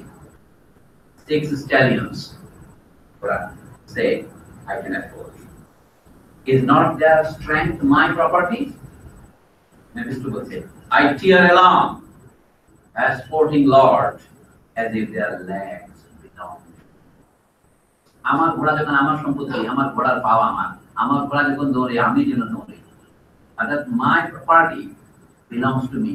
They become physically an extension to me. আমরা দেখেন এখন বলি extension, আপনি বিভিন্ন অ্যাপ্লায়েন্সে যান, একটা এক্সটেনশনে যান, এইটাই।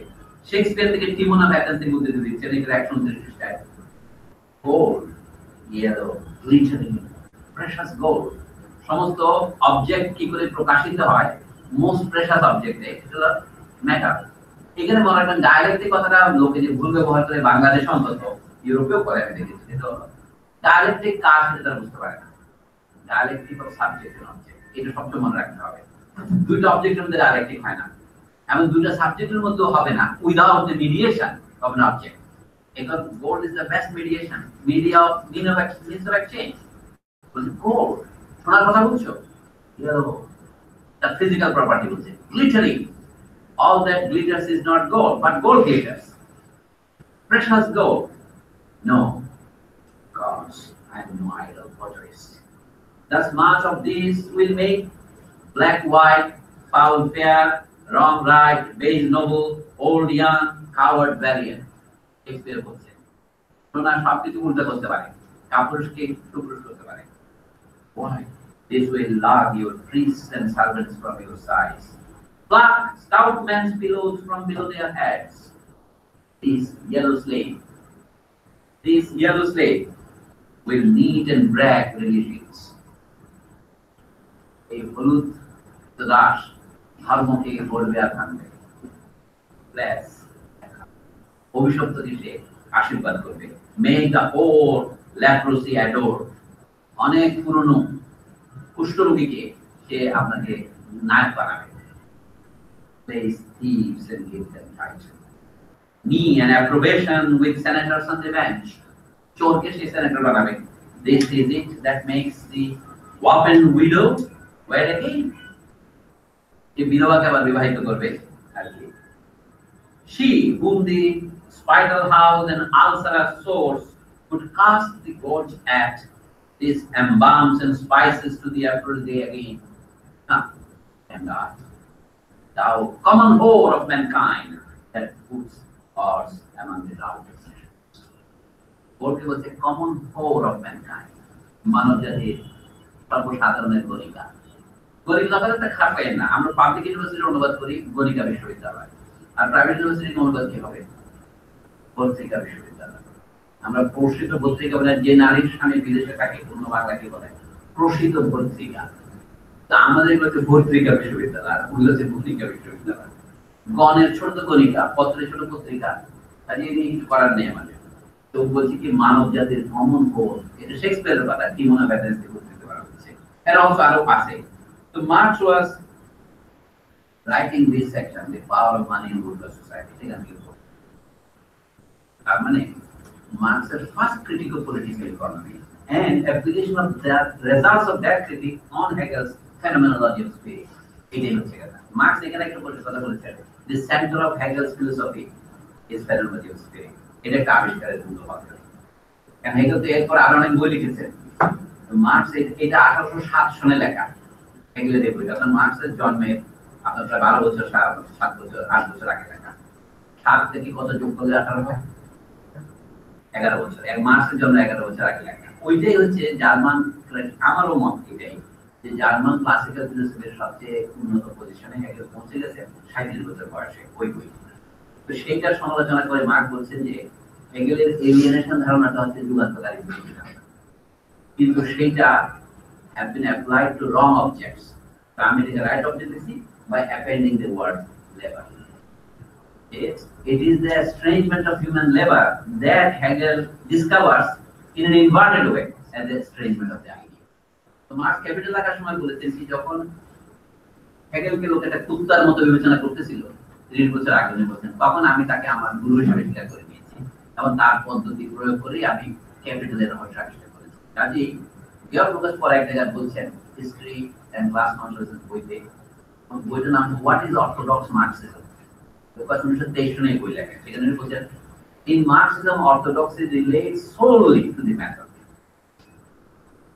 this dialectic method.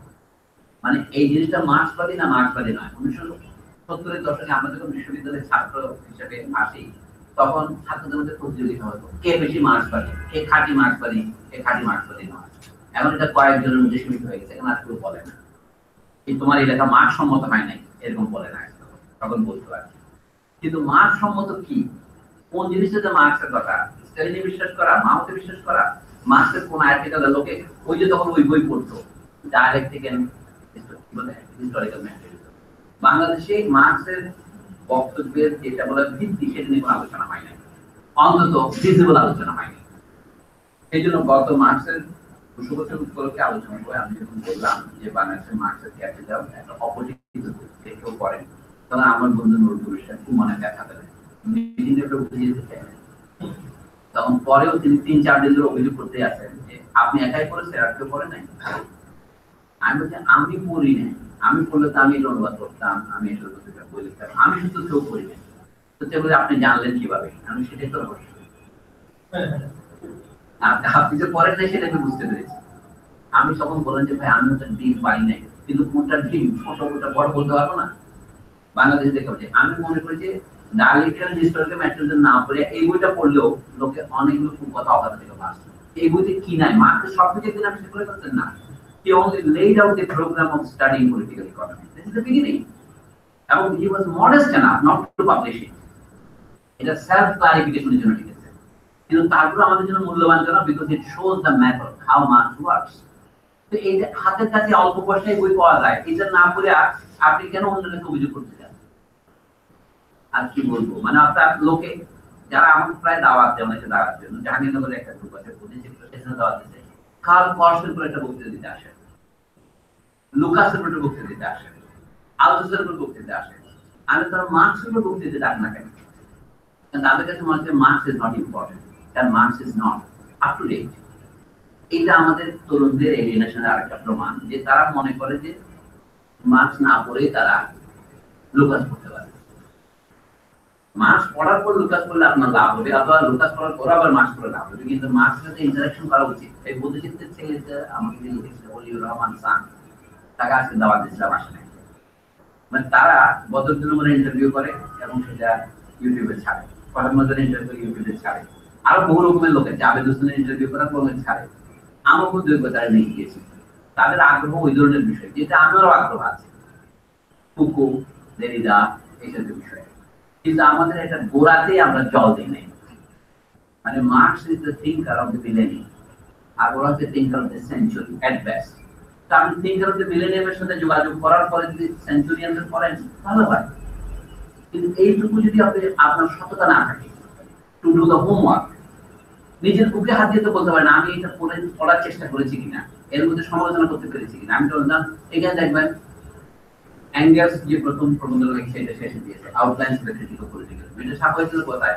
ওই যে ডয়েশ ফ্রান্সেস সেই ইয়ার বুকারে ছাপা হয়েছিল। ওখানে উনি ইংল্যান্ডের পলিটিক্যাল ইকোনমির রহস্যগুলো বলছেন, কিন্তু সেখানে পুরোপুরি সমালোচনা করতে পারছে না। যেমন লেবার থিওরি অফ ভ্যালু সম্পর্কে বলছেন এটা কি করে পায়, মানে লেবার থিওরি ভ্যালু তখন সে তৈরি করে নাই, এখনো ইকোনমিক্সের মধ্যে আছে লেবার থিওরি ভ্যালু সঠিক কি সঠিক না, ট্রান্সফরমেশন প্রবলেম ইত্যাদি। এগুলি পড়ার জন্য আমি আমেরিকা গেছিলাম, গিয়ে দেখলাম যে ওখানে কতগুলো স্কলারলি জাগলারি ছাড়া কিছু নেই। I got utterly disillusioned with the way economics is taught there. যেমন history of economics আর তুলে দিয়েছে তারা, এখন আমেরিকা তার পড়াচ্ছে না। You are not required to read Adam Smith or David Ricardo, forget about Karl Marx, সব তুলে দিয়েছে। এই ধরনের একজন ক্লাসিক্যাল ইকোনমিক্স এসেছিল সর্বশেষ, তার নাম থিওরি অফ স্ট্রাকচার, তিনি আন্তনি গ্রামসের বই। তিনি 100 পৃষ্ঠার একটা ছোট বই লিখেছেন, বইয়ের নাম কি production of commodities by means of commodities. তিনি মার্কসের স্ট্যান্ড পয়েন্টটা প্রমাণ করার জন্য এই বইটা লিখেছেন। কিন্তু আমাদের এখানে কয়েকজন তরুণ জিজ্ঞেস করলো, যেমন গত আলোচনা সবাই আমাদের, যে আমিও জিজ্ঞাসা করলো যে এইটা তো কেউ জবাব দেয় না। He simply does not know. He should know. না জেনে সমালোচনা করতে ঠিক নয়। বম বাবেক বলে এক লোক 1895 সনে মার্কসের তৃতীয় খণ্ডে বের হওয়ার পর একটা ক্রিটিক লিখেছিল যে কার্ল মার্কসের প্রথম খণ্ড আর তৃতীয় খণ্ডের মধ্যে সবিরোধ আছে। এই সবিরোধের কথা মার্কস এখানে লিখছেন, যে পুঁজি একদিকে বলে শ্রমের মূল্য নির্ধারিত হয় শ্রমের সময় অনুসারে, সুতরাং সবকিছুর মূল্য নির্ধারিত হয় শ্রম অনুসারে, কিন্তু আবার মুনাফা বর্ধিত হয় যে পুঁজির পরিমাণ অনুসারে। এই দুইটাকে আপনি মেলাবেন কি করে, একটা ইউনিফর্ম থিওরিতে আনা যায় কিভাবে? মার্কস মনে করেন যে তিনি সেটা এনেছেন, ক্যাপিটালের প্রথম খণ্ড ধরেছেন এই অনুমানের ভিত্তিতে সবকিছু সময় অনুসারে বিনিয়োগ হয়, এটা না লেবার থিওরি হলো। তৃতীয় খণ্ডে দেখালেন যে পুঁজি যখন গঠিত হয় তখন পুঁজিকে অস্বীকার করে শ্রম করা যায় না, প্রাইভেট প্রপার্টিকে ট্যাক্স দিয়ে আপনাকে আপনার পরিশ্রম করে নিজের জীবিকা করতে হয়, বাকিটা ওদের হাতে চলে যায়, রাষ্ট্র তার উপরে ট্যাক্স বসায়। এই দুইটাকে একসাথে আনলে যে থিওরিটা হয় এটা হচ্ছে থিওরি অফ প্রাইস। তো দুটো শব্দ বেরিয়েছে, ভ্যালু এন্ড প্রাইস। লেবার পরিমাণটাকে আমরা যদি ভ্যালু বলি, বাজারে অ্যাকচুয়ালি যে বিক্রি হয় যার মধ্যে প্রফিটের একটা এলিমেন্ট আছে, আবার দুটো দিকে একটা মডিফাইড হয়ে যায়, এই মডিফাইড লকে বলা হয় ট্রান্সফরমেশন প্রবলেম। এটা আলোচনা করে এক অস্ট্রিয়ান ইকোনমিস্ট, তার নাম ইউজিন ভন বাবেক, অয়গেন বলে আর কি, অয়গেন ভন বাবেক। তার শিষ্য হচ্ছে ফ্রেডারিক ভন হায়েক এবং অন্যান্যরা যারা নোবেল পুরস্কার পেয়েছে পরে। তো এইটার জবাব দিয়েছেন অনেক পরে, 1960 সনে কেমব্রিজে বইটা থিওরি অফ স্ট্রাকচার। তার বাড়ি ইতালিতে, তিনি আন্তনি গ্রামে বন্ধু ছিলেন এবং মুসলিমের অত্যাচার থেকে বাঁচার জন্য তিনি কেমব্রিজে কাজ করেন। সেখানে অধ্যাপনা চাকরি পেলে তিনি অধ্যাপনা চাকরি করেন নাই, জীবন বাঁচানোর জন্য তিনি লাইব্রেরিতে চাকরি করতেন, মানে লর্ড কেন্সের অধীনে ছিলেন। তিনি 33 বছর গবেষণা করে এই বইটা লিখেছেন, 100 পৃষ্ঠার বই, production of commodities by means of commodities. মানুষ হচ্ছে শ্রমিক, সে একটা কমোডিটি, কিন্তু শ্রমিকের মূল্য নির্ধারিত কাউকে, সে যে পরিমাণ খাইলে পয়সা খাবার কারখানায় আসতে পারে, সেই খাদ্যদ্রব্যের দাম কত, সেটা আবার উৎপাদন প্রক্রিয়ায় প্রবেশ করে। এইভাবে সার্কুলার প্রসেস থেকে কতগুলো সিমultaneous ইকুয়েশন লিখেছেন এন্ড থ্রি সেক্টর ইকোনমি, খুব সহজ, আপনারা দেখতে পাবেন। আর যারা লিনিয়ার অ্যালজেব্রা জানেন তাদের পক্ষে ওইটা রিজনিংটা বোঝা সম্ভব, কিন্তু উনি একবারে লিনিয়ার অ্যালজেব্রা যারা জানেন না তাদের জন্য একটা চ্যাপ্টার লিখেছেন যে এই ইকোনমিতে কোনো সারপ্লাস উৎপাদন হয় না, সেটাতে মূল্য কিভাবে নির্ধারিত হয় তিনটা সেক্টরের মধ্যে। আপনারা গম তৈরি করেন, লোহা তৈরি করেন, কথায় কথায় মানে খাওয়া হচ্ছে গম, আর লোহা হচ্ছে আপনার লাঙ্গলের জন্য, আর সোনা তৈরি করেন, তিন ধরনের উৎপাদনের জন্য। প্রত্যেকটার রিলেটিভ প্রাইস কি করে নির্ধারিত হবে when there is no surplus produce, এটা তিনটা সিমultaneous ইকুয়েশন করে দেখানো যায়। তারপরে যখন সারপ্লাস তৈরি হতে শুরু তখন সেটা ডিস্ট্রিবিউশন হবে according to the law of equal profitability for equal capital. সেটা যদি আমরা একটা ইউনিফর্ম ম্যানার অফ ভ্যালু পাই, যেটা রিকার্ডো বা মার্কস বের করতে পারেন, সেটা একটা সমাধান বের করেছে। যে লেবার থিওরি ভ্যালু নিয়ে যাদের তর্ক আছে সেটা মীমাংসা করে দিয়েছে। মনে করেন যে আমরা যদি এমন একটা দ্রব্য পাই যেটা সকল সেক্টরে সমান মাপে ব্যবহার করা হয়, তাহলে আমরা একটা সূত্র বের করতে পারবো দ্রব্যের মূল্য কিভাবে নির্ধারিত হয়। মানে মূল্য মানে রিলেটিভ প্রাইস, টাকা দিয়ে নয়, আনুপাতিক হারে। কয় মন গমের বিনিময়ে কয় খন্ড গমের বিনিময়ে কয় টন লোহা পাওয়া যাবে এবং কয় টন লোহার বিনিময়ে কয় টন সোনা পাওয়া যাবে, সেই অঙ্ক করে উনি দেখেছেন এটাকে অপ্রমাণ কেউ করতে পারেনি। 1960-এ তার এই প্রতিষ্ঠা হওয়ার পর বিতর্ক হয়েছিল 1966 সনে কোয়ার্টারলি জার্নাল অফ ইকোনমিক্সে। সেখানে বড় বড় অর্থনীতিবিদ যারা অংশ নিয়েছিলেন তাদের একজন হচ্ছেন পল স্যামুয়েলসন, রবার্ট সলো। এরা সকলেই কানে খত দিয়া নাকে খত দিয়ে বলতে কি আমরা স্ট্রাগলকে করা দিতে হবে লিখিতভাবে।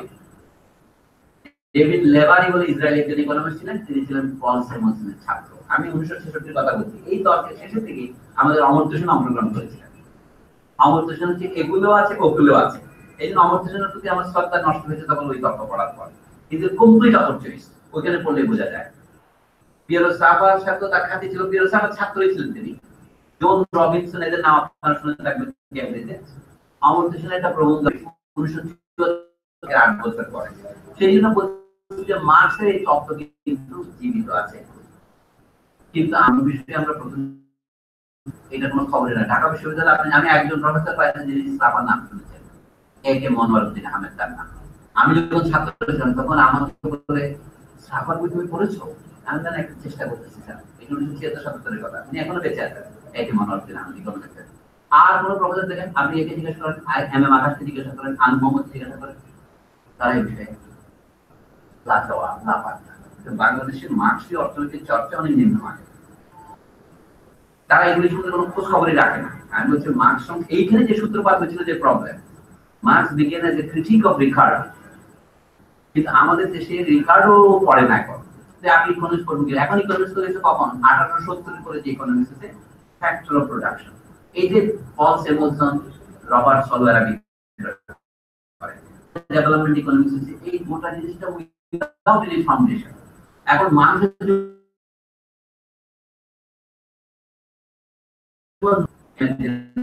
বিজ্ঞাপন দিচ্ছে, একটা মাইক দিচ্ছে, যে প্রচার করার কিছু সবকিছু ওটার সময় শিশুর কাছে একটা দেখবে প্রচার করার সবকিছু, এটার নাম কমিউনিকেশন। মিথ্যা কথা প্রচার করলে তাহলে সবকিছু হবে, সত্যের প্রতি কোনো রকমের অঙ্গীকার নেই।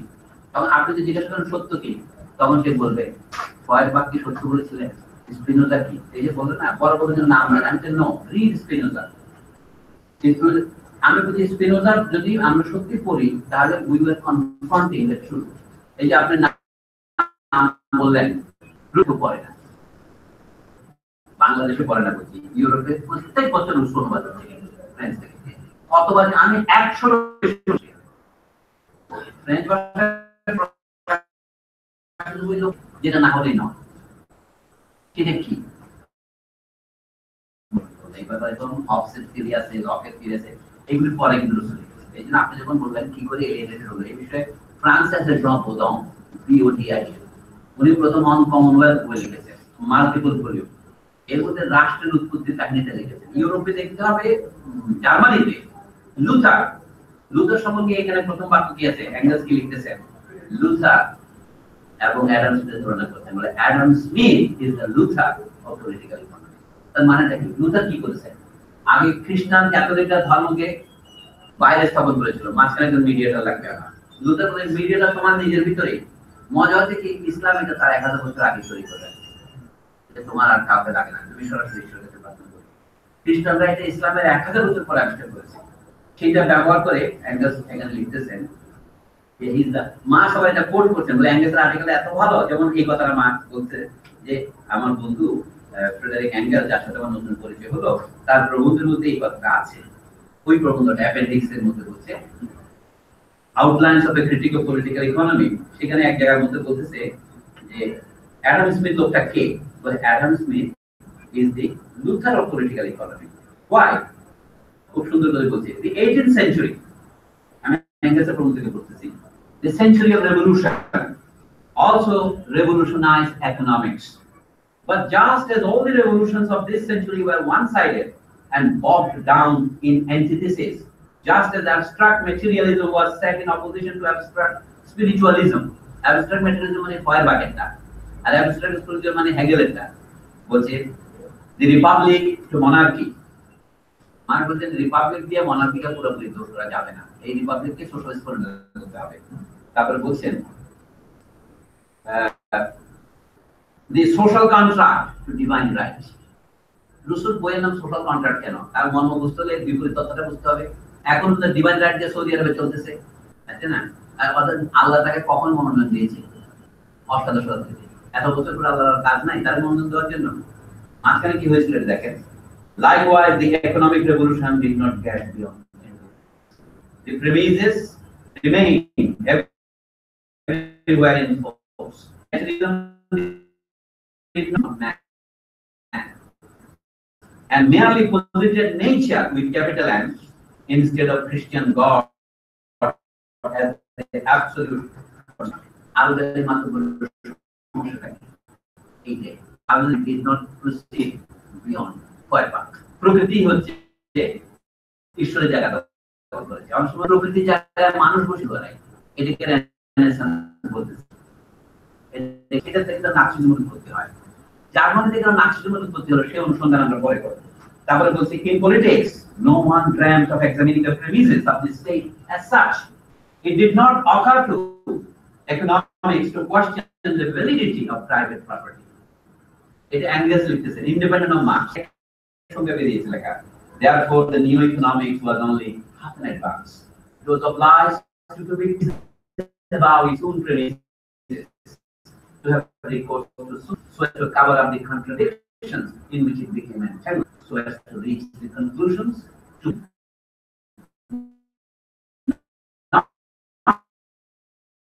not by its premises by the picture. এই জায়গায় একটার মধ্যে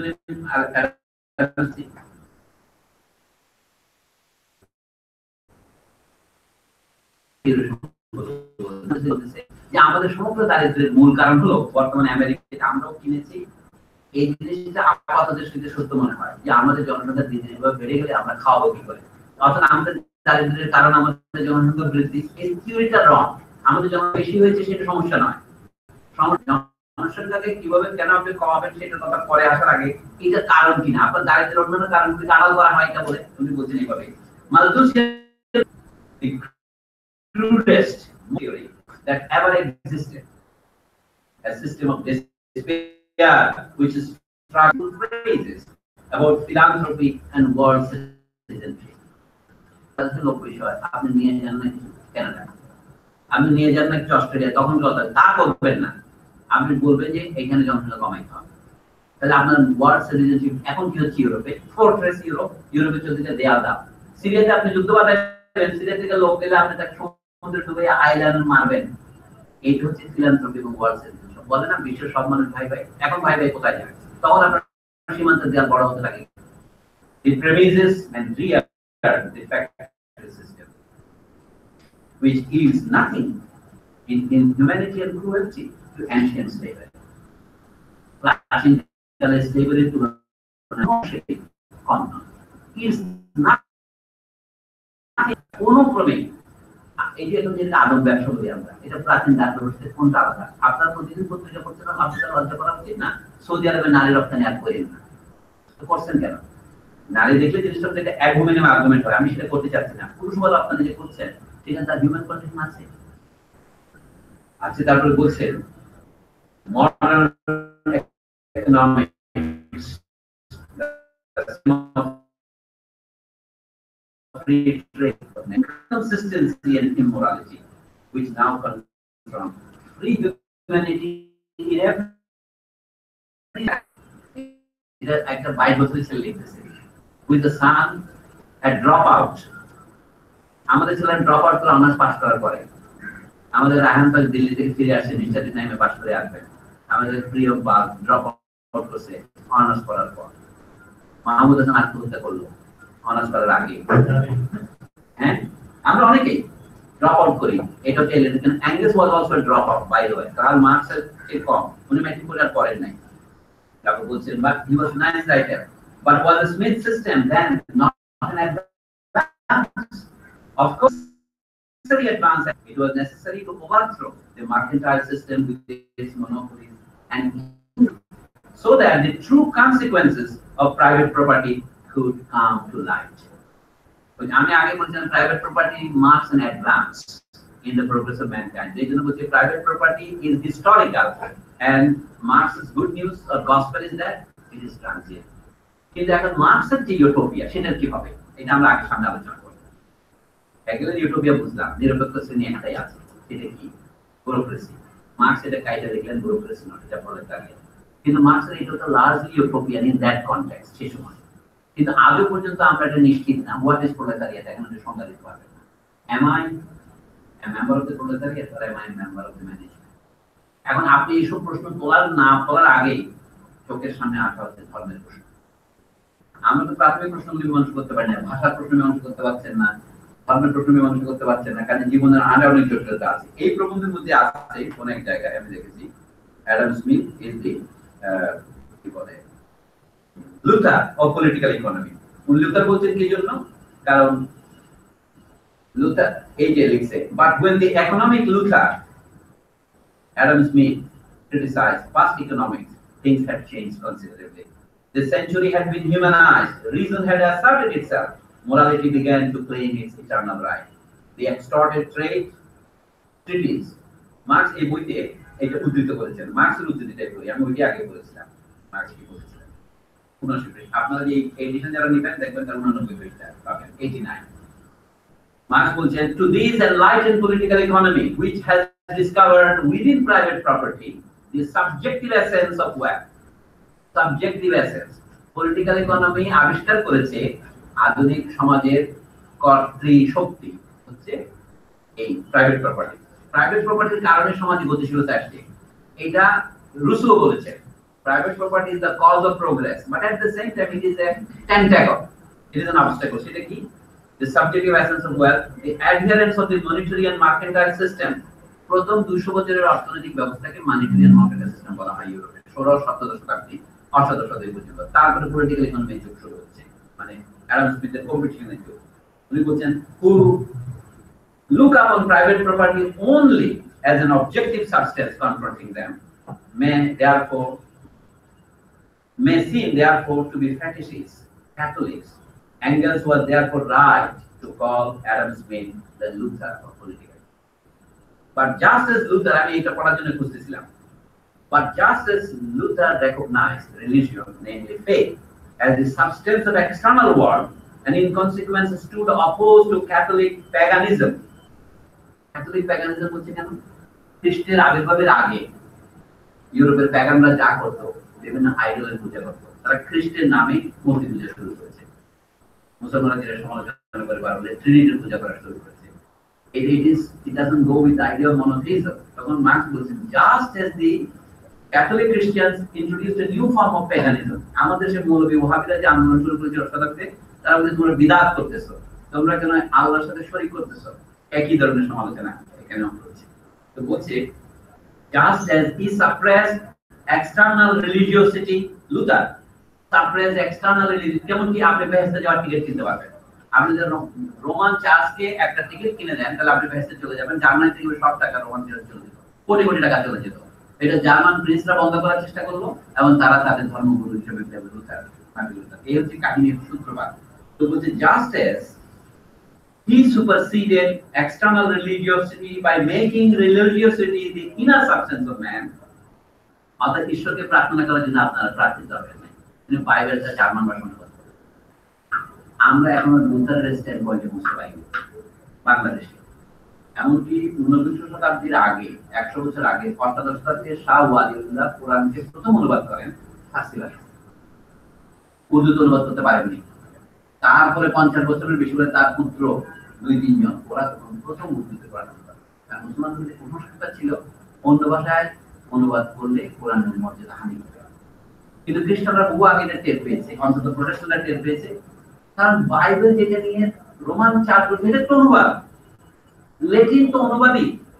তো সেই যুক্তি ব্যবহার করে প্রায় 1000 বছর পরে লুথার বললেন, আমি যদি জার্মান অনুবাদ করে সুবিধা জানি, এবং অনুবাদ করা আছে জার্মান গদ্যের ভিত্তি সেটা পেয়েছে।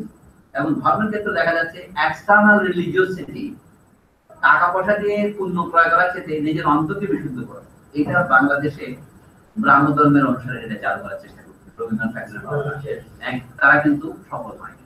1886 আগে 1840 রবীন্দ্রনাথের বাবার কথা বলছি, তিনি প্রথম শুরু করেন রামমোহন রায় মারা যাওয়ার 9 বছর পরে। রামমোহন 1833 মারা গেছেন, এই 1841-42 আপনি রাজা মহাত্মা দেবেন্দ্রনাথ ঠাকুরের আত্মজীবনী করে দেবেন, সেখানে আপনি কি করে চালু করে কিন্তু সেই জিনিস সফল হয়নি। তো বলছে ইউরোপে খ্রিস্ট ধর্মের মধ্যে যে সংস্কার প্রথা চালু করেছিলেন লুথার, সেই ধরনের সংস্কার প্রথা অর্থনীতির মধ্যে চালু করেছেন অ্যাডাম স্মিথ। কিভাবে?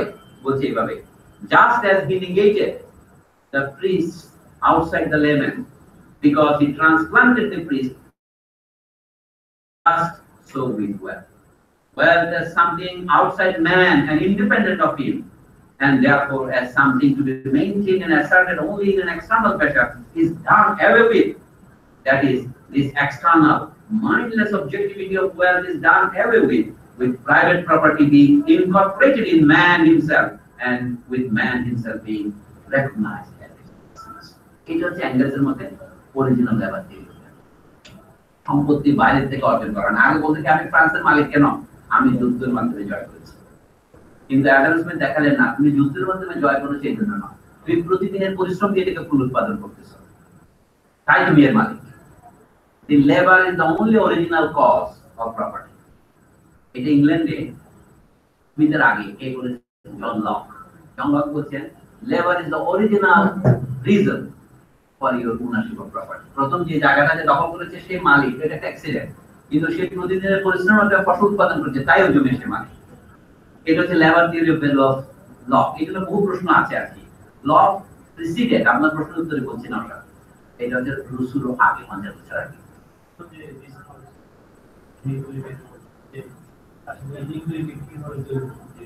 প্রথম যে যারা সম্পদ কৃষিতে তারা লুটপাট করেছে, এরপরেই তাদের এক্স্যাক্টলি এটা কার্ল মার্কস ওখান থেকে পেয়েছেন। এজন্য মার্কস এর নাম দিয়েছেন primitive accumulation of capital.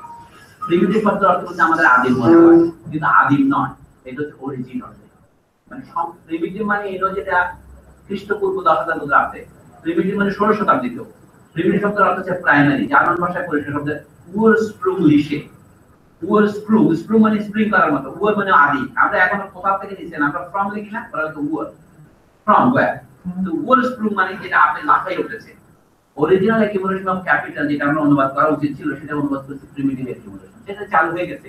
Primitive accumulation theory of Marx is exactly এটাই। জমি থেকে কৃষকদের উচ্ছেদ না করলে ইংল্যান্ডে ফ্রি জমি পাওয়া যেত না শিপ গ্রেজিংয়ের জন্য। এবং সেই দুটো ফাংশন, জমি থেকে তাদের উচ্ছেদ করা হয়েছে, তারপর তারা জমি নিয়ে এখন লন্ডনের মতো শহর হয়ে যাওয়া শুরু করেছে, ম্যানচেস্টার মতো শহর হয়ে শুরু করেছে, শুধু তাদেরকে ফ্রিলি লেবার হিসেবে পাওয়া গেছে। কাজে it was what is called symbiotic. এটি ইংল্যান্ডে কখন চলেছে? 16 শতাব্দী থেকে শুরু করে এটা অষ্টাদশ শতাব্দীর মধ্যে চলেছে, এবং 19 শতাব্দীর শুরু পর্যন্ত এটার নাম এনক্লোজার মুভমেন্ট ইন ইংল্যান্ড। জমিকে ঘেরা করে এনক্লোজার মানে বেড়া দেওয়া, সমস্ত কৃষককে উচ্ছেদ করে দিয়েছে। এই জন্য পুঁজি যেখান থেকে আসছে, ওদের রক্ত এবং পুঁজ সমাজের প্রতিটি রন্ধ্র রন্ধ্র থেকে এসেছে। আমরা মনে করি আজকে যখন আপনি ইউরোপের যে বিমানে ঘুরে চলে যান, যেমন বেলজিয়ামের প্রান্তর দেখেন, নেদারল্যান্ডসের প্রান্ত দেখেন, মনে ছবির মতন ছড়ানো রত, কি পরিচ্ছন্ন। আপনার মনে আছে ইউক্রেনে একটা বিমান ভেঙে পড়লো, তখন ডাচ বিমান ছিল এটা, তাদের লাশগুলি ফিরে নেওয়ার জন্য তারা যে কাজের সেলিউট দিল এবং বাক্স বহন করলো, মনে হচ্ছে এখানেই মরে যায়, এত সুন্দর খবর, তাই না? কবর দিতে এত সুন্দর হয়, বাক্স দিতে এত সুন্দর হয়, কফিন, সেখানে তো মরে যেতে ইচ্ছা করে। কিন্তু এটা একদিনে হয় না। এই জন্য ফ্রান্স ফানার বই দেখে আপনার সাথে একটা দেখতে পারেন, রুসো, মার্কস, ফানার সবাই একই কথা বলছেন। It literally is the third war which has made the wealth of Europe possible.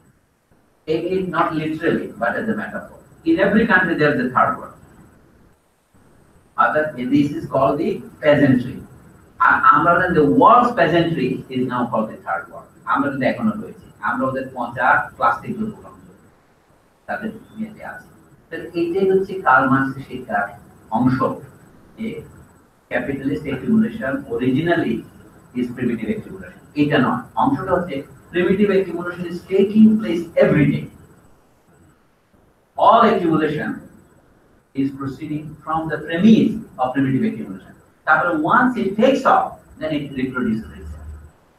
এটা বিমান চলার মতো একটা টেকিং অফ আছে। আমেরিকান এই পণ্ডিত নাম হচ্ছে ওয়াল্ট হুইটম্যান, কবির নামটা তাকে নষ্ট করেছে রস্ট্রো, ডব্লিউ রস্ট্রো বলে তার বইয়ের নাম কি? The Stages of Economic Growth. Chapter is modern and non-colonialist movement. আচ্ছা, উনি বলেন যে কোনো দেশকে বড় হতে হলে এইভাবে যেতে হবে, প্রথমে 12.5% সঞ্চয় করতে হবে এবং সেটা পুনর্বিনিয়োগ করতে হবে। বাংলাদেশের এখন মহাপণ্ডিতরা কি বলছে, যদি এই সমস্ত বিএনপি ঝামেলাটা না করতো, তাহলে আমাদের অ্যাকিউমুলেশন রেট 10%। কামাল কামাল দিতে বলছে, আর ট্যাক্স দিতে না হলে তো আমরা সব বলতে পারি, তাই না? এটা বিনা ট্যাক্সে যখন আমি বলছি, আমিও বলি 10% নয় 12% হলে আপনার বলতে ইউ টেক অফ, মানে ইনটু ডেভেলপ কান্ট্রি। আমরা এখন ডেভেলপ কান্ট্রি না হলেও আন্ডার ডেভেলপদের মধ্যে উপরের দিকে আসছি, এইটা হচ্ছে আমাদের এখন সান্ত্বনা। কিন্তু আশাটাই তো শেষ কথা নয়, প্রতিদিনের উৎপাদনটা আমাদের চলছে কিনা এটা হচ্ছে আসল কথা। এই জন্য আমি বলছি ক্যাপিটালিস্ট একিউমুলেশনের দুটো প্রক্রিয়া, একটা হচ্ছে primitive accumulation, where did you get the first seed, second হচ্ছে how you are reproducing it। এই জন্য মার্কস বলছেন আপনাকে 400 বছর আগে চলে যেতে হবে প্রিমিটিভ একিউমুলেশন দেখার জন্য। Go to the factory gate, factory gate যাইতে না থাকলে পান্থপথ আর গ্রিন রোডের মাথায় এসে আসেন সকালবেলা, মাথায় মাথাল দিয়ে কোদাল নিয়ে এই যে খাঁচি নিয়ে কিছু সব দিয়ে লোক দাঁড়িয়ে থাকে, লোক লাগবে, এটা তো শহরের প্রোটিন জনসাধারণ। এদের সম্বন্ধে মার্কস ক্যাপিটাল 1 নম্বর বলে মেশিনারি এন্ড মডার্ন ইন্ডাস্ট্রি লিখেছে, রিজার্ভ আর্মি অফ লেবার 3 প্রকারের, যারা এখন বিনিয়োজিত আছে চাকরিতে, আর যখন ব্যবসার মধ্যে মন্দা দেখা দেয় তাদেরকে ছেড়ে দেয়। তো তারা থাকে কোথায়? বস্তিতে থাকে, তারা তালা বানায়, ক্রিমিনালের সংখ্যা বৃদ্ধি করে। এই যে সকলে দেখাচ্ছে না এখন কি বাসে মেয়েদের পাশে ফিরতেছে কেন, এটা কেমন হচ্ছে? তারা মনে করছে কি এটা কোনো কারণ নাই, কারণটা আমি না জানতে পারি, কিন্তু অকারণে কিছু করছে, কিন্তু আপনি ওই কারণ বিশ্লেষণ করার মতো সময় দিচ্ছেন, টিভি টকশোর মতো করে শেষ করতে হবে কথা। আপনি সব বিশ্লেষণ চালু নিয়ে প্রাক ইউনিভার্সিটি 10 কোটি টাকা বরাদ্দ করেছে এই কারণ বের করার জন্য। আমি তো দেখলাম আসছি যে হঠাৎ করে নারী নির্যাতন বেড়ে গেছে, আগে ব্রাক নাকি পার্ট অফ দ্য রিজন। কেন বলে আগে তো এই নির্যাতন ছিল না, আগে কি ব্রাক ছিল? ব্রাকও ছিল না, মানে অনেক নতুন জিনিস হচ্ছে দেশে, এটাও বাড়ছে। আগে এটা ছিল, আমি ছিল না বলছি না, এটার মাত্রা বেড়েছে। কিন্তু আপনি কি আইন করেছেন? আপনি পাবলিক ট্রান্সপোর্টেশন তো করেন নাই। পাবলিক ট্রান্সপোর্ট আপনি তো বিদেশে যান, সেখানে সশস্ত্র গার্ড লাগে না, মানুষ নারীরা উঠতে পারে, নামতে পারে। যদি কোনো নারী মনে হচ্ছে আমি কোনো নিরাপদ বোধ করছি না বাসায় করতে, সঙ্গে 3 জন স্কট। এখন মানে মার্কিন দেশের মতো দেশেও এই কাছাকাছি ব্যবস্থা বিরাজ করে, অন্য সোশ্যাল ডেমোক্রেটিক দেশগুলি এরকম আছে। তা আমাদের দেশে মানুষের মর্যাদা নাই। মানুষ হচ্ছে সবচেয়ে অবহেলিত, ভিন্ন, অবদমিত প্রাণী, কারণ সে তার জন্য কমোডিটির অতিরিক্ত। মানুষ তো রিপ্লেসেবল, এটা বাদ দিলে অসুবিধা। মানুষ কতগুলো স্ট্যাটিস্টিক্স তারা কিছুই নয়। এখনো বলি না আমরা জনসংখ্যা হয়ে জনগণ তার জনসংখ্যা নাই। জনসংখ্যা কথাটা চালু হয়েছে, আপনি খেয়াল করেন নাই, ইট ইজ ডিহিউম্যানাইজেশন। তো মার্কস যে কথাগুলি বলেছে, কমোডিফিকেশন of man is objectifying himself in the commodity he produces, and that commodity is accumulated as an immense collection of commodities called capital, and that capital becomes your enemy number 1. কিন্তু মার্কসের capital বইটা পড়ার ক্ষেত্রে যারা মনে করে একবার কঠিন বই পড়বো কেন, তাদের জন্য শুরু খবর হচ্ছে এই বইটা দিয়ে শুরু। এরপরে যদি পড়বেন আর ছোট দুটো বই আছে, যদি মাঝখানে পড়তে চান, ওয়েজেস প্রফিট একটা বই আছে, ছোট মজুরি দাম মুনাফা, ওয়েজেস প্রাইসেস এন্ড প্রফিট। এরপর একটা লিখেন আরেকটা 1864 না আরেকটা বই আছে, মজুরি দাম মুনাফা। আর ওয়েজ লেবার এন্ড ক্যাপিটাল একটা বই আছে 1847 লিখেছেন, ওয়েজ লেবার এন্ড ক্যাপিটাল, মজুরি শ্রম মুনাফা। এই কোন জিনিসের মাস আসমান থেকে কোনো কিছু আবিষ্কার করেন না। He always read the other economists and he discovered the contradictions in them and then he tried to develop it. হেগেলের ক্ষেত্রে যে পদ্ধতি প্রয়োগ করেছেন, অ্যাডাম স্মিথ বা রিকার্ডো ক্ষেত্রে একই পদ্ধতি প্রয়োগ করেছেন। আমি অনেকগুলো নাম দিলেন না, মার্কস যে ভাগটা এখানে করেননি, পরে করেছেন। ইকোনমিস্টরা সবাই এক প্রকারের নয়, 2 প্রকারের আছে। একদম হচ্ছে ক্লাসিক্যাল আর একদম হচ্ছে ভালগার। ক্লাসিক্যাল কারা? Adam Smith, Ricardo. David Ricardo was an honest man, অল্প বয়সে মারা গেছেন, মাত্র 51 বছর বয়সে। এই যে পিয়ারসের নাম নিলাম, পিয়ারসের সারা জীবন বের করছেন, রিকার্ডো রচনা করে বের করছেন। 11 খন্ড রিকার্ডো রচনা করে শেষ করেছেন 1973 সালে, আর তিনি মারা গেছেন 83 সালে। পৃথিবীতে তো অনেক মানুষ কাজ করছে যাদের খবর আমরা রাখতে পারি না। এটা হচ্ছে ইকোনমিস্টের কথা। কিন্তু আরেকজন ইকোনমিস্ট ছিলেন যারা এই মালতাস, জনাব আব্দুল শেখ, আরো কতগুলি লোক আছে, যেমন আমাদের অমর্ত্য সেন পর্যন্ত, এদেরকে বলছে ভালগার ইকোনমিস্ট। মার্কস বারবার বলেছে অমর্ত্য সেনের পূর্বসূরি থেকে জন স্টুয়ার্ট মিল। এটা আমার তো কাজ করি না, এটা হচ্ছে অমিয় কুমার বাগচি বলছেন অমর্ত্য সেন নোবেল প্রাইজ পাওয়ার পর বলে কি, our Amartya Sen is the John Stuart Mill of the 20th century. With John Stuart Mill, ইংল্যান্ডের সবচেয়ে বড় অর্থনীতিবিদ। মার্কস যখন লন্ডনে বসে বলেছিল, মার্কস কেউ চিনত না, ওকেই চিনত। ওর বাবা হচ্ছে জেমস মিল। এখানে একটা চ্যাপ্টারের নাম আছে, comments on James Mill, elements of political economy. James Mill Ricardo অক্ষম অনুসারী। রিকার্ডো তাকে ভালগারাইজ করত। বালগার ইকোনমিক্সের গুরু হচ্ছে মালথাস। আমরা মালথাসের দিয়ে চলতেছি যে জনসংখ্যা বৃদ্ধি হয় জ্যামিতিক প্রবণতার হারে আর খাদ্য উৎপাদন বৃদ্ধি হয় পাটিগণিতের হারে, সুতরাং আমাদের জনসংখ্যাকে রোধ করতে হবে। তিনি বলছিলেন মোরাল অ্যাবস্টিনেন্স, যে আপনারা এখনো বলতেছে তো আপনারা আর বিয়ে শাদী করবেন না, শ্রমিকদের বলতেছে আর বিয়ে শাদী করলেও বাচ্চা কমাবে।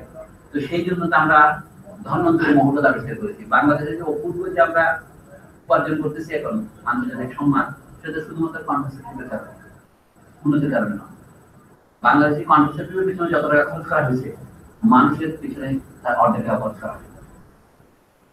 OECD দেশ, বাংলাদেশের 7 দেশ, এখানে যারা বড় বড় সরকারি কর্মচারী ছিলেন তারা জানেন 70% of expenditure foreign aid on so-called health sector was sidelined for family planning, 30% for other health services. মোটামুটি আমি অ্যাভারেজ 2017 পর্যন্ত এইটা ছিল। এখন আমরা বলছি কি বাংলাদেশের মেড অ্যান অ্যাবসলিউট রেভলিউশন। কি what is the revolution? Miracle. What is the miracle? Fertility reduction under conditions of absolute poverty. মানে সারা পৃথিবীর ইকোনমিক হিস্ট্রি সাক্ষ্য দেয় fertility gets reduced when economic development takes place, when average income goes up. এটা flying গিজ। আর বাংলাদেশে দেখা যাচ্ছে অ্যাবসলিউট পভার্টি থাকতেই পভার্টিতে আপনার জনসংখ্যা বৃদ্ধি থাকবে। এটাকে Wahiduddin Mahmud and his family they call it a revolution in Bangladesh. কিসের revolution? Fertility reduction under conditions of absolute poverty. তো মানুষের সাথে মশকরা করার তো বহু পদ্ধতি আছে, এবং these are the people who would never utter the name of Karl Marx. Karl Marx will raise basic questions. What is the state? What is property? Is Malthus right? Is population really the enemy of wealth? Population তো আপনা আপনি কমে আসবে যখন আপনি if you give them education, health. মানুষ 8-10টা বাচ্চা তৈরি করে কেন? আপনাকে বুঝতে হবে যে হ্যাঁ রাইট, এইগুলো যদি ঠিক মতো না বোঝাতে হবে না। এখন মানুষের মধ্যে জোরে এখন যে ফ্যাসিজম। এখন আমি কথাটা শেষ করি। পলিটিক্যাল ইকোনমিক্সের মধ্যে যেমন দুইটা শ্রেণী, এইখানে মার্ক্স কখনো বুঝতে পারেন নাই। তিনি সবাইকে এখানে ঘরে ধরে একভাবে ধরেছেন। তারপরে মার্ক্স বলছেন না, রিকার্ডো অনেস্ট এন্ড কনসেনট্রিয়াস ইকোনমিক্স, উনি কন্ট্রাডিকশনটা গোপন করেননি, কিন্তু মার্কস ফর এক্সাম্পল কন্ট্রাডিকশনটা বারবার গোপন করার চেষ্টা করেন, এটাকে মানে প্রোডাক্ট দেওয়ার চেষ্টা করেন। আমাদের দেশে যত ইকোনমিক্স আছে অল আর ভালগার ইকোনমিক্স। আমার কি নিয়তি দেখেন, I'm alone among the economists when I go to this, I don't feel like an economist. When I go to the poets, কবিরা আমাকে আমি বুঝতে পারি। আমি বলছি বাংলাদেশে অল ইকোনমিস্ট আর ভালগার ইকোনমিস্ট। ভালগার মানে কি? এই অর্থে বলছি যে they try to justify the present system of inequality partition as normal, as harmonious, as divine ordained almost. এটা তারা প্রশ্নই করে না, তারা শুধু সংখ্যা দিয়ে করে, ইনক্লুডিং আমার বন্ধু আবুল বাক্কার কথা।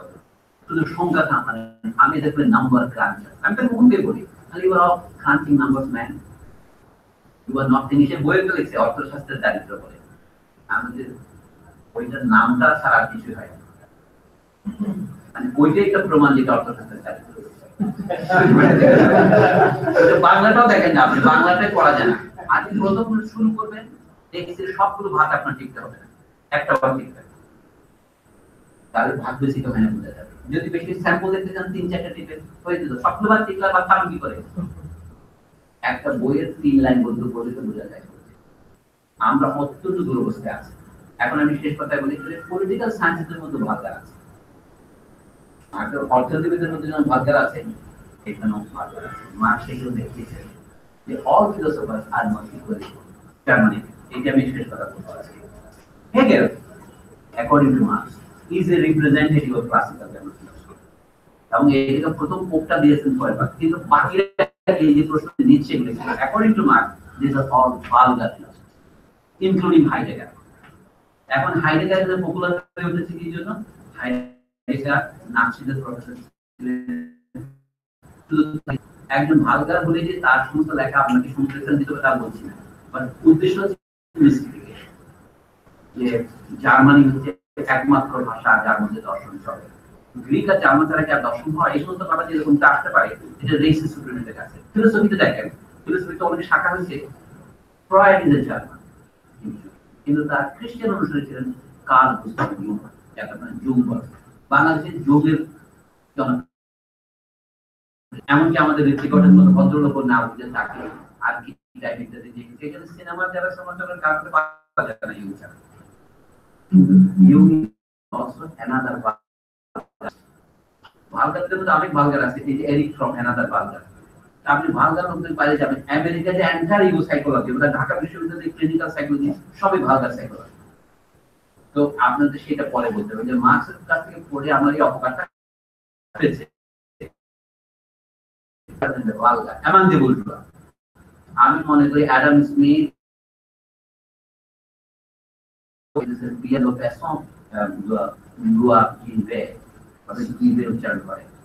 একটা ভালো রাশিয়ান বই আছে,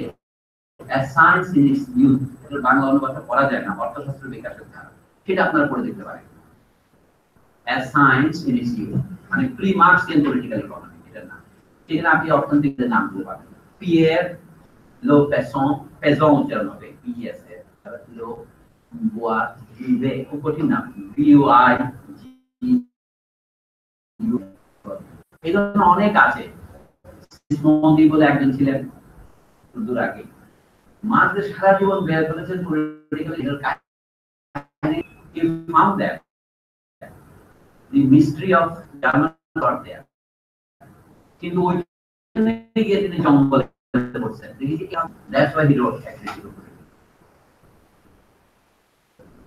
মার্কস মতো লোক, এবং আমরা তাকে অবহেলা করছি, এটা অমার্জন্য এবং অপরাধে অপরাধ। ইউরোপে মার্কসের রচনাগুলিকে বাঁচিয়ে রেখেছে বলে আমরা বলতে পারি। যেমন আমস্টারডামের যে ইনস্টিটিউট অফ সোশ্যাল রিসার্চ, তারা কিন্তু মার্কসের সমস্ত পাণ্ডুলিপি ওখানে রেখেছে। এই বইয়ের পাণ্ডুলিপি কিন্তু ওখানে আমস্টারডাম। এটা পূর্ব জার্মানিতে ছাপা হয়, ছাপা হয়। আমি এখানে অনুরোধ করবো তরুণদের মধ্যে বই পড়া, এবং আগামী 15 দিন পরে আমি আশা করি যন্ত্র আমাকে আপনারা আরো 10টা প্রশ্ন করবেন। I'm trying to write it down. আমি ভবিষ্যতে ইনশাআল্লাহ এটা লিখব। আপনি কি অনুবাদটা করেন? আমি ভূমিকা লিখব। আচ্ছা, চলেন তাহলে তার কোনো প্রশ্ন থাকলে করেন, না আমরা যেতে পারি। একটা ছোট প্রশ্ন। জি স্যার। জনসংখ্যার তথ্য কি হিটলারের ইউজেনিক্স তত্ত্বের প্রয়োজন হবে? আমার জনসংখ্যার তথ্য হিটলার যেটা জার্মানিতে যখন ইউজেনিক্সের তত্ত্ব প্রচার শুরু করলেন, জনসংখ্যা কমানো, সেটাকে উনি অনার্য, সক্ষম, পিছিয়ে পড়া এই জাতীয় লোকদেরকে রিডিউস করার জন্য আসলে এইটা বিষয়টি ম্যাথসের তত্ত্বটা কি কোনোভাবে কাজ করছে? আমার ভালো প্রশ্ন। আপনি কোনো প্রশ্ন করবেন? আমি পান্ডে খাচ্ছি।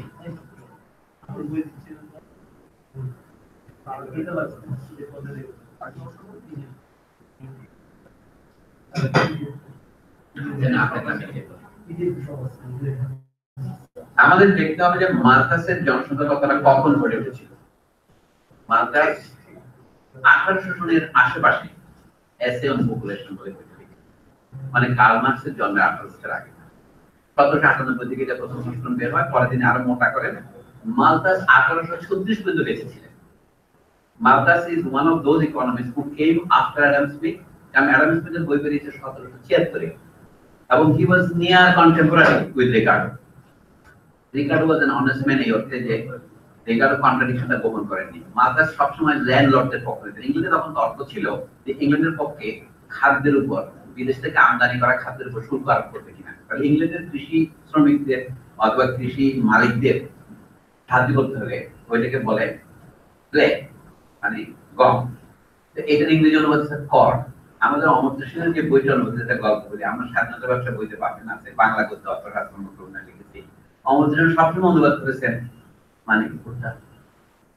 একটা লোক ইংল্যান্ডে থাকে এত বছর, তিনি কর্নের অনুবাদ করছেন ভুট্টা, কিন্তু আমেরিকানদের ভুট্টা বলে। এটাদের গমকে কর্ন বলা হয় ইংল্যান্ডে, অমর্ত্য সেন এটা জানেন না, অথচ তিনি নোবেল পুরস্কার পাইছেন। আমার তো অবাক লাগে, এবং আমি যেটা সমালোচনা করি তা এত বছরেও 20 বছর হয়ে যাচ্ছে উত্তর দেন অথবা নিজের বুঝতে কারেক্ট করেনি। এই যে হচ্ছে মানুষের অহংকার, অহমিকা মানুষকে কোথায় নিয়ে যায়।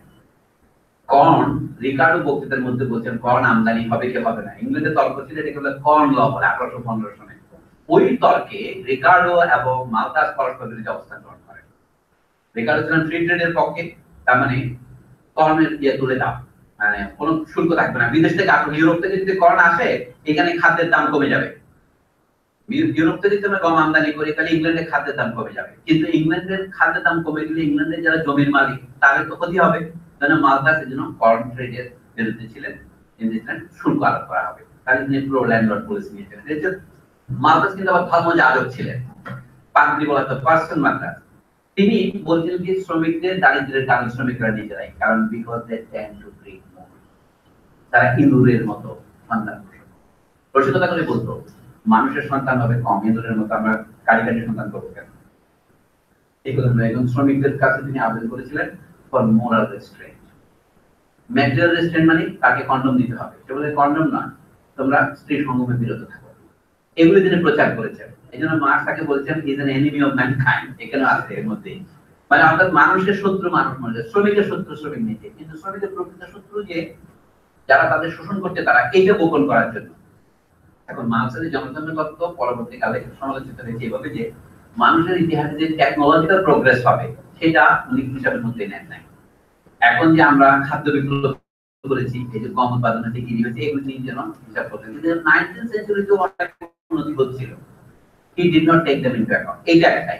এখন জনসংখ্যা কমানোর তিনি মনে করতেন শ্রমিকদের দারিদ্র্য কমানোর একমাত্র পথ। তিনি অ্যাবসলিউট জনসংখ্যার কথা বলেন নাই, শুধু বলেছেন রিলেটিভ জনসংখ্যা। দরিদ্র জনসংখ্যা বেড়ে যাচ্ছে কেন? কিন্তু দরিদ্র জনসংখ্যা বেড়ে যাওয়ার তিনি বলছেন তাদের সংখ্যা টাকা বৃদ্ধি করছে, এবং এম্পিরিক্যালি দেওয়ার রাইট। আমাদের এখানে বর্তমানে যে সমাজ বিজ্ঞান চর্চা হয় আমাদের গণিকা বিশ্ববিদ্যালয়গুলিতে, সেটি মানে বিবিসি সব সহ এম্পিরিক্যাল টেস্টিং পরীক্ষা করেন যে শ্রমিকদের বাচ্চা কথা করে, তো আপনি দেখতে পাচ্ছেন গণেশ পাটা করে বাচ্চা, নিশ্চয়ই তারা দায়ী, কিন্তু এটার কার্য কারণ বিশ্লেষণ করার মতো পিছনে তারা যায় না। তো যা হোক, এখন আপনার হিটলারের কথায় আসে। হিটলার যখন ক্ষমতায় আসতেন, আপনি জানেন প্রথম মহাযুদ্ধে জার্মানি যে পিক দিয়েছিল, ইংল্যান্ডের সামনে যে থাকবে আমাদের থাকবে না, কারণ তারা তো পরে আসতে রাজ্যে দখলের লড়াই, তখন যুদ্ধের তারা যুদ্ধের প্রস্তুতি নিচ্ছিল। এখন অনেকটা যে কিমের সাথে ট্রাম্পের যে যুদ্ধ, সেরকম কিন্তু উত্তেজনা ছড়িয়ে পড়ছিল, এবং ফ্রয়েড যে ইন্টারপ্রিটেশন অফ ড্রিমস এবং ইরেশনালিটি আবিষ্কার করেছে সেটা অকারণ নয়। ঠিক মাত্র 15 বছর আগে প্রকাশিত হয়েছে, যুদ্ধ শুরু হওয়ার আগে। আমি মনে করি বার্লিন কনফারেন্স 1885 এবং প্রথম মহাযুদ্ধ 1914 ঠিক মাঝামাঝি ফ্রয়েড আবিষ্কার করেছে। ফ্রয়েড তখন ড্রিম নিয়ে যে গবেষণা করছেন, প্রথমে মনে হচ্ছে আপত্তিক নয়, ইরেশনালিটি ইন জার্মান মাইন্ড। এটা তখন বলছে ইরেশনালিটি মানে কি, তোমরা এগিয়ে যাবো আমরা যাবো না, তখন তারা যুদ্ধ বাঁধালো, ড্যাড নট বানাইলো, কিন্তু শেষ পর্যন্ত পারলো না। তারা স্লিমান প্ল্যান করে ওই দিক দিয়ে ঢুকবে, এদিক দিয়ে ঢুকবে, যার তারা বেলজিয়ামে ঢুকবে, কিন্তু 4.5 বছর যুদ্ধ স্টেটমেন্ট হয়ে থাকলো, অনেক লোক মারা গেল। শেষ পর্যন্ত জার্মানিকে অপমানজনক শর্তে চুক্তি করতে হলো, যেটা থেকে হিটলারের উদ্ভব। তাই এই জন্য হিটলার তখন বললো কি আমাদের পরাজয়ের কারণ আমাদের মধ্যে বিদেশি বেড়ে গেছে, আমাদের রাষ্ট্রের ভিতরে ইহুদিরা প্রবেশ করেছে। সেই তত্ত্ব তো ড্রেকুস অ্যাফেয়ারের সময় হয়েছিল পরাদেশীয়, যে ইহুদিরাই হচ্ছে আমাদের পরাজয়ের কারণ, ইহুদি ফিনান্সিয়ার, ইহুদি বুদ্ধিজীবী, ইহুদি। এবং এই যে ইহুদিদেরকে টার্গেট করা সহজ ছিল, শুধু তাই নয়, কমিউনিস্টদের মধ্যে ইহুদিদের প্রাধান্য ছিল, মার্কস ওয়াজ ইহুদি, ফ্রয়েড ওয়াজ ইহুদি and so on so forth. তখন এটা জার্মানিতে খাওয়ানো সহজ ছিল, আমাদের তো ইজিলি খাওয়ানো যায়। এটি নাম যে অ্যাড হোমিনেম আর্গুমেন্ট, মানুষের সমবেদনা যেদিকে আপনি সেদিকে যাবেন। জার্মানি পরাস্ত হয়েছে, জার্মানির কাছ থেকে ইংল্যান্ড ক্ষতিপূরণ আদায় করছে। ইংল্যান্ডের প্রধান অর্থনীতিবিদ জন মেনার্ড কেইনস, যিনি ওই পিয়েরো স্ট্রাককে কেমব্রিজে নিয়ে গিয়েছিলেন, তিনি একটা বই লিখেছিলেন 1919 সালে, নাম কি economic consequences of the war. কেইনসের রচনাবলী দ্বিতীয় খণ্ড এটা। এখানে তিনি বললেন এই যে জার্মানির উপরে আপনারা রেপারেশন আরোপ করছেন, জার্মানিকে ক্ষতিপূরণ দিতে হবে, এটা কিন্তু কাউন্টার প্রোডাক্টিভ হবে। ইংল্যান্ডের প্রতিনিধি দলের তিনি নেতা ছিলেন, তিনি পদত্যাগ করেছেন, বলে আমি এই প্রতিনিধি দলে যাবো না। তবু ইংল্যান্ড জোর করে জার্মানির কাছে ক্ষতিপূরণ আদায় করলো। আর কয় টাকা বলা কি, জার্মানি সৈন্যবাহিনী রাখতে পারবে, 1 লাখের বেশি সৈন্য দিতে পারবে না। এখন অনেকটা ইরাকের উপর যে নিয়ন্ত্রণ আরোপ করছে আমেরিকা, সেই টাইপের নিয়ন্ত্রণ। ভার্সাই চিঠির আগে এই 1919 সনে বই লিখে পদত্যাগ করেছেন। তখন থেকে কেইনসের সাথে স্ট্রাপার বন্ধুত্বের সূত্রপাত। স্ট্রাপার ছিল আন্তোনিও গ্রামসের বন্ধু, তখন তিনি কেমব্রিজে চলে গিয়ে ওনার সাথে আলোচনা করলেন। ভ্লাদিমির লেনিন কেইনসকে অভিনন্দন জানিয়ে লিখলেন পত্রিকায় যে কেইনস ঠিক বলেছেন। রুশ বিপ্লবের নেতা বলতেছেন যে ইংল্যান্ডের প্রতিনিধি দলের সদস্যের নেতা তিনি পদত্যাগ করেছেন, তিনি সঠিক কাজ করেছেন। জার্মানির উপর ক্ষতিপূরণ আরোপ করা মানে আরেকটা যুদ্ধ টেনে আসা। এই কথাটাই আমরা উপলব্ধি করি না যদি হিটলারের অভ্যুত্থানের বিষয়টা থাকে। হিটলার কি করে প্রথমে একটা পুশ করেছিল, ক্ষমতা যেতে চেয়েছিল, ধরে তার বিচার হলো ঠিক কোথায়, তার নিজের ব্যাপারিয়াতে, মানে দক্ষিণে। তারপরে তিনি জার্মানির নেতা হলেন মাত্র 12 বছরের মধ্যে, এবং বারবার ইলেকশনে জিতে আসবেন। 33% ভোট পাওয়া মানে অনেক বড় ভোট পাওয়া।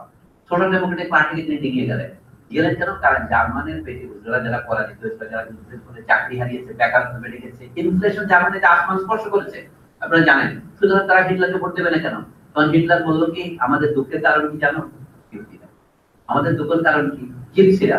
আমাদের দুঃখের কারণ কি? হোমোসেক্সুয়ালরা। আমাদের দুঃখের কারণ কি? আরো যদি বলেন নারীরা। তখন 3টা স্লোগান দিয়ে দিলেন। 3K বলে। কিরকে? হ্যাঁ, রাইট। কিরকে মানে হচ্ছে আমরা কিরকে বলছি, কিরকে গালের কিরকে আর কি, চার্চ। এন্ড কুশন মানে হচ্ছে রান্নাঘর, আর কিন্ডার মানে বাচ্চা। নারীরা 3টা জায়গায় থাকবে, কিচেনে থাকবে, বাচ্চা দেখবে, এবং বড় চার্চে যাবে। সেদিন আমি দেখলাম, আমি তো টিভিতে মাঝে মাঝে যাই, তো আপনারা অফার করে থাকি। নবনীতা বলে একজন আছে আমার বান্ধবী, তো সে লোক মন্তব্য লিখতেছে একজন কি, যে মেয়েদেরকে এন্টারটেইনমেন্ট প্রোগ্রামে দেওয়া উচিত, এই সমস্ত রাজনৈতিক প্রোগ্রামে মেয়ে অ্যাঙ্কর কেন? একজন মন্তব্য লিখতেছে। মানে এই হচ্ছে আমাদের এগুলো নাচছে কিছু উমেন বলে এই মেয়েটা বলা অনেক চড়া, সে এর বেশি কথা বলে কেন? প্রায় মন্তব্য আমি দেখবে, আমি কোনদিন দেখি না, ভুল ক্রমে আমি গতকাল দেখেছি। এটা ঠিক আছে, নবনীতা ঠিক আছে, কথা বলতে না না, ওখান থেকে যে জাত করে বলছে যে মেয়েদেরকে রাজনৈতিক প্রোগ্রামে অ্যাঙ্কর করা যাবে না বলে বলছে, তাদেরকে এন্টারটেইনমেন্ট প্রোগ্রামে রাখা উচিত। এটা হচ্ছে হিটলারের। যাও হিটলার লোকটার সঙ্গে বলছি যে হিটলার তখন জার্মানির যদি আমি এই সমস্ত খারাপ, তাহলে জার্মানির অবস্থা ভালো হবে। এখন ইউজেনিক্সের কথা বলি, উনি বলেন যে যদি কোনো এখানে আসল পরিচয় আছে, কোনো ছেলে মেয়ে যদি অটিস্টিক হয় তাহলে মেরে ফেলা উচিত, যদি কোনো ছেলে জন্মায় রিটার্ডেড মেরে ফেলা উচিত। এই জন্য হচ্ছে ইউজেনিক্স, ইংরেজিতে বলে অইজেনিক। এটা গ্রিক অয় মারাকে বলে ইউথানাসিয়া, আর এটা হচ্ছে ইউজেনিক্স মানে হচ্ছে কি ভালো ভালো ঘোড়া জাতনত করে। আমরা সবাই গাভী বিতরণ করেন নাই, সেখানে ইউজেনিক্স আছে। ওই যে অস্ট্রেলিয়া থেকে গাভী আনছে, নেদারল্যান্ড থেকে একটা আনছে, ভাইস চ্যান্সেলরের গাভী তৈরি করছে, এটা হচ্ছে eugenics.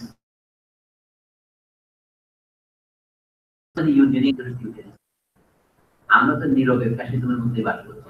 I do not mean these or that government. Our whole civil society's attitude has become that. লোকে যখন ন্যূনতম দ্বিমত হলে আপনাকে ছুরি মারতে আসে, মানে এটা আপনি তাকে করুণা করার আপনার সুযোগ নাই। একজন লোকে যে মারতে আসেন তাকে আপনি তার আত্মপক্ষ সমর্থনের সুযোগ দিচ্ছেন না। ইউ আর অ্যাপয়েন্টিং এক্সিকিউশনার এন্ড জুরি, এটা মন কথা। এইটা খ্রিস্টান নামে আসবে, হিটলার একটা খ্রিস্টানের নামে আসছে, কিন্তু so much the worse for Islam. কিন্তু এই হচ্ছে ফ্যাসিস্ট। কিন্তু আমরা এখন আমাদের এখানে লোকে মৌলবাদ বলে, রেডিকালিজম বলে, অনেক কিছু বলে, একটা কথা তারা বলে না, fighting the philosophy of fascism every day. এবং ওই বোধিসত্ত্বওয়ালারা দেখি যে তারা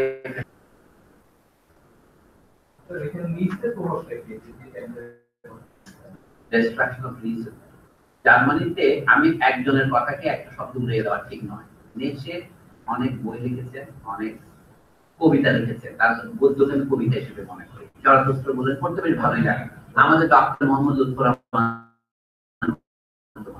মানে মনে হয় অনুবাদ করতে পারি না, আমি অনুবাদ করেছি। যে আছে যেটাকে আমরা ইরেশনালিটি বলি, সেটা জয়দান আছে। যেমন নিশ্চয় একটা বিখ্যাত বই হচ্ছে যেটা আমেরিকা এখন প্রত্যেক আন্ডারগ্রেজুয়েটকে পড়ানো হয় এখনো, you cannot write him off. তারপরে হচ্ছে জিনিওলজি অফ মোরালস একটা দিলাম। জিনিওলজি মোরালস মানে কি?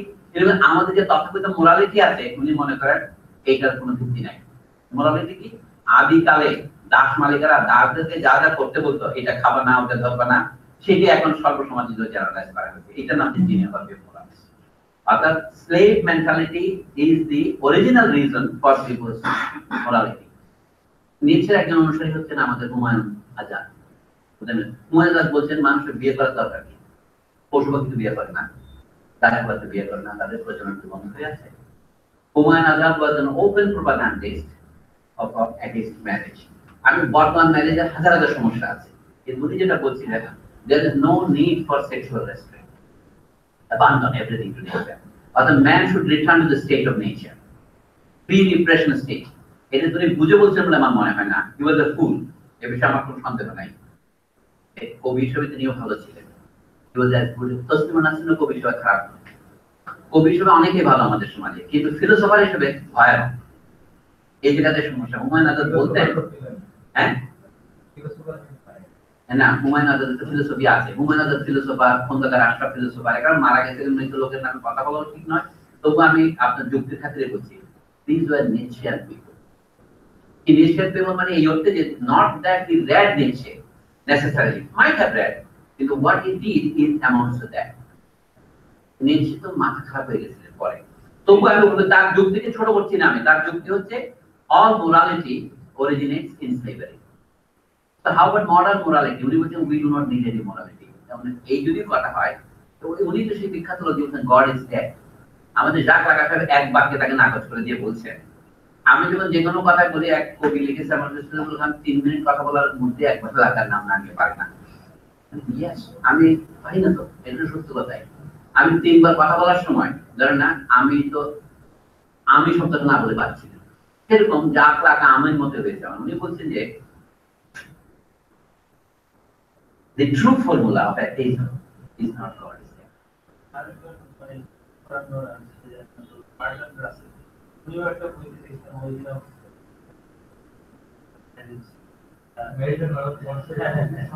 এই জায়গায় তিনি হচ্ছে যেমন পোশাক করা এগুলোরও বিরোধিতা করেছেন। আচ্ছা আমি এটা শেষ করি।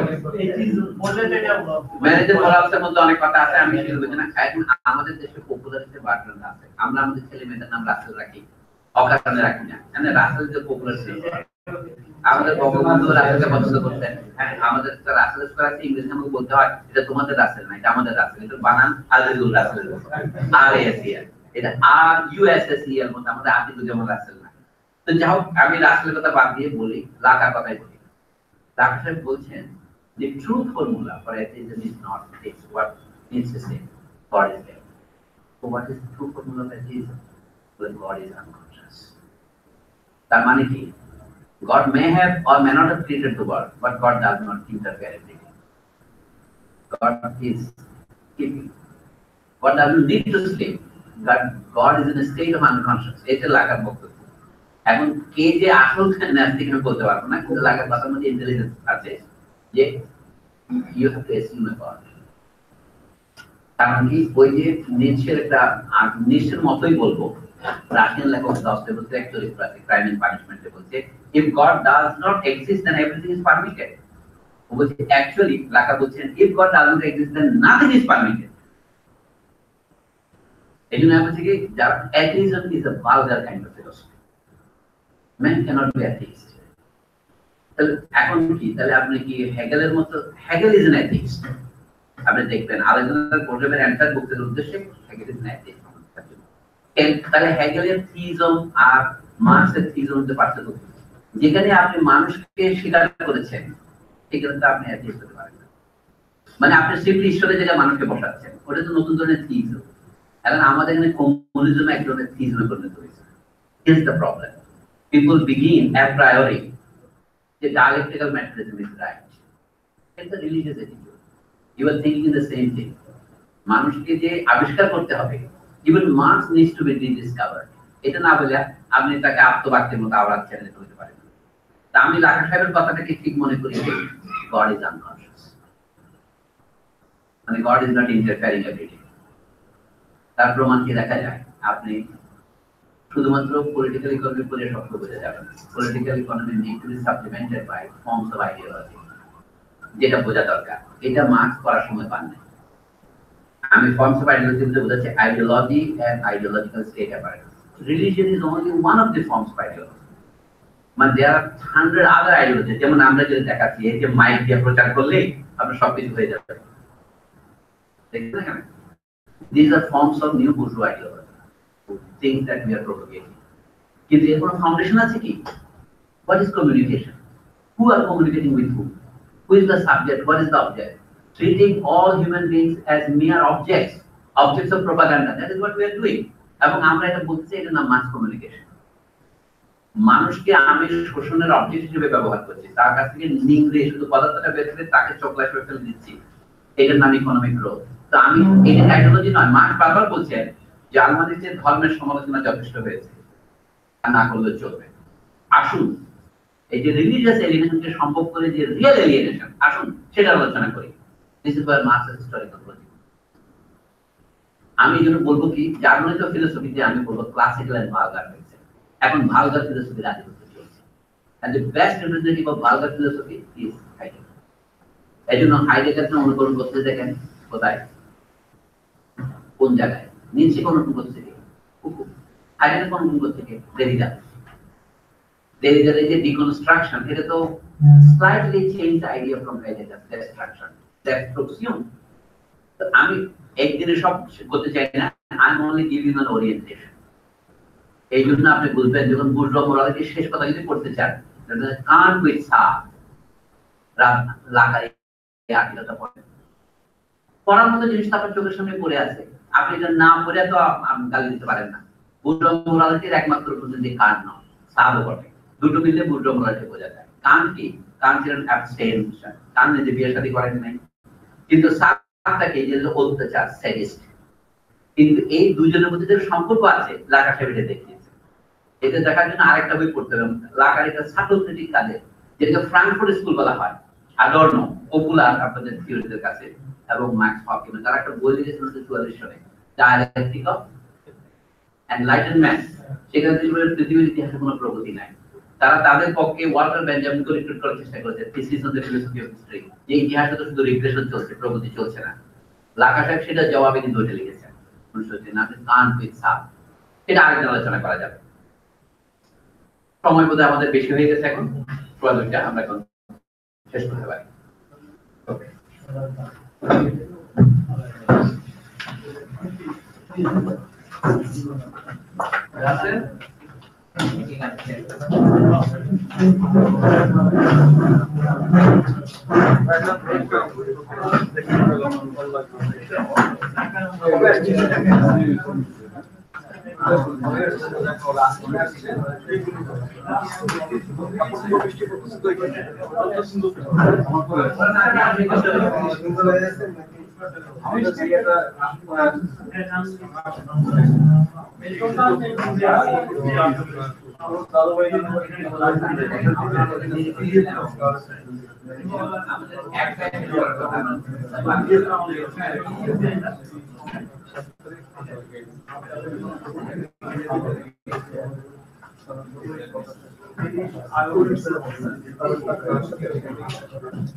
না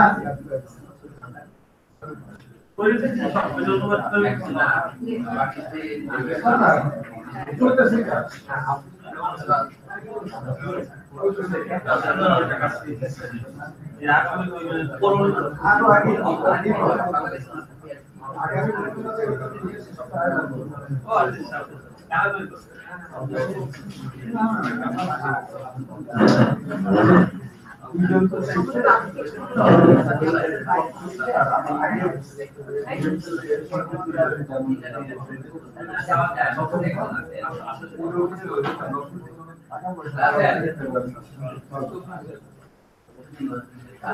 মিটিং যেন ভালো হয়। একটা করে কাজ করে না পুরো ফোকাস তো এক জায়গায় পুরো ডুবে যাবে ও ভিতরে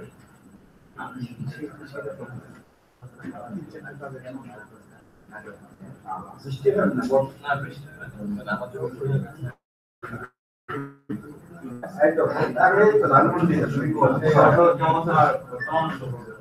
আমার বাসায় ফেসবুকে আপনাকে দেখা যাচ্ছে ঢের সব ফেসবুকে একটা ঝামেলা হচ্ছে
আর কয়েকদিন ঘুরে ফিরে আসেন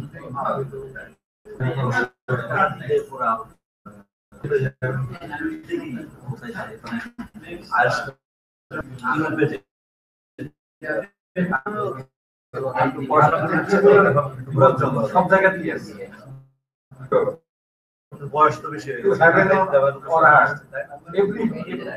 এবারে গেলে ভালো ছিল এক বছর দিন থাকলে ভালো ছিল